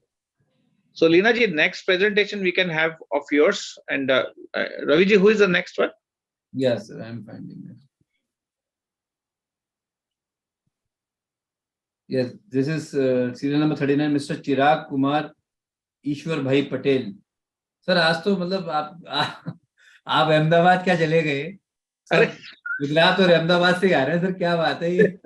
अरे sir मेरा इसमें कोई role ही नहीं है. कमाल हो गया. आपको देख नहीं सर, आप सबको पता था आप चेयरपर्सन हैं और ये गुजरात पूरा गुजरात. वैसे साबरमती यूनिवर्सिटी के साथ कर रहे हैं, इसका भी फर्क है. वही मैं कह रहा था. वो सर ने कोलैबोरेट किया है, एसएस मोदी साहब ने कोलैबोरेट जो किया है, ये उसका रिजल्ट है. मेरा क्या है सर, आप मुझे कहीं से भी बुलवा लो, ऐसा कुछ नहीं है. अरे चलिए mister Chirag ji, please you can continue. Good evening, Namaste, sir. Namaste, Chirag. My name is sir. My name is Chirag Patel. I'm research scholar from HNGU Patna. Should I share my screen, sir? Yeah, you can, and your time starts now. Okay, 3 minutes. My God, it's an Apple device. I don't know how to do it. It's not allowing me to. No, it's not allowing me to search at the screen. You can share your screen by clicking on share screen. Everyone can allow. No, I have a Mac device, sir. It's have a problem. I think I don't have know. given access to every You can log in by Chirag bhai. You log in from other device. Okay. Meanwhile, Ravi ji, we can take the next presenter, or even Leena ji if she is ready. Chirag bhai, you try it from other device. Disconnected and connected from other device. He wants to give oral presentation, sir. Yes, sir. Can I give a oral presentation, sir? Yeah. Yes, please continue. Aarti ji, your phone number and email ID is in demand. Okay. But the credit goes to me. Yeah, Chirag bhai, are you able to do that now? Yes, sir. I can give my presentation orally, sir. Yes, sir. Today my presentation is on analysis of narrative techniques used by the Ravinder Singh, Sudeep Nagarkar, and Durjoy Datta in their first fictional writing. These three are the fictional Indian English literature fictional writers, sir. And I took their first three novels to narrate, to examine their narrative techniques and analyze their narrative techniques. Okay. This research paper delves into the narrative techniques employed by these three prominent writers named Ravinder Singh, Sudeep Nagarkar, and Durjoy Datta for their debuted novel. Okay, this research is going to analyze various narrative techniques in the romantic novels. Okay, the research scope and methodologies are this research examines how each author craft their narrative to evoke emotions, engage the audience, and craft compelling the characters and plot lines based on the literature survey. The methodology involves a close reading of selected works, focusing on key elements such as a narrative structure, character development, dialogue construction, and a thematic exploration side. Now, we first take narrative techniques in the Ravinder Singh's novel, which was I Too Had a Love Story. This is his first maiden novel. It's in this novel, what we have said that Ravinder Singh uses Raveen and Khushi. Raveen is an Infosys engineer. He met Khushi in a online site, and their romantic romance go on then. Later on, in this paper, we say that the kind of narration they have given and voice raised in the social aspect. Ravinder Singh's known for his heartfelt and poignant storytelling employs a direct emotionally charged approach. His point of view, dialect, foreshadowing, flashback, symbolism, imaginary metaphor, smile, using of irony, use of urban technology like SMSs, and all those things makes his narrative techniques quite well and catches the audience. Next, we have Sudeep Nagarkar. We take Sudeep Nagarkar's few things left unsaid. Okay, here Sudeep Nagarkar tells about Aditya and Riya. It is quite a love story about that, about Aditya and Riya. And Sudeep Nagarkar enters readers with his romantic inclinations and relatable characters. Okay. The novel resonates with the readers, especially the young audience, due to its portrayal of contemporary issues and dilemma faced by younger contemporary issues and dilemma faced by young adults in manner of hearts. It tackles themes such as societal pressures, self-acceptance, and the pursuit of a true happiness. Okay. Now we take the third one, Mr. Durjoy Datta. We have taken, of course, I Love You from Durjoy Datta. Chirag, time is over. So should I make a conclusion then? Yeah, please conclude it, right? Okay. Look, all three writers have a different aspects in the writing, and everyone has explored things related to the literature. Most they have focused on emotions with the mastery in storytelling. Okay, this research provides valuable insights into craft, and this celebrates author also enriches understanding and contemporary Indian fiction and its evolving storytelling techniques. Okay. This paper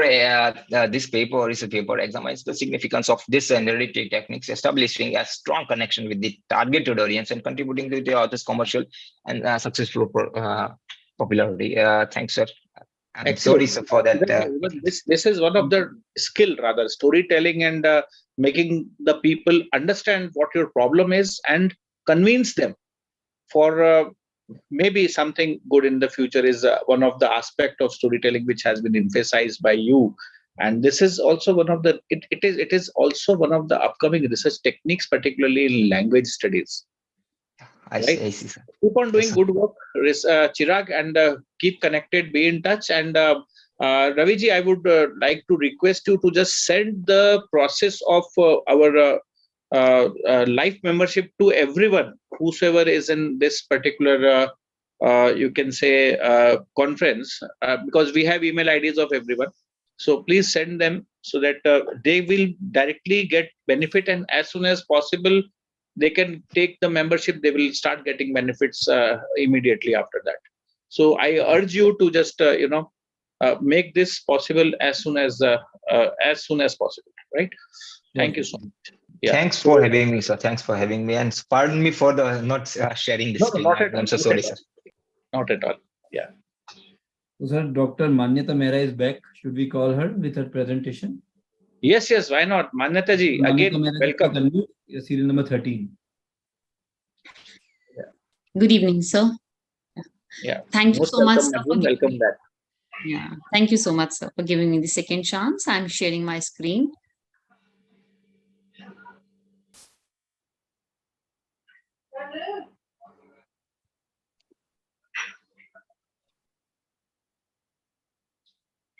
Manyata ji, you have directly come on conclusion. No, sir. Is it fine now? Yeah. Please carry on. Your time starts now. Yes, sir. So the topic for today is a study on impact of implementing HR software system in corporates. Talking about the meaning of HR software, it is a digital key for handling and streamlining the day-to-day HR undertakings and HR, by and large, HR objectives of an organization. HR softwares make it conceivable for HR staff members to more readily assign their time and assets to additional useful and productive endeavors. HR software innovation has made some amazing progress. Earlier, it was available for big business houses only, but for now, HR software is an answer to each size and type of organization. Talking about the objectives, the objective of my study is to study the human resource industry as a testament to how technology plays a significant role in leveling the workforce and connecting employers with their employees. And secondly, to recognize how app development, machine learning, artificial intelligence, and blockchain partnerships between HR professionals and technology aids to accomplish critical HR tasks. So next is functions of HR software. Due to time constraints, I would just be saying that HR software includes, you just name the activity and HR software does it. You just name the HR activity and HR software has a solution to it. Talking about evolution of HR technology, human resource is constantly improving along with its software, along with its technology. Manyata, please scroll the slides and come on the methodology. And there are some inputs regarding your objectives also. I will give you that too after your presentation. All right, sir. Yeah. So for this, I have included evolution, scope of HR software, and the basic thing what I have included is impact of licensing. What is the impact of licensing between technology and human resource? So what are the benefits of HR software if we talk about it? Is reduced errors, improved organization of documents and employee data, streamlined processes, continuous feedback, more accurate analytics, improvement in succession planning, keeping organizations compliant with federal regulations. So they provide solution for each and every activity. I have covered how to implement an HR system also. Of course, I have covered this in detail.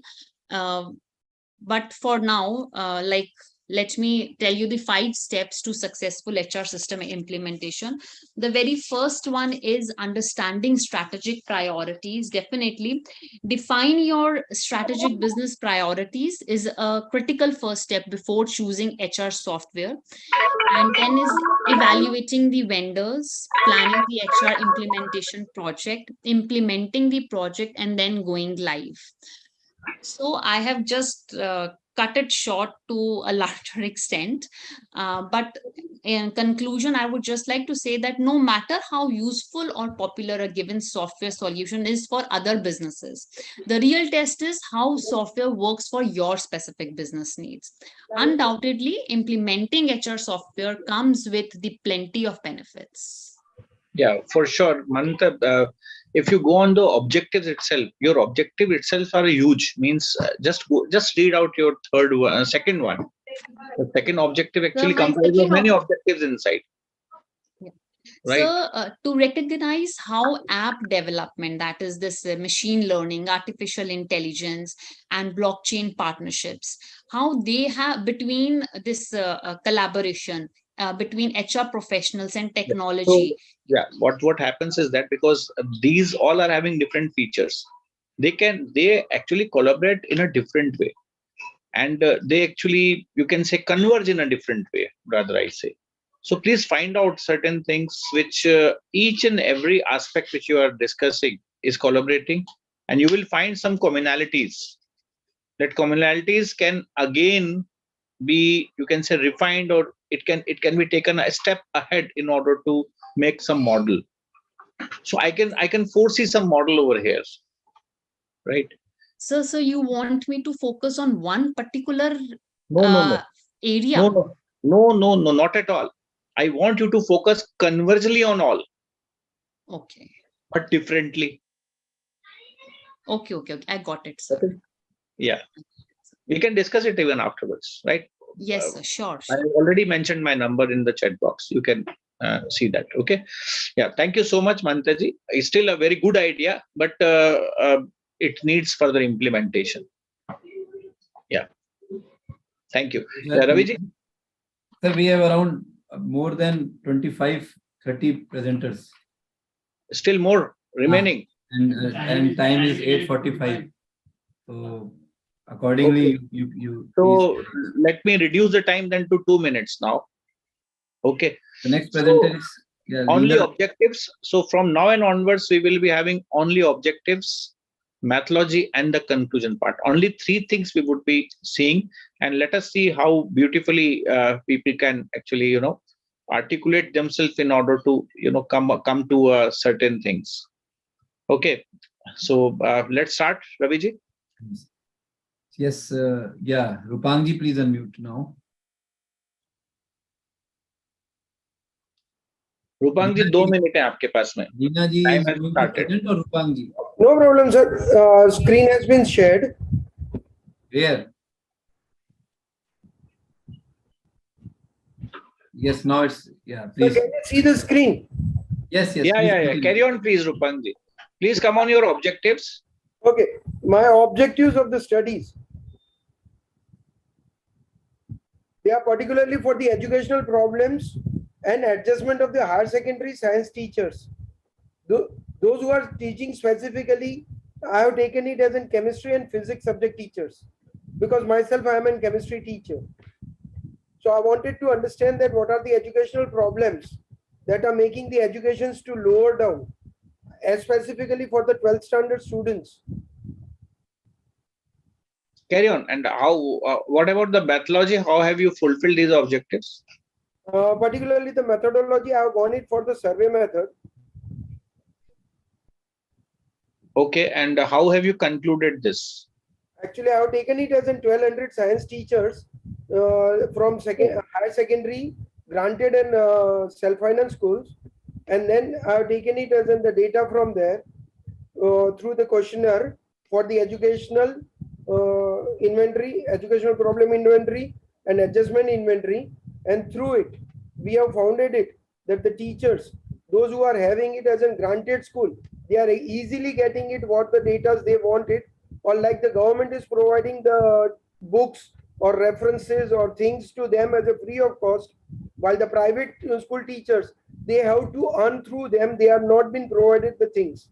At the same time, the problem arises that the government teachers are getting it as a good salary, while the self-finance teachers are getting been exploited in the salary based also. Training have been arranged for the self-finance schools, government schools, while it is not been provided for the private schools. As a result, teachers are always in a problem that how to manage the things, how to arrange it for themselves, their jobs safety. The private school teachers, they are finding out the job safety. As a result, they are unable to deliver the good quality content to the students. Rupangji, one quick input. What is to be done over here is you have to define the educational problems. We cannot just do conversely that educational problem. So what educational problem and what are the solutions? Accordingly, you have to define it, and then I think it will become a better research. Your hypothesis will also give you better results. Okay, Rupangji. Thank you so much, Rupangji. Thank you, sir. And we are in hurry, so we'll not be able to, further it more. No issue, sir. Yeah, thank you so much. Thank you so much. My sister is ready. Okay, fine. Great. Thank you so much, Rupangji.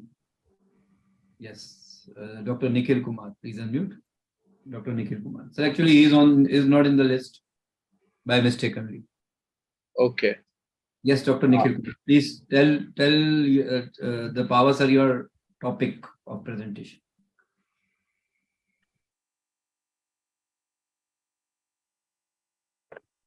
Dr. Nikhil, you have 2 minutes. Your time starts now. Oh, okay, sir. Objectives, methodology, and conclusion. That's it.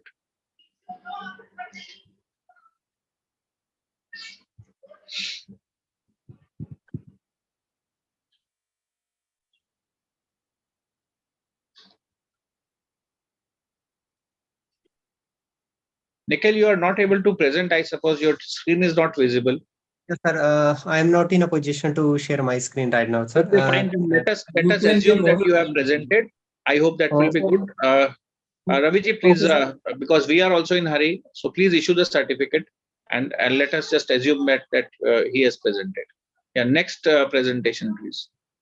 So, Dr. Nikhil, you can send your PPT on our mail ID, or if you want to present, you can give full presentation to Pava sir within 1 or 2 minutes. If you want. Okay, sir. What do you want? Sir, I will share my PPT. That would be better, Raviji. Thank you. Thank you. Yeah, please take next.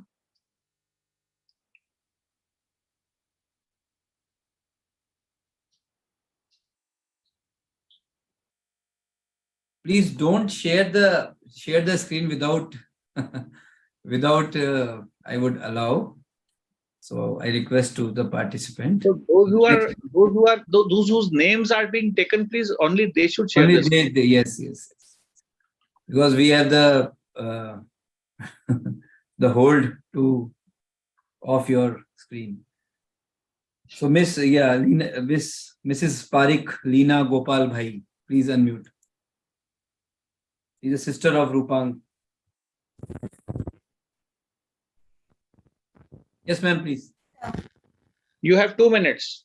My paper is based on review literature. My presentation is over here. Are you able to see the screen? Yeah, maybe it may be coming. Raviji? No, sir, it's not coming.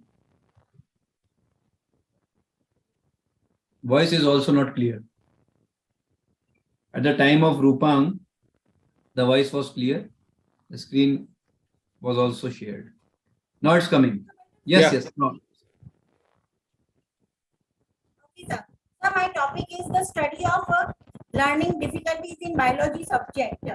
As we know that biology subject is so vast, right? And it is related with the higher secondary school. It is Madam, just come on the objectives. Just come on objectives, methodology, and conclusion. review literature only. Okay, it is a review of literature. Then directly come on the conclusion. Okay, sir.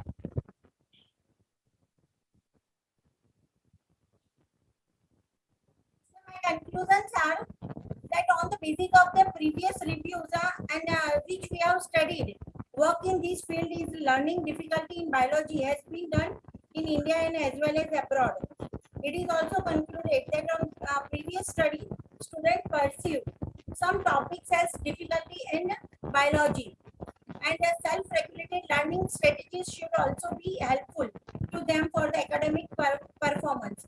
So the finding will be of the study to also organize the research question related to the biology topics of the student to come out from the difficulty learnings. Such as some reasons are there, particular topics are there, as there is a vast field in the biology. So I will be working on that all things. So carry on, keep on working and keep on doing good work, because this is just an initial stage of your research. So we are looking forward for a better, you can say, research and better outcomes rather, which can be used for the other teachers also, so that they can also improvise. Right? Thank you, ma'am. Thank you so much. Raviji, next, please. Yes, sir. Thank you so much. The next presenter is serial number 40, VT Dokrat, Department of Mathematics from Nasik, Maharashtra. Please unmute. Vibhavari. Yes. Good evening, one and all. Now I directly share my PPT. Vibhavariji, only 2 minutes, right? Yeah, yes, sir. Carry on. Sir, I am from mathematics background. So my topic is graph survey study of association between graph and graph labeling techniques. Here mathematics is nothing but what? It is the relationship between numbers. Okay, numerals means numbers and graph means what? This graph represent the numbers. In mathematics, there are relationship. PPT is not visible, sir. I think Yeah, PPT is not visible. PPT is not Share your visible. Yeah, just sir, just wait, sir. Your time is running, Vibhavari. Okay. Is it visible, sir? Yeah, no. No. Might be coming on the way. I don't know. Yeah, just wait, sir. I'm share the PPT. Why? Just Okay, you wait, do sir. one. Just carry on with your presentation. Let us just listen what you say. Carry on. Send your Okay, PPT sir. on the mail ID. I will send it to Power, sir. Yeah. Will be very well. Okay, sir. Carry on, carry on, carry on. Yeah, just wait, sir. Just wait. I actually share the screen. You now have 50 seconds more. Oh, sorry, sir. Yeah. You now come on the conclusion part. Okay, sir. Okay, sir. Your PPT is not yet open, ma'am. Not open. We can Sorry, see sir. the various PPTs on your. I share that PPT, but why not visible? I don't understand. Okay, sir. I will just explain. You just read your As conclusion mathematics is the relationship. Okay, sir. We use this different graph labeling techniques. In this, I study different graph labeling techniques. Using these different graph labeling techniques, we can reduce the cost in case of medical sciences, because in this we find how to reduce the time. Okay, for example, in when we consider the medical sciences, and in that we have to implant the teeth like this, or when we have to study the veins, then using this graph labeling technique, we can easily study or where is the relation, where is the blockage. Using this relationship between the numbers. Okay. Yeah. So no issues, but yes, we have at least got some idea about that. The technique which you are using is also implementable, particularly in medical sciences and various other things. Yes, right? Thank you so much, Vibhavari ji. Please send your PowerPoint presentation. Just want to have a look of that too. Okay, Thank you sir. so much. Thank you. Thank you, sir. The next one, 41, Vandana Deswal, please unmute. Research scholar from Sabarmati University. Namaskar, sir. Yeah. Namaskar, Vandana ji.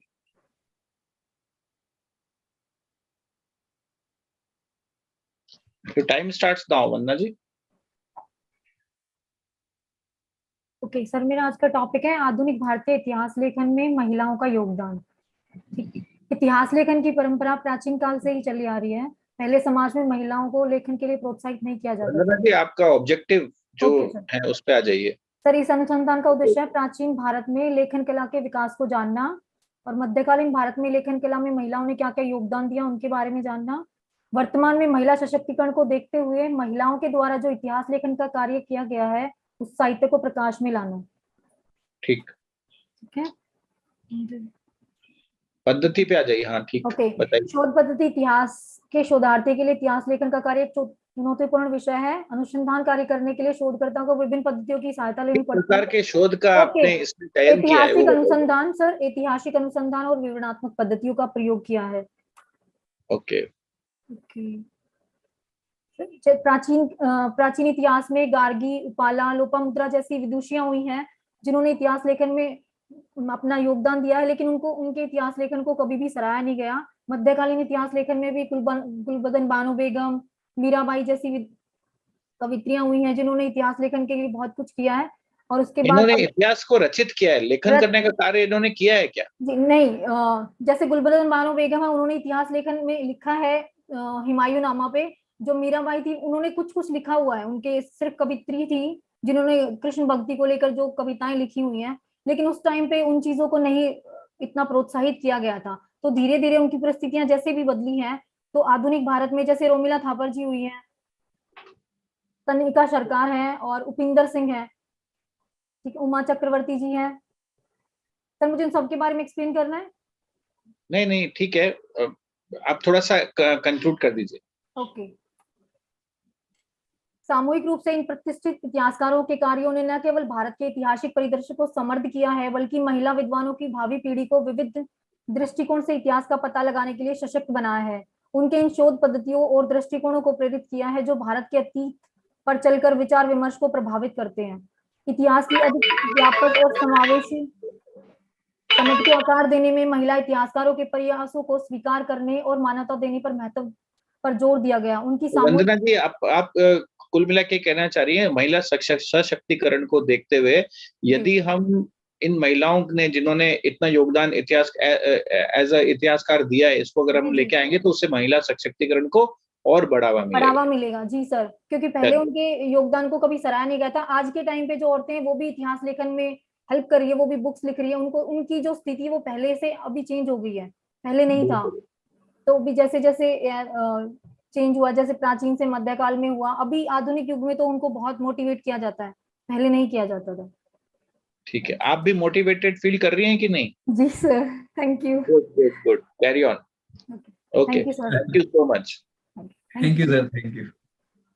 So the next presenter, serial number 42, Ms. Shalini Ranjan, research scholar from Sarla Birla University, Ranchi, Jharkhand. Yes, Shalini ji, please unmute. Ravi ji, please prepare a diversity chart for today's presentations. I think all the states from India have contributed. Yes, sir. Yes, Shalini, welcome, and please, you have 2 minutes to give your thing. Your time starts now. Good morning and hello and good evening to one and all present here. Sir, I am sharing my screen.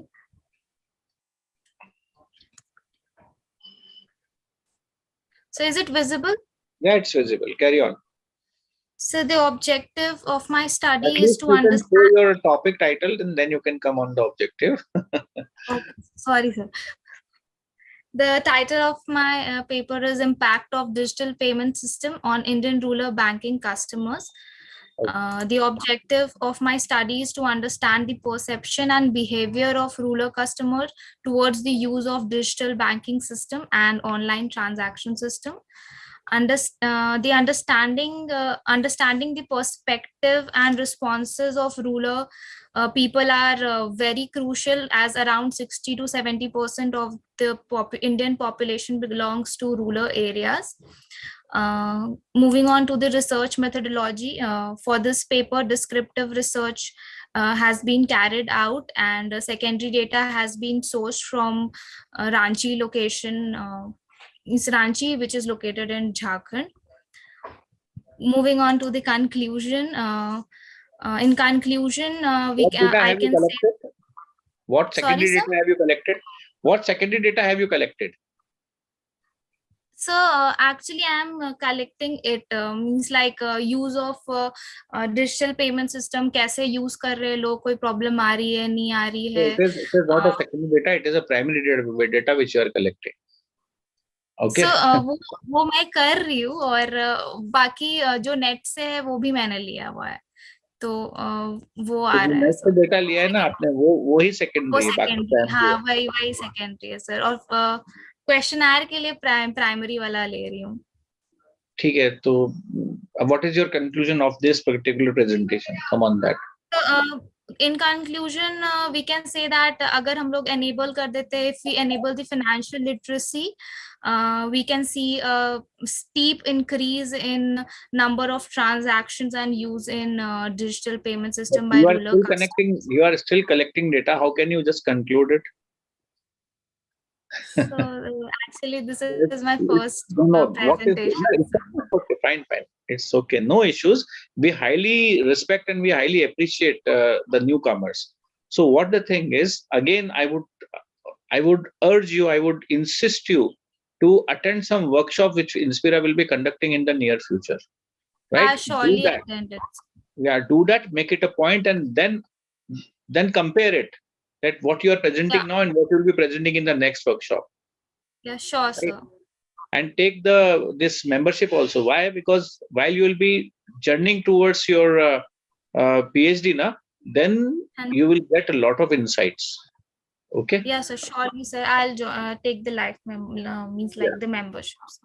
Yeah, and even my mobile number and that email ID is there. Sir, In case you want to talk to me, you can do that. Okay. Thank you so I've much. noted it down. Thank you, sir. Thank you. Okay.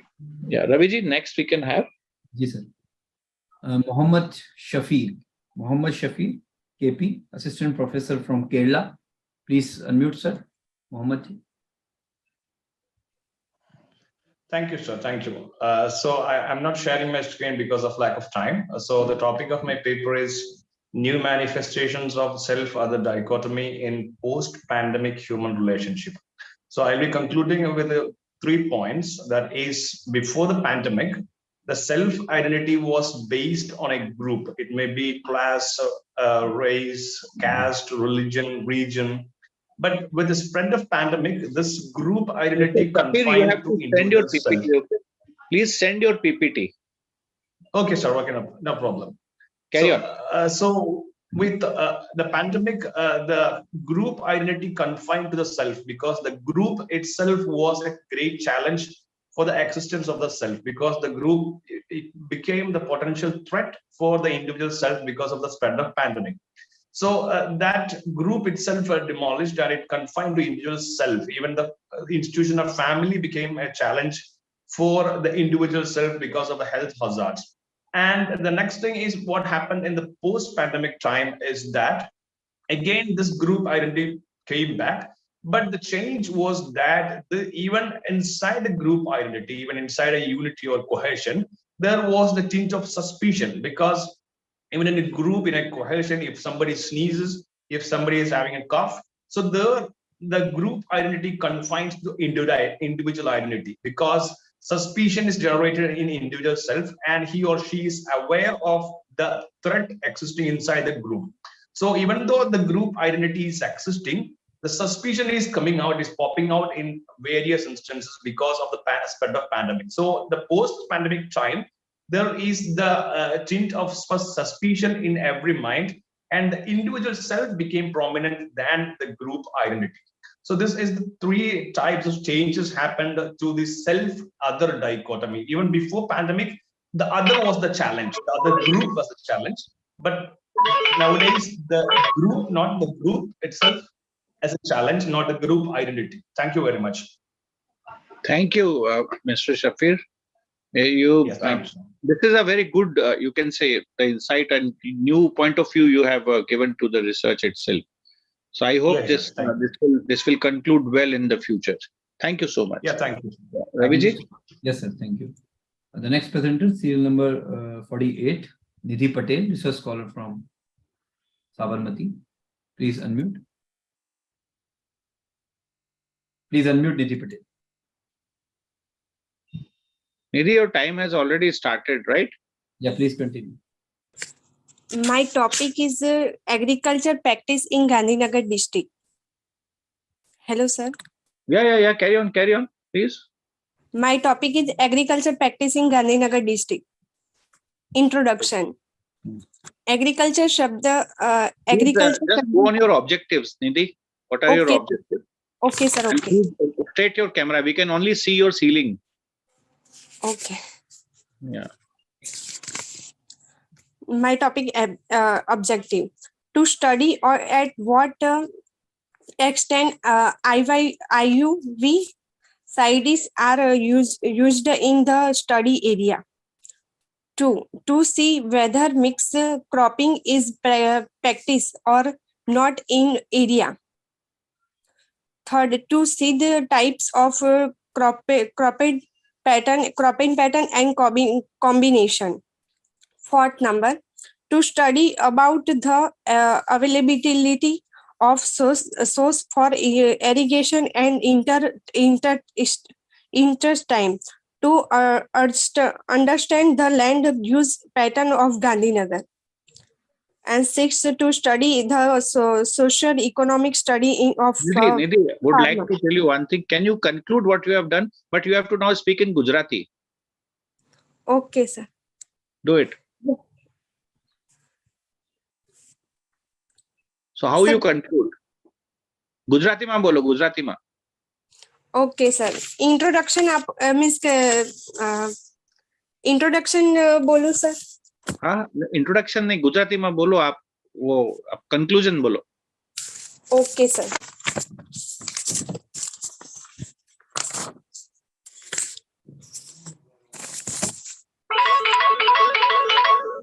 Sir मान लेते हैं जरा पण अब.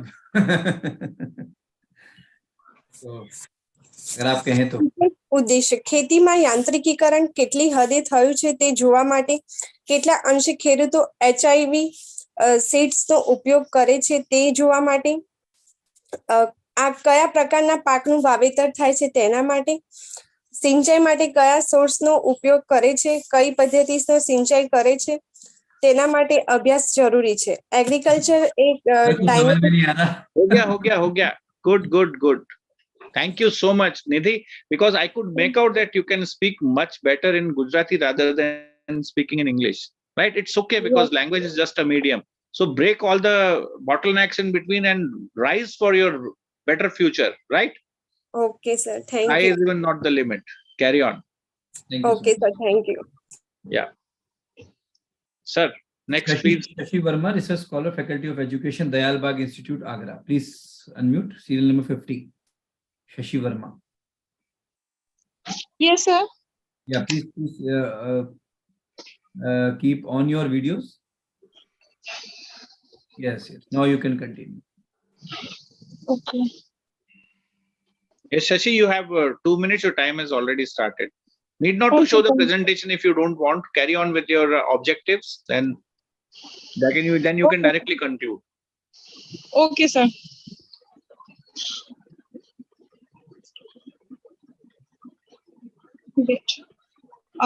Good evening, sir. My presentation topic is a study of spiritual intelligence and metacognitive awareness enhances academic achievement. Spiritual these are my objective is to assess the level of spiritual intelligence of the student in relation to their academic achievement, to assess the level of metacognitive awareness of the student in relation to their academic achievement. Methodology, it is a process used to collect information and data for the purpose of making decision. The publication, research, interview, survey, and other research techniques and could include both present and historical information. And my variables of the studies is independent variable is weird student, independent variable metacognitive awareness and spiritual intelligence. And significance of the study. Today, our need has been to grown to endless limit, which leads to curious, hence try to seek this thing, make us peace less and get happiness through materialistic thing. But this is our doubt because real happiness cannot be attained by the worldly things. This spiritual intelligence and metacognitive awareness can play a major role to overcome their problems related to spiritual intelligence and metacognitive awareness.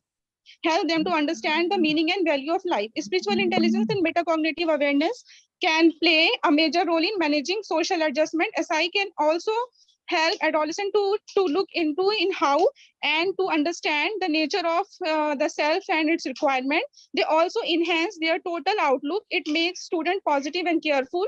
Positive thinking makes one physically and mentally better equipped to manage mental balance. Thank you, sir.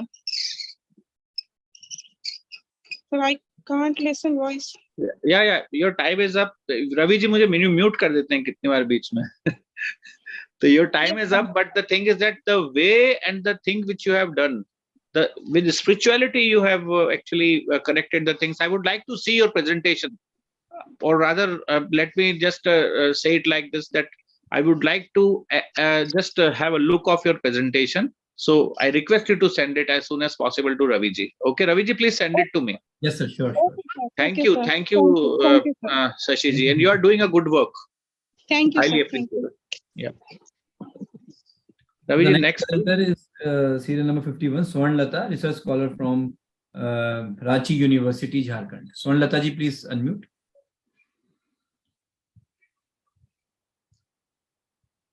Please unmute, Swarn Lata. Ravi ji, please see the WhatsApp message also. Yes, sir. I have just now given you one. Yeah. Swarn Lata ji, please unmute. Okay. The next presenter, number 52, Miss Avni Bhatt. Please unmute, Miss Avni. Yeah, next presenter has to be on the video. Then only we Yes, will give yes. him the chance. Otherwise, But we I will can, skip to the next. recognize. She is assistant professor from Institute of Teacher Education, Gandhinagar, Gujarat. Yes, please, Avni ji, please continue. Yes, sir. Is my screen visible? Yes, yes, it is. It is visible. Your time starts now. You have 2 minutes. Yes, sir. I have conducted action research to enhance the students' attention during the class in the form of innovative practice of taking attendance. My objectives were to enhance their attention, to enhance their thinking skills, and to have the formative assessment. So these were the objectives. The format I prepared for the attendance sheet was, they were to mention the enrollment number and name, and they were to write one question and either one question or 3 points from the discussion in the class. And this attendance sheet was to be filled up during the concluding time of the class. So it has given me a good result. I took almost 22 classes and I conducted the research in all these 22 classes. Mostly I could see that the students who were very silent during the classroom discussions and all, they also mentioned the reflective questions and the points in the attendance sheet. And that way we could summarize the topic also, and I could know that how much learning has taken place in the students. Apart from this, I could see the desirable behavior changes. Earlier to this, the students were talking in between the class, or they would just sit very dumb and idle and all. So this is an experimental type of thing which you have done in your own class, I suppose. Yes, sir. Yes, Very it's a kind of action research. Yeah. So, thank you so much. And how, I mean, so this is how you have concluded. Well done, and yes, sir. highly appreciable. Thank you so Thank much. you, sir. Thank you so much, sir. Yeah. Sir, I have made my PPT also. That's great. I would like to see that. Okay, sir. Yeah. Thank you. Yeah. Vijay, next. Thank you, Avni ji. Thank you so much. Next, I think straight away from serial number 60, sir, Ruchi. Yes, please, Ruchi ji, please unmute. This is a scholar from NIT Patna. NIT, National Institute of Technology. Hello. Yes, Ruchi ji. Yes, sir. I'm sharing my screen. Yeah, you're not visible. Okay.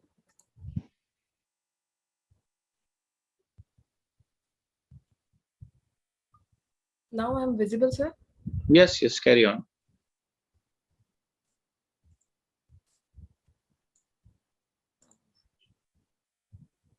Yeah, carry on, ma'am. Good evening, good evening, one and all. So the topic of my today presentation is promoting well-being through the landscape. So it would be a review paper. So just a brief introduction, like the connection between the landscape and the please come on the objectives. So basically, this study seeks to give a thorough assessment of the literature on how landscaping elements like the pedestrian pathways, trees, and the other elements influences the well-being. Is it a How this literature knowledge? Yes, sir. Is it a review paper? It's a literature review? Yes, sir. Okay, fine. So you have 1 minute and 10 seconds. Okay, and how this knowledge may be used to achieve a healthier life. So these are the basic definitions about what is a well-being and what are the different parameters of well-being. Like physical health would be there, social support would be there, then meaning and purpose would be there, positive emotions would be there, and what are the different type of landscape that basically help in promoting well-being. So these are the different landscape, like the sound of the waves breaking and the salty sea air have a calming effect. It will soothe your mind and reduce the stress hormones. Then the mountain landscapes are there. Botanical landscape is there. What are the all benefits of landscape on well-being? So basically it reduces the stress, it promotes the physical activity among the people. Then being in nature can restore our mental energy, improve our focus and the productivity. And what is the importance of promoting well-being through the landscape? So basically it provides access for all. Public green spaces promote the social equity, making well-being accessible to all. In urban areas, well-designed landscape counteract environmental factors and promote health.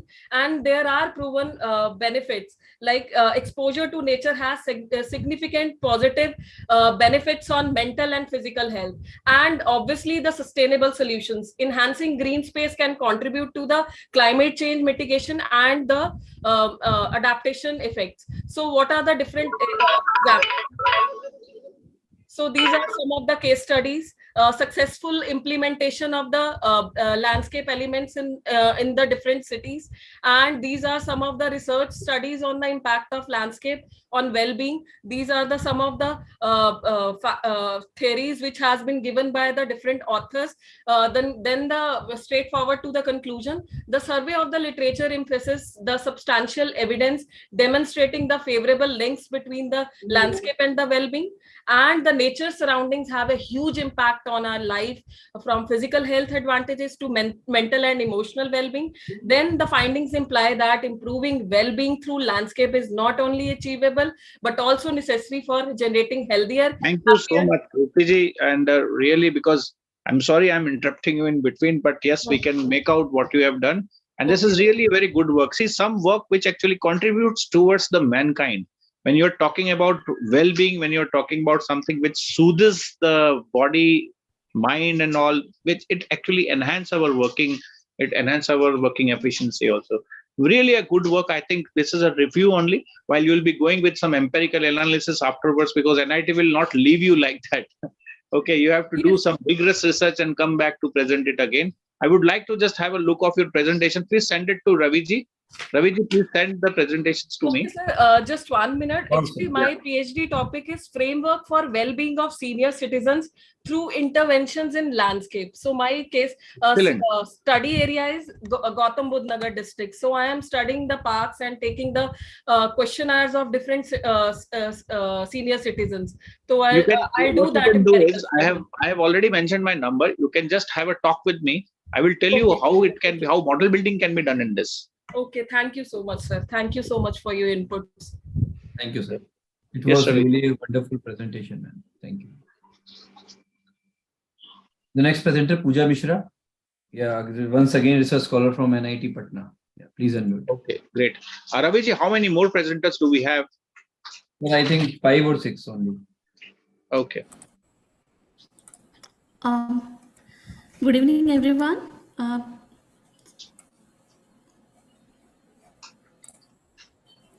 Yes, Pooja ji, again, please take care of the time. Right, yes, just now Ruti ji is done, so your time starts now. Sure.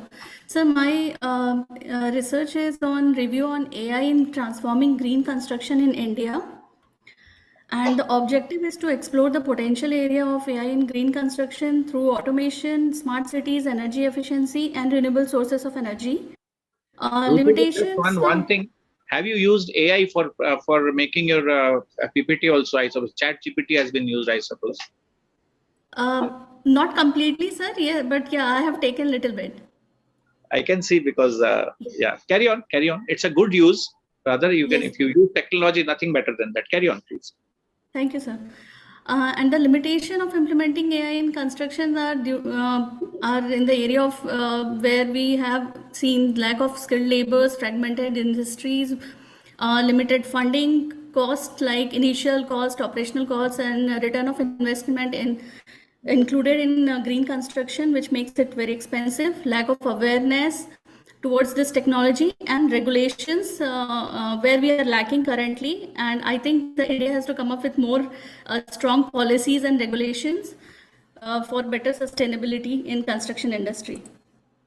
Now, sir, the overview of AI and its application in constructions can be seen in the area of architecture. Like we have many tools and software to design sustainability in construction, and the software like BIM modeling, which is helping a lot which is a very powerful tool, and it is helping in designing, construction, scheduling, operation, and overall construction management also.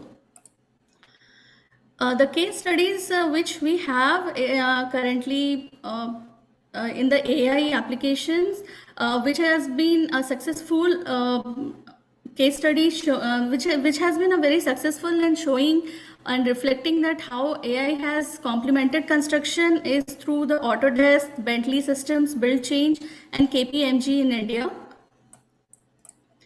Now coming to sustainability benefits that we can reap using AI in green construction is like we can drastically reduce the carbon footprint. We can support more renewable sources of energy like using wind, solar, and hydropowers. And we can explore a lot of many new building materials or sustainable which will reduce the construction waste. It will also reduce the time and cost of construction. It will increase the building efficiency and environmental impact. It will improve the safety concerns of the construction site at workers and optimize building performance. The future trends in AI and green construction, where we can see how AI. Please Sir, conclude. just can take 1 minute.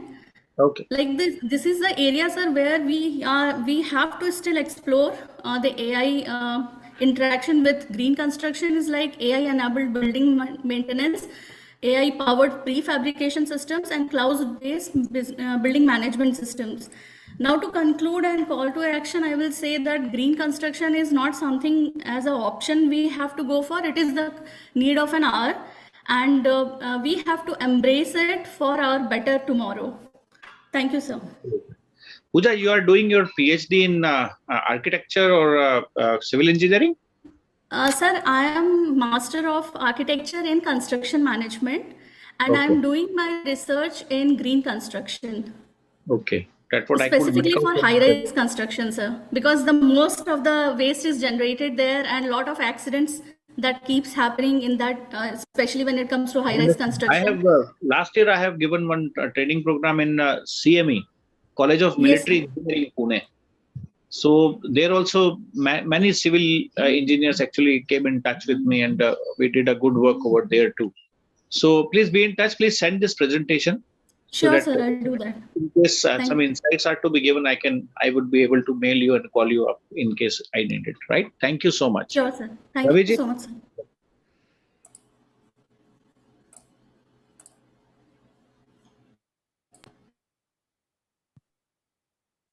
Thank you so much. Yeah. How many more are remaining, Raviji? I think 2 or 3 only. Okay, fine. That is Sumona Bhattacharya, Dr. Sumona Bhattacharya, Assistant Professor, Atal Bihari Vajpayee Vishwavidyalaya, Bilaspur. Yes, ma'am, please unmute. Bilaspur, I think Chhattisgarh. Yes, sir. Chhattisgarh. Ma'am, please unmute yourself. Chhattisgarh. Right. Yeah, she is not audible, sir. Mona, please unmute.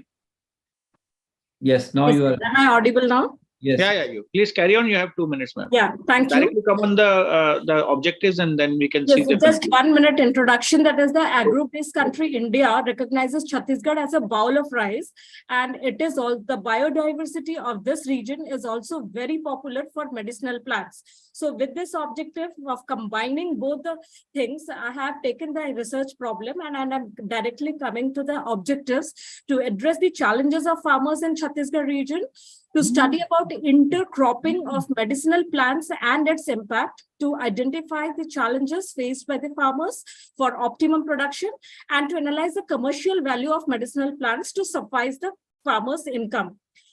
So for the methodology, I have taken 45 villages out of 703 villages in Bilaspur district, collected data on the basis of interview schedule by random sampling, and also taken out some secondary data from the government websites regarding the various schemes for providing subsidies and other benefits.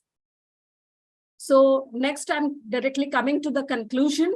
The agriculturists of CG states face challenges regarding insufficient irrigation facility, almost popular in all over the country, lack of technological advances resulting in failure of optimum production and the quality and quantity as well, The biodiversity of this region is much fertile for production of medicinal plants, but they are inclusive either in horticulture or collected as forest product.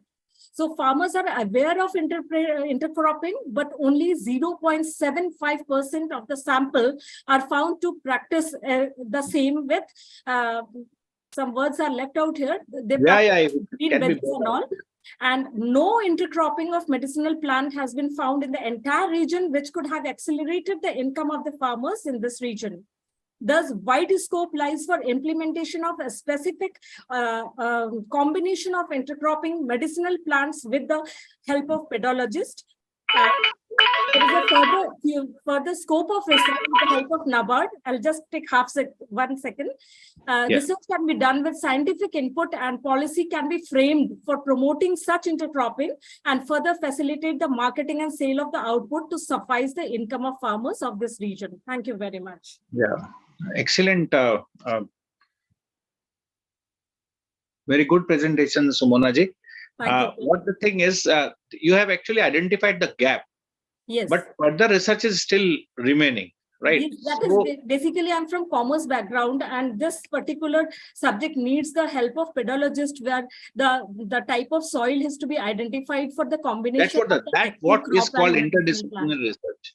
This is called. That's why you can identify someone and work with them in order to come up with something good. Yes, yes. Right? I'm trying to take the help of NABARD also for the same.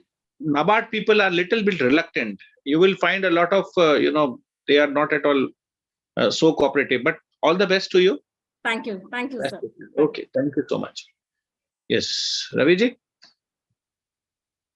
Yes, sir. Yeah.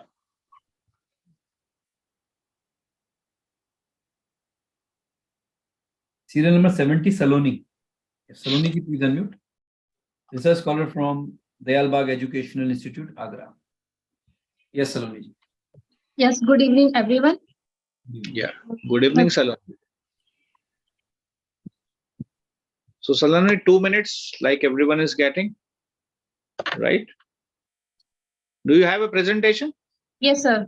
The time starts now. Yes, sir. मेरी screen दिख रही है? Yeah, दिख रही है. तो मेरा topic है राष्ट्रीय शिक्षा नीति 2020 उच्च प्राथमिक स्तरीय विद्यार्थियों के लिए मस्तिष्क आधारित अधिगम एक वरदान. थोड़ा बड़ा कीजिए ना इसे. ठीक है, चलिए. इंट्रोडक्शन.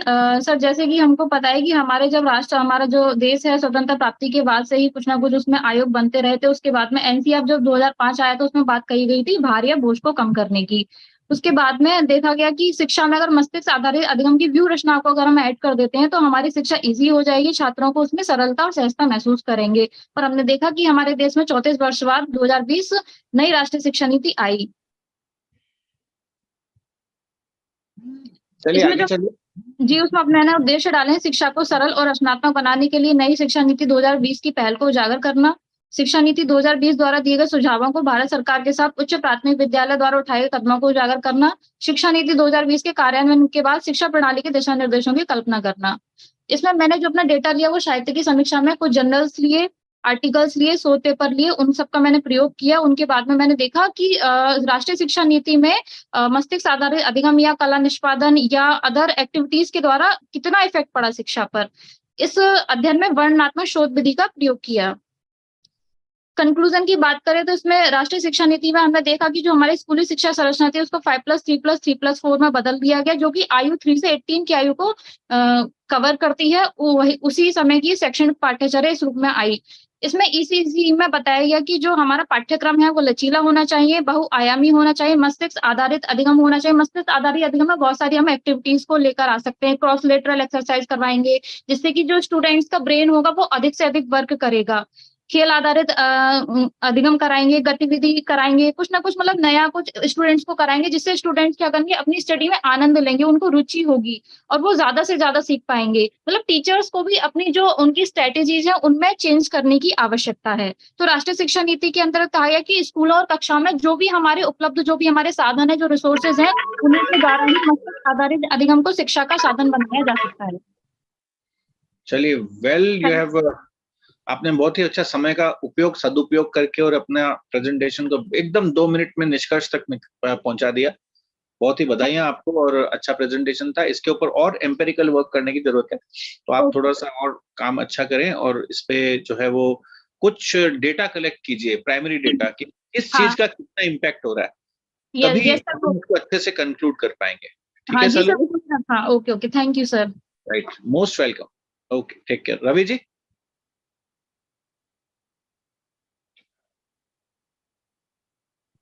Yes sir. या स्वाति तिवारी। कौन? Swati Tiwari, serial number 72। Please unmute. Swati? Please हाँ अनम्यूट। जी, स्वाति जी। अगेन दयाल बाग, आगरा। ये भी दयाल बाग इंस्टीट्यूट से हैं? हाँ, स्कॉलर हैं दयाल बाग इंस्टीट्यूट से। प्लीज अनम्यूट करिए मैम, स्वाति जी। हाँ, आप हो गए, आप अनम्यूट। यस, बोलिए। सर मेरी आवाज आ रही है? हाँ बिल्कुल आ रही है। ओके। और पत्र पढ़िए।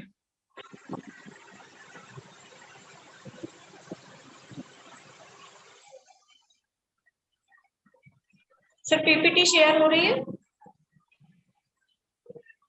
पीपीटी शेयर नहीं हो रही है, एक बार दोबारा ट्राई कर लीजिए आप। सर मेरा टॉपिक है राष्ट्रीय शिक्षा नीति 2020 एवं शिक्षकों की शिक्षा प्रभावशीलता। सर मेरा टाइम स्टार्ट कर दी मैंने आपका, ठीक है, 2 मिनट। है राष्ट्रीय शिक्षा नीति का शिक्षकों की शिक्षा प्रभावशीलता के संदर्भ में अध्ययन करना। इसमें शोध विधि, मैंने गुणात्मक शोध विधि का यूज किया है। इसमें राष्ट्रीय शिक्षा नीति एवं शिक्षकों के संदर्भ में क्या बात कही गई राष्ट्रीय शिक्षा नीति में, वर्तमान समय की आवश्यकताओं को ध्यान में रखकर बनाई गई राष्ट्रीय शिक्षा नीति एक महत्वपूर्ण दस्तावेज है। इसमें कुल 27 बिंदुओं में राष्ट्रीय शिक्षा नीति को प्रस्तुत किया गया है, जिसमें बिंदु संख्या 15 में शिक्षकों की शिक्षा से संबंधित महत्वपूर्ण सिफारिशें प्रस्तुत की गई हैं।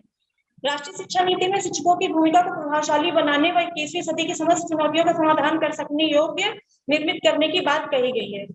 शिक्षकों के सम्मान तथा उत्कृष्ट बालकों को शिक्षा के कार्य में जोड़ने के लिए राष्ट्रीय शिक्षा नीति में विशेष प्रावधानों को किया गया है।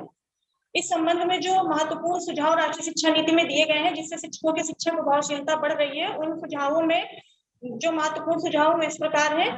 राष्ट्रीय शिक्षा नीति में शिक्षक बनने की दिशा में मेधावी छात्रों को आकर्षित करने के लिए 4 ईयर इंटीग्रेटेड बीएड प्रोग्राम लागू करने की बात की गई है।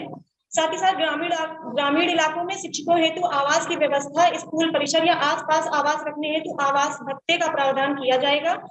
नेक्स्ट पॉइंट है, शिक्षक विद्यार्थियों के रोल मॉडल बन सके, शिक्षकों का समुदाय के साथ जुड़ाव है, इसके लिए शिक्षकों का एक स्थान पर रहना आवश्यक है। अतः राष्ट्रीय शिक्षा नीति में विशेष परिस्थिति में ही स्थानांतरण का प्रावधान किया गया है। शिक्षक भर्ती प्रक्रिया में टीईटी जो शिक्षक पात्रता परीक्षा है, उसको सभी स्तरों में अनिवार्य करने की बात कही गई है। साथ ही इसको विस्तृत करने की बात कही गई है, और इसके अंकों को सिलेक्शन के टाइम में भी इसके अंकों को शामिल किया जाए, ऐसी बात इसमें कही गई है। साथ ही साथ राष्ट्रीय शिक्षा नीति में शिक्षा प्रणाली की बदलती जरूरतों को पूरा करने के लिए शिक्षकों के निरंतर व्यावसायिक विकास की आवश्यकता पर जोर दिया गया है। इसके लिए स्वयं तथा दीक्षा जैसे प्लेटफॉर्म का उपयोग करने के लिए प्रोत्साहन दिया गया है, ताकि मानकीकृत प्रशिक्षण कार्यक्रमों को कम समय कराया जा सके। शिक्षकों की अपेक्षा की जाती है कि वे डिजिटल रूप से साक्षर हों और अपने शिक्षण और सीखने को बढ़ाने के लिए प्रौद्योगिकी का उपयोग करने में कुशल हो। इसके अलावा बहुत सारे पॉइंट्स रखे गए हैं। अंत में हम निष्कर्ष में आते हैं, तो यहाँ देखते हैं कि एक लंबे समय अंतराल के बाद प्रस्तुत राष्ट्रीय शिक्षा नीति में शिक्षकों की शिक्षा प्रभावशीलता को बढ़ाने के उद्देश्य से कदम उठाए गए सराहनीय है। अंत में कहा जा सकता है कि निस्संदेह ही इन उपरोक्त बिंदुओं पर गंभीरता पूर्वक विचार करने एवं इनके उचित रूप से क्रियान्वयन करने पर शिक्षकों की शिक्षा प्रभावशीलता को निश्चित रूप से बढ़ाया जा सकता है। Thank you. Good. Swati ji, इसमें भी काफी आपको एम्पेरिकल वर्क करना पड़ेगा इसको एनहांस करने के लिए, क्योंकि इस पे काफी अच्छा काम हो सकता है। 3 साल हो गए हैं जो न्यू एजुकेशन पॉलिसी को इम्प्लीमेंट हुए, तो ये सफिशिएंट टाइम है। आप स्कूल्स में जाके थोड़ा सर्वे कीजिए और इसके ऊपर कुछ काम कीजिए, ठीक है? Thank you. गुड। या रवि जी। जी सर। दो लोगों का अभी मैसेज आया। Yes, sir. Yes, I'm calling Kusum Chaudhary, serial number 67. Kusum Chaudhary. She is PhD scholar at once again NIT Patna. Yeah, Kusum, please unmute. फिर आज तो लग रहा है कोई स्टेट नहीं छोड़ा है। मैम ऑलमोस्ट हर कॉन्फ्रेंस में यही है। बिल्कुल। Good evening, sir. Yeah. My screen is visible. Yes, Kusum ji, please. Yes, sir. Architect Kusum. Yeah. Yes, sir.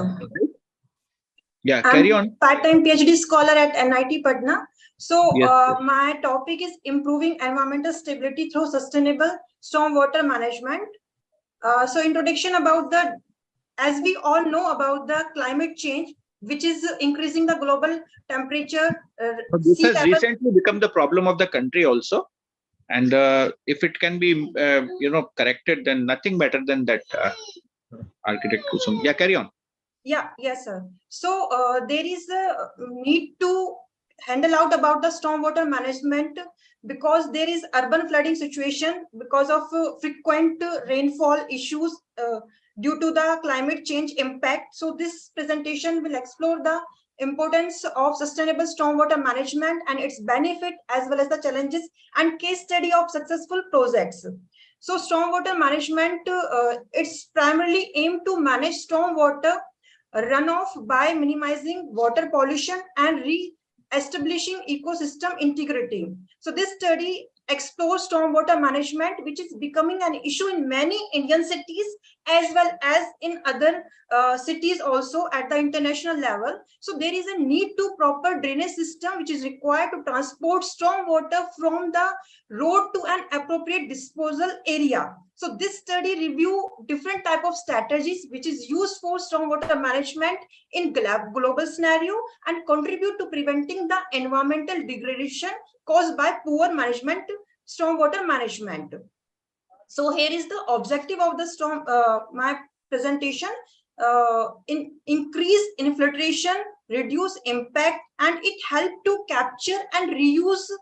If we try to incorporate the stormwater management techniques, so these will help the all the three points, like it will help in increase the infiltration, reduce impact, and capture and reuse, collecting rainwater for irrigation, toilet flushing, and other non-potable uses can help to save water and reduce consumptions.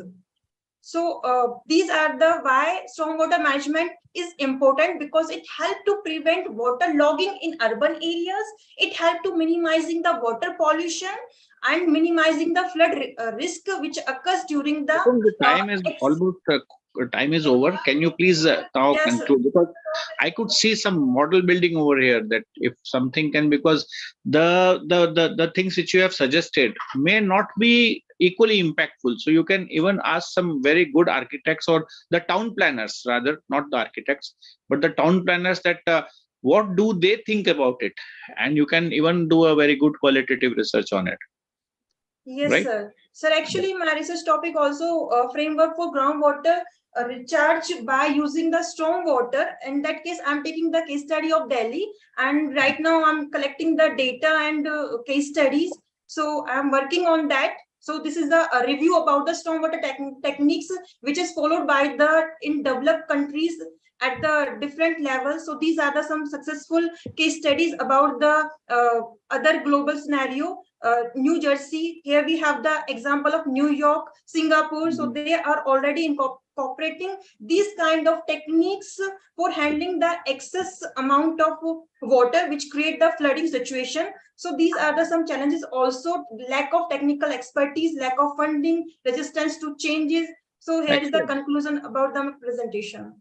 Yeah, conclusion, you have well concluded even rather while speaking itself, because I also interfered in between. Would like to have this presentation from you, if you can please send it to Raviji. Right? Yes, yeah, sure, sir. I will. Thank you so much. Yeah, thank you. Sir, Thank you. Thank you, sir. Yeah. Good presentation. Raviji, one more presentation I think is left, because somebody has also given. Let's check it out and announce if there is someone else who wants to present, so we can give them a chance for 1 minute now. They can write in the chat box their serial number. Yes, Yeah. Kamini Sinha, serial number 69. Sir, scholar from Kalyan PG Mahavidyalaya, Bhilai. Yes. So now we will be giving only 1 minute, because it's now we are just about to close it. Still, Kamini should be the answer that we are giving it. Yes, sir. Yes, Kamini. Please start. Kamini ji, please start your presentation, and I think you are okay. You are fine. Sir मेरी screen दिख नहीं रही actually. नमस्कार sir. आपकी screen, अपना शोध पत्र पढ़ दीजिए और अच्छा जी पहले सर। उद्देश्य पे आए, उद्देश्य के बाद सीधा जो है आपका जो कंक्लूजन है वो बता के अब खत्म करें। जी सर। सर नमस्कार, मैं कामिनी सिन्हा, शोधार्थी, कल्याण स्नातकोत्तर महाविद्यालय भिलाई, छत्तीसगढ़। मेरा शोध विषय है ग्रामीण स्त्रियों की उद्यम एवं व्यावसायिक जोखिम प्रबंधन में एसएचजी की भूमिका। सर एसएचजी एक ऐसा समूह है जो निर्धन महिलाओं का है, जिसमें महिलाएं अपने दैनिक बचतों का विनियोग करके व्यावसायिक क्षेत्र में आगे बढ़ती है। सर इस संबंध में मेरा जो शोध उद्देश्य है, सॉरी सर मेरा शायद स्क्रीन क्लियर नहीं हो पा रहा है। सर मेरा जो शोध विषय उद्देश्य है वो है एसएचजी द्वारा व्यावसायिक अवसरों का अध्ययन करना। एसएचजी को आप हिंदी में क्या बोलेंगे? जी सर। एसएचजी तो एसएचजी सेल्फ हेल्प ग्रुप को हिंदी में, सॉरी सर, स्व सहायता समूह। स्व सहायता समूह। Yes sir, self help group. जी सर। अगला है मेरा सेकंड उद्देश्य, व्यावसायिक चुनौतियों एवं बाधाओं में एसएचजी की भूमिका का अध्ययन करना।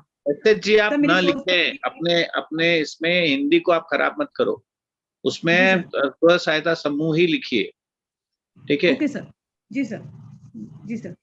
सर मेरी शोध परिकल्पना है स्व सहायता समूह का व्यावसायिक अवसर एवं चुनौतियों पर कोई प्रभाव नहीं पड़ा है, और मेरा जो H1 है वो है स्व सहायता समूह का व्यावसायिक अवसर एवं चुनौतियों पर प्रभाव पड़ा है।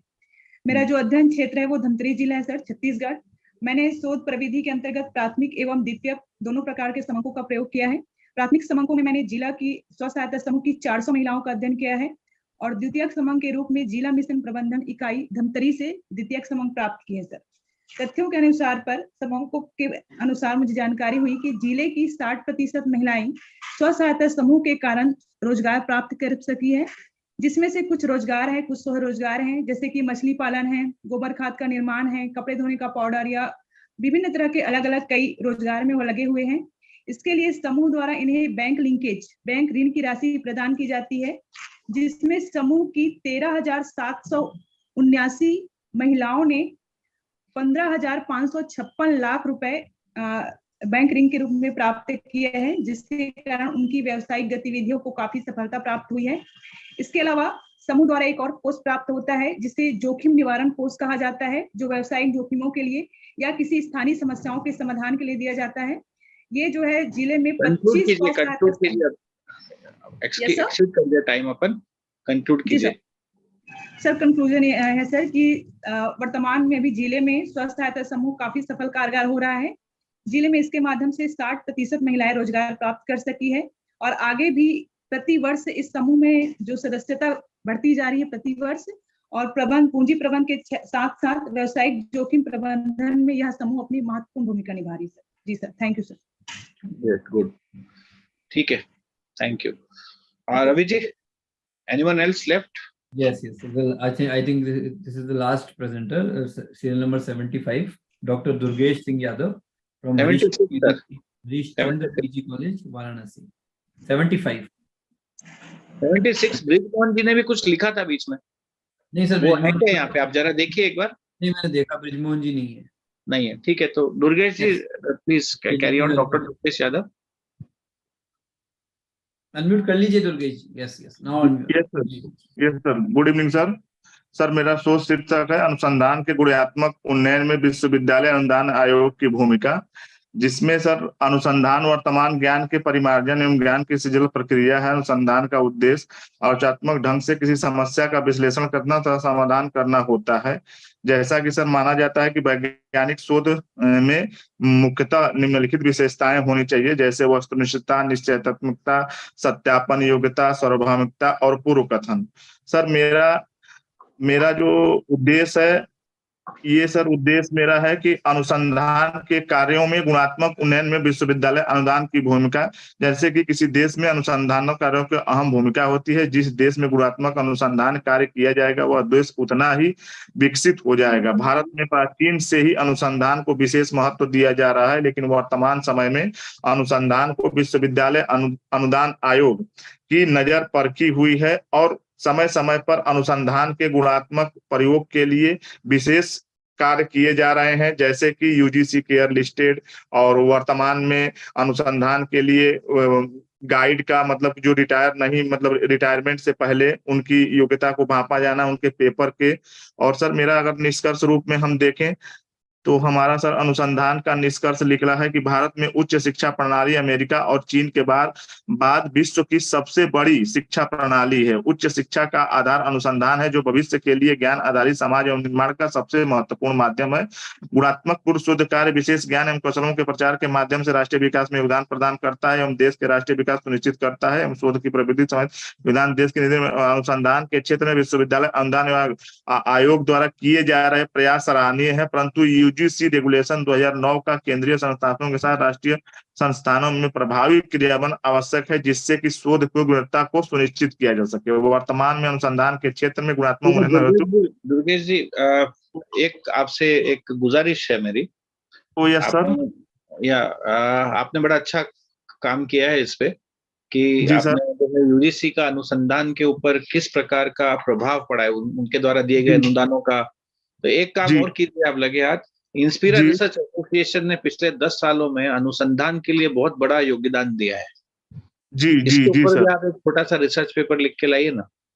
नहीं सर, बिल्कुल सर, मौका मिलेगा तो अगली बार सर इसी के ऊपर लिखा जाएगा। और मोदी जी आपको इसमें मदद कर देंगे कि भाई जो यहाँ पर जो रेगुलर जो हमारे पार्टिसिपेंट्स हैं वो क्या सोचते हैं इस बारे में। जी सर, हम भी सर इसका रेगुलर सर मेंबरशिप बनने के लिए सोच रहे हैं। तो सर अच्छा लगा आप लोग हम सुन रहे हैं। सोचने से टाइम निकल जाएगा, क्योंकि ये अभी रवि जी जो है अभी इसकी ये जो है ना वो इसकी मेंबरशिप अभी फीस इंक्रीज होने वाली है। मैं आपको इनसाइडर इंफॉर्मेशन दे रहा हूँ। Okay sir, thank you sir. लीजिए, पहले 50% डिस्काउंट दे रखा है सर ने। मैंने पहले भी मना किया था थोड़ा इसको आप तो अभी नहीं सर, आप इसको थोड़ा सा हाँ और औरों को भी मेंबर बनाए जिनको आप समझते हैं कि वो अच्छा इसमें काम कर सकते हैं, क्योंकि ये एक बहुत अच्छा प्लेटफॉर्म है। जी बिल्कुल सर, अच्छा लगा सब लोगों ने और सुना, हमारी वाइफ ने भी सुना सर, अच्छा लगा कि तो अब सर वाइफ ने सुना और अच्छा लगा, फिर तो आपको जब तक मेंबरशिप लोगे नहीं तब तक आपको छोड़ेंगे नहीं। Thank you sir. वो भी कर रहे हैं क्या, रिसर्च वगैरह कर रहे हैं मैडम? नहीं सर, अभी सर वो एमएड कर रही है मैम। चलिए वो आप बढ़िया। आप तो आपने तो कर ली पीएचडी, अब उनको भी कराओ, है ना? हाँ सर, बस एमएड के बाद उनको भी सर पीएचडी कराना है। बिल्कुल बिल्कुल। चलिए, ऑल द वेरी बेस्ट। बहुत बहुत शुभकामनाएं आपको। Okay sir, thank you sir. I think we have concluded the today's session. Hello. I couldn't help it out actually. There are certain people, those who have come all the way and they are joining. They want to do some presentation, so we have to give some time. Only one left, Rajni Jadon. Only one left. Okay, fine, no issues. We can take them. Rajni Jadon, serial number 73. Yeah. Research scholar from University of Rajasthan, Jaipur. Yeah, Rajni ji, you are most welcome, and you have 1 minute. Okay. Okay. सरकारी विद्यालयों में मानसिक स्वास्थ्य का करना, ये मैंने 2 objectives बनाए हुए के लिए। रजनी जी, आपकी आवाज नहीं आ रही है ठीक से। वीडियो ऑफ कर दीजिए, वीडियो ऑफ कर दीजिए, उसके बाद बोलिए। ऑफ है, ऑलरेडी ऑफ है सर इनका। अच्छा, ऑफ है यहाँ नहीं, यहाँ थोड़ा ये चक्कर ये है कि इनके नेट का कनेक्शन। कोई बात नहीं रजनी जी, आप पीपीटी भेज दीजिए। We just consider it as a presented. कर लेंगे बिल्कुल। और आगे कभी भी आप प्रेजेंट करें तो थोड़ा सा बैंडविड्थ इंश्योर करें अपने, है ना? चलिए Ravi ji, any other presentation left? और एक बार और अनाउंस कर दें, अगर किसी और को भी प्रेजेंट करना हो तो 1 मिनट हम left, they can still right in the chat box. और I think we have concluded, and it was a really nice presentation by all of you. I request Professor Pawar sir, today's chairperson, to give his chairperson's remarks. Professor Pawar. Thank you so much, Ravi ji. Respected Honorable SS Modi sir, Anil Mehta sir, Aarti madam, Ravi ji, and in absentia Professor Raghuveer Singh sir, my guru, and all the dignitaries, those who are still over there, all the participants rather, because this particular association is is the main purpose is to enhance the research, and the platform which is being provided to all of you is in front of all of you. That this is a platform which actually not only enhances, it actually inspires. That's why the name Inspira is there. And when inspiration is there, there are many things which happen. You collaborate, you enhance, and you do interdisciplinary research. And this platform itself will give you the insight, and it has already given the insight that what are the areas where you can do a better research. So this was a marathon, rather like every session, because whenever we are conducting the conferences, every session is a marathon session. And today 75 research papers, 76 rather, were there, and maximum people, those who are even they have not presented in between, that they might have made some mood, okay, just let us just present again. So I can make out, because that what has happened. And this is what is the beauty of the organization, and it has been fulfilling its own objective since very long. It has provided the platform, it has provided the opportunity to everyone to grow all together. And I'm highly thankful to Honorable SS Modi sir, my friend Ravi ji, my guru Anil Mehta ji, Aarti madam, and Tan sir also. He has always been, today also, being such a busy person, again he has been over here, and means he is listening to each and every presentation too. That's really very highly appreciable.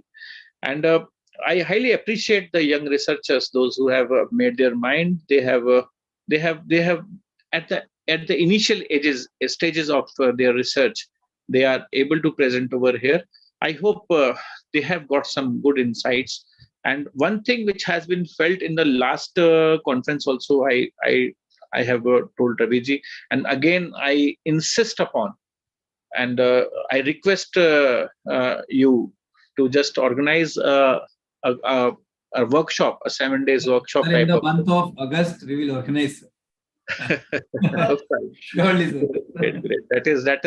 That has now been taken up. So there is a sheer need of doing a better research, and for sure, I hope everyone will be benefited out of it.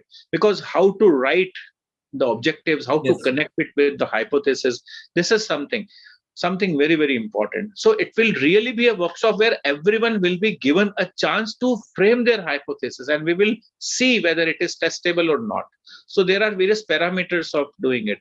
So while this today is the second day, and while Professor Raghuveer Singh was saying, he was telling us about the nitty-gritties, very small things about the research, that how it is to be done, and what are the things, the things which are very, very important and necessary for a researcher to keep in mind. And the collaboration is something which is very, very important. And actual collaboration which has happened in the class, I again remind of those days of Manipal when I was with the Professor Anil Mehta sir, when we went to Ajmer sir, and both of us together were there in the same class in order to, that was a real collaboration happened, and the outcome was amazing. The same dais we shared, and it was a joint program. It was a unique program where Professor Pava and myself both were conducting the workshop from the same forum at the same time, rather. One after another. So what I would say is that we can do it again online, sir. Yeah. Two genius at one platform, sir. So that is the one. And finally, I would like to thank the organizers, and especially Aarti madam, who has been coordinating both the days. Yes, and she is the charm of Inspira, I would say. And ma'am, please keep on doing such type of good work for everyone, because everyone now see a confidence in you. You are the face of Inspira Research Association. So all blessings of Professor Modi. उन्होंने मुझे इस योग्य समझा है, इसीलिए thank you. Yeah. So with these words, I would like to conclude, and would like to thank all the people, those who have given their confidence in participating in such a such a good conference. And special thanks to Sabarmati University, who has collaborated along with and given their research scholars a chance to enhance their researches further. Thank you so much. Thank you, everyone. And over to Artiji. Thank you. Thank you so much, Professor Pava, sir, for your remarkable inputs to all the presenters. And we would like to listen Dr. Chai Ching Ten sir also for a few minutes regarding all the presenters. Professor Ten. Thank you, Professor Ravi. And it is almost midnight in Thailand. And a wonderful presentation today, just like Professors Pawang has said, that almost every part of India is representing participated in this international conference. So congratulations to Inspira. And really a multidisciplinary, we see wide rangings of topics, from all the way from tourism to sustainability to many innovative ideas. So congratulations to all the researchers and efforts, and your ideas are excellent. And I think just like Professor Pawang has mentioned, if we continues with all these topics and focus also on the empirical data collections, I think it would really contribute to the societies, and India is going to be a very powerful country, seeing the pace of the advancements of all the presenters. I believe that strongly the 1 million percentage believe that India is going to be the leading number one nation, advanced nation in the world. Thank you. Thank you so much, Professor Ten sir, for your valuable inputs. Thank you so much. So now it's time for announcement of paper presentation awards. And before I invite Dr. Aarti Chopra, our Joint Secretary, Inspira Research Association, I request all of the presenters, all of the participants to please switch on your videos so that we can take some screenshots also. Because the whole recording we will provide you, and we will post some pics on the social media also. So please, I request all of you to please switch on your videos.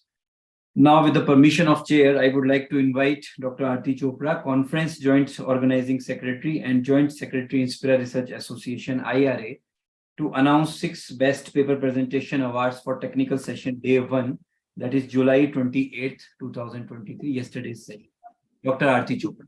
Yeah, please carry on. Sir, thank you so much, but please ensure me that you have already taken the pictures, because in most of the pictures I get my eyes closed. So please take the pictures. You look good in every pose. So thank you so much, sir. And this is the most beautiful part of the conference, and I am so thankful to Dr. R.K. Modi that he always gives me this beautiful duty to announce the Best Paper Presentation Awards. And before announcing the paper presentation award for day 1, that is 28th of July 2023, I wish to second the thoughts of the words of Professor S.S. Modi.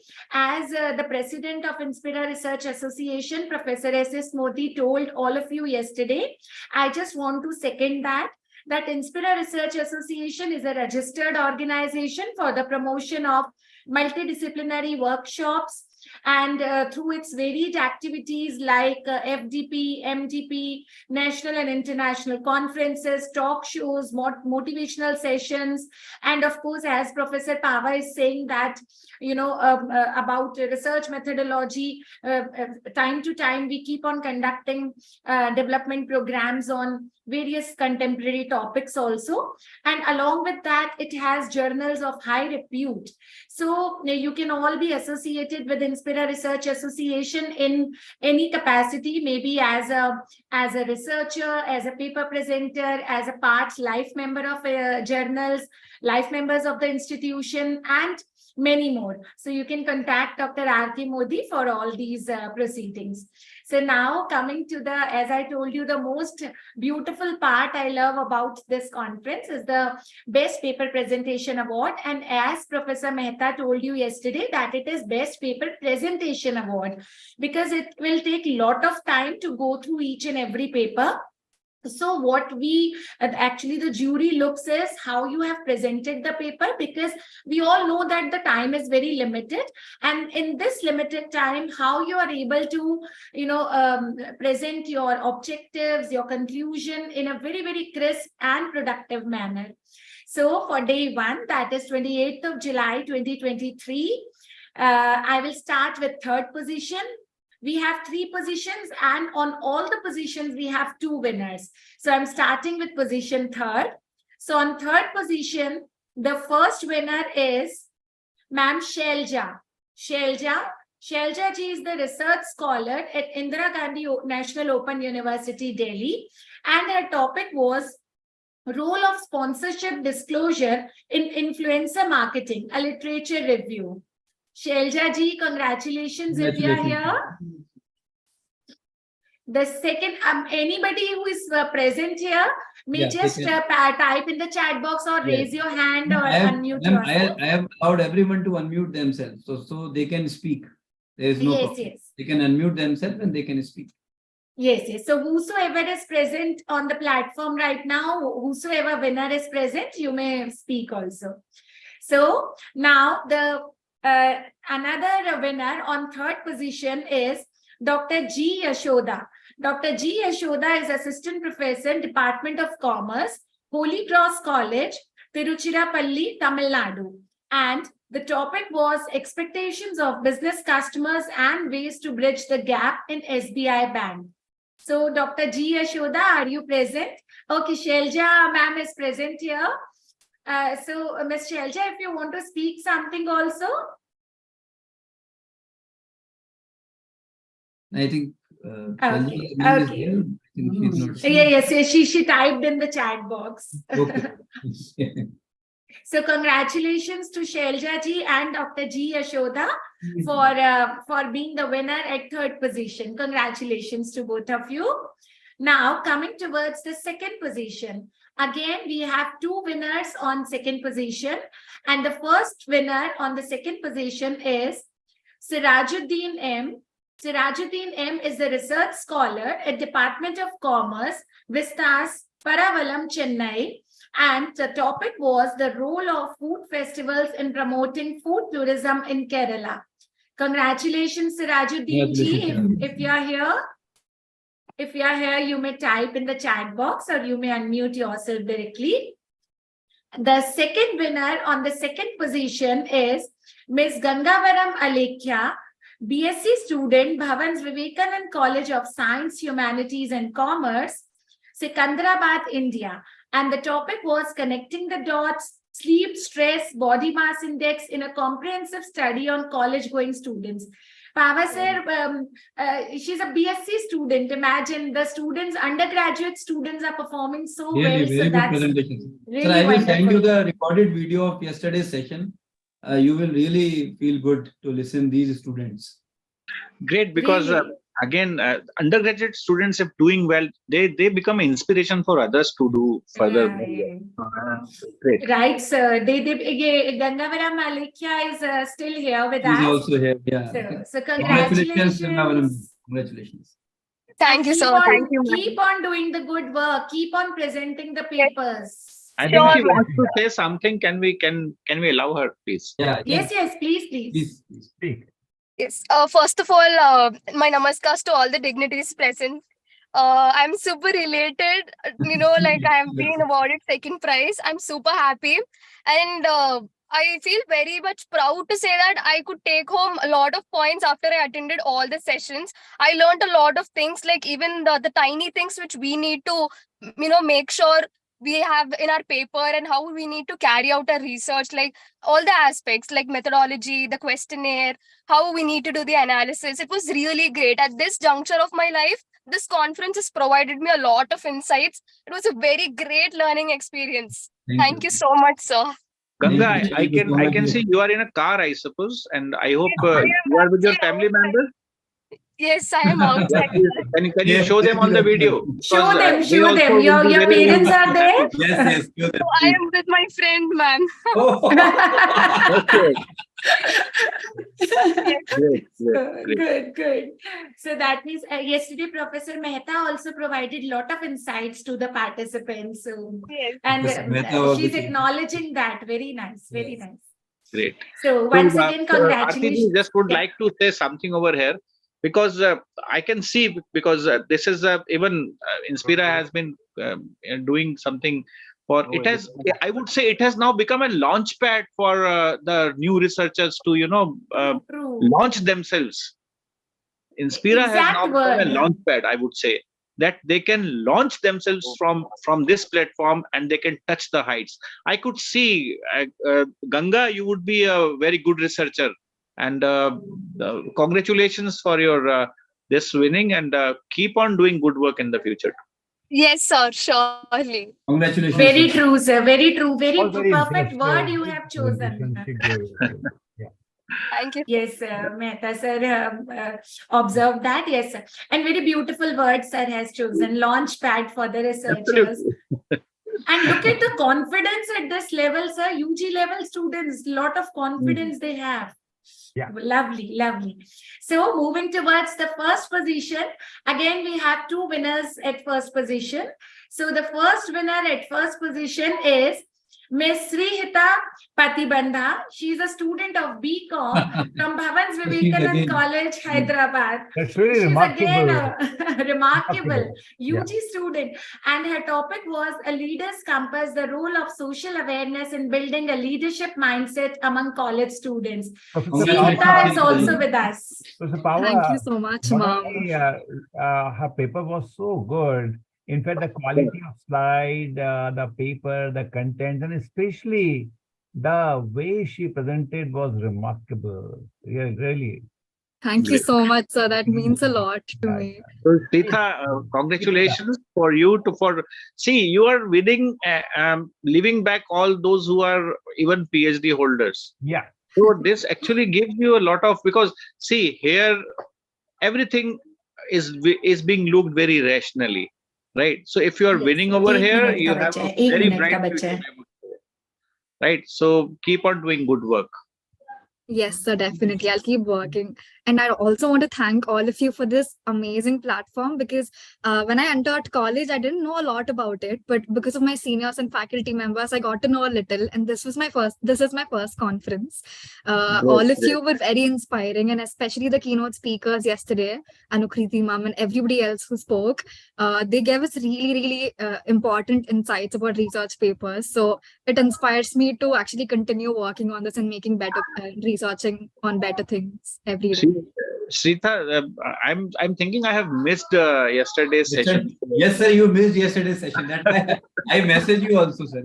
Yeah. So I think I have to look at the YouTube file. We'll do that. Yes, sir. Her presentation was so crisp and great. Very nice. Congratulations, Srita. Thank you so much. Congratulations, Sir. This means a Srita. lot to me. Thank you, ma'am. Thank you. And the second winner at first position is Riya Manchanda. Riya Manchanda ji is a research scholar at USMS GGSIPU New Delhi, and her topic was sensory marketing as a tool to improve behavioral intentions in fashion apparel retailing. So congratulations to Riya Manchanda ji. Congratulations. Thank you so Riya much, sir. Manchanda She's ji also also there. Really appreciate it. Really, thank you so much. It was a very well organized conference, and I really enjoyed being a part of it. Lots of learning and lot of takeaways. Thank you so much. Thank you, Riya ji. Congratulations once again. Thank you so much. Thank you. So congratulations to all the winners of day one. For announcing the winners of day two, that is 29th of July, that is today, I would request Dr. R.K. Modi sir to kindly take over. I'm really sorry for the bad throat today. No, ma'am. Sorry. Thank you so much, Dr. Aarti ma'am, for beautifully announcing the awards for day one. So now it's my turn to announce the Best Paper Presentation Awards for today's session. So I am also starting from third position. The first winner on third position is Swati Tiwari, शोधार्थी शिक्षा विभाग, दयाल बाग शैक्षिक संस्थान आगरा, और इनका topic था राष्ट्रीय शिक्षा नीति 2020 एवं शिक्षकों की शिक्षण प्रभावशीलता। Congratulations. Thank you so much sir, thank you so much. और ये बहुत अच्छी कॉन्फ्रेंस सर आप लोगों ने ऑर्गेनाइज कराई, इससे बहुत कुछ हम लोगों को सीखने को मिला। और सर आशा है कि भविष्य में भी ऐसी कॉन्फ्रेंस आप लोग वर्कशॉप ऑर्गेनाइज कराएंगे, जिससे हम लोगों को और भी बहुत कुछ सीखने को मिलेगा। Sir thank you so much once again. Congratulations. The second one on the third position is, the second winner on the third position is Shashi Verma, Research Scholar, Faculty of Education, Dayal Bagh Educational Institute, Agra, and the topic was a study of spiritual intelligence and metacognitive awareness enhance academic achievement. So congratulations to Shashi Verma. So Shashi Verma is here. Unmute. Shashi Verma, congratulations. Congratulations to Shashi. Shashi ji कुछ बोलना चाहें तो बोलिए। Shashi, unmute yourself. कोई बात नहीं। Shashi ji is, enjoying the announcement. So congratulations to Shashi Verma. No problem. So now moving on to the second position. The first winner on second position is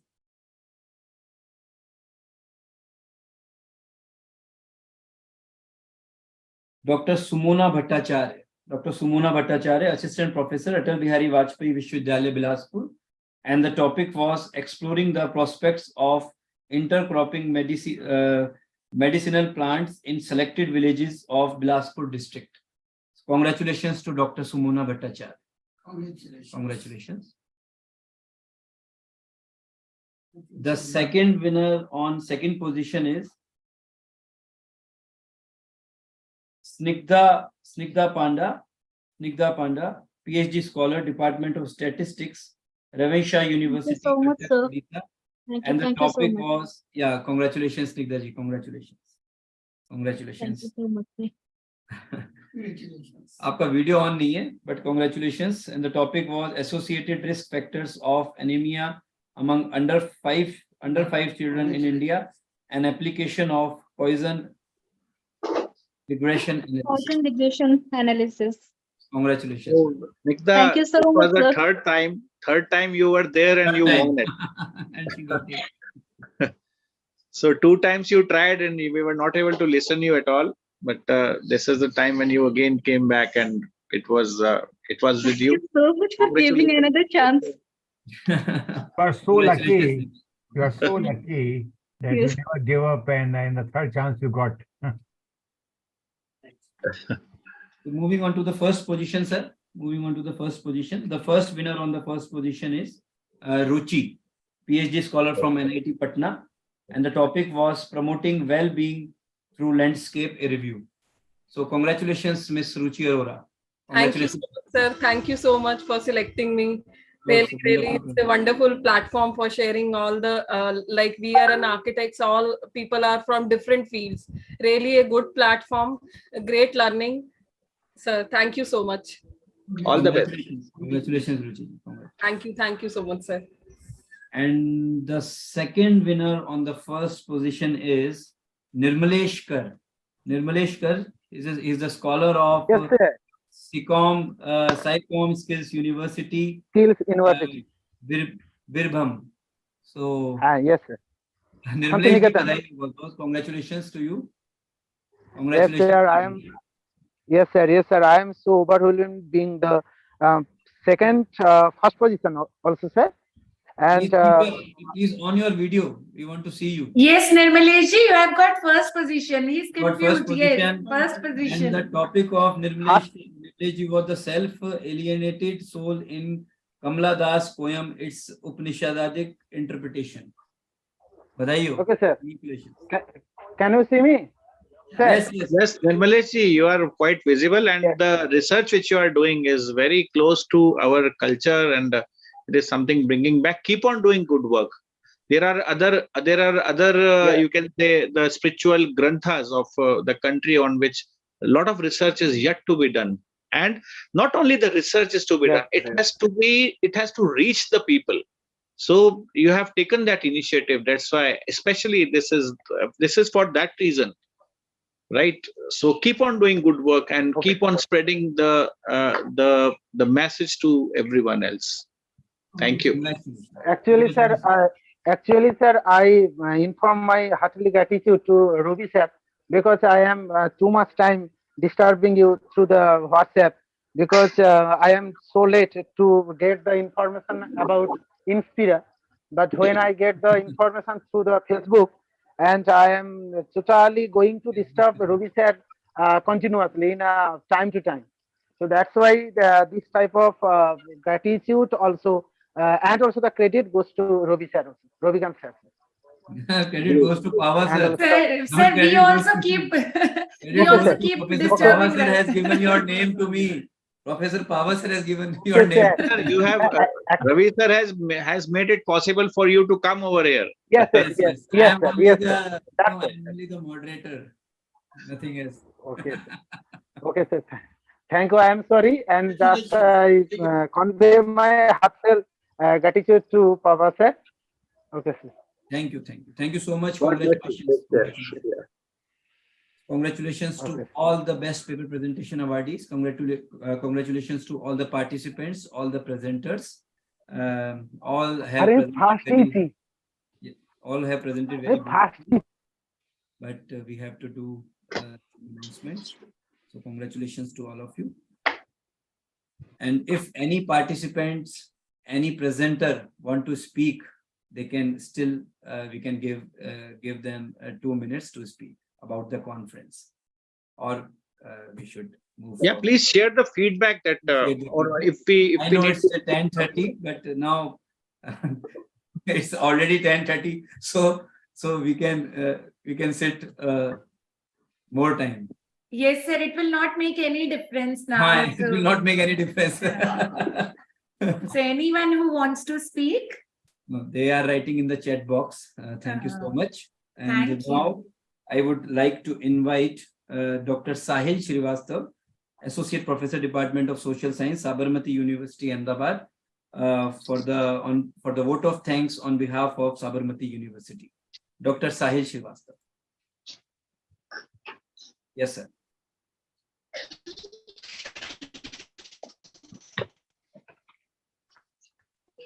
Sahil sir, your voice is not.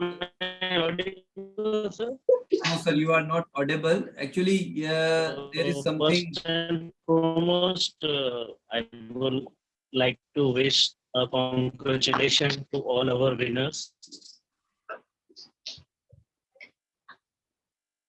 Yes, sir, yes, sir. And all the Sir, you're not audible. Hello. Sir, actually, there is something. Just a minute. The bandwidth issue. Now this is audible, sir.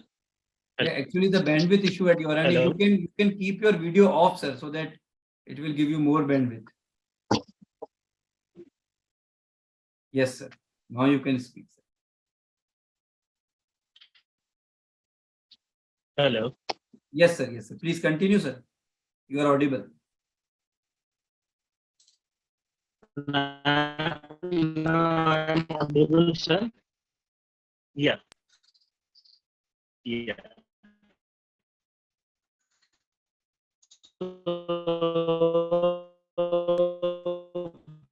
First of all, I would like to wish congratulations to all our winners and participants who take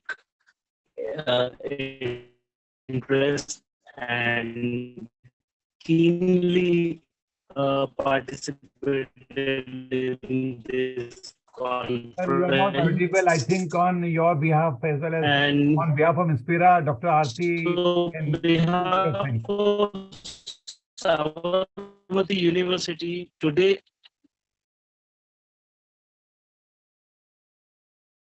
Raviji, Dr. Aarti will move vote of thanks. Sir, Dr. Sahil, I will announce the vote of thanks on behalf of the organizers. There is no problem. So good evening, everyone. On behalf of Organizing Committee of Inspira Research Association and Sabarmati University, Ahmedabad, Gujarat, I would like to extend my heartfelt thanks to everyone who made this 2 days international conference on advanced trends and practices in multidisciplinary research and innovations a very, very grand success. We are honored to have the presence of some of the most revered personalities from different parts of the world who shared their insights, experiences, and knowledge during the conference.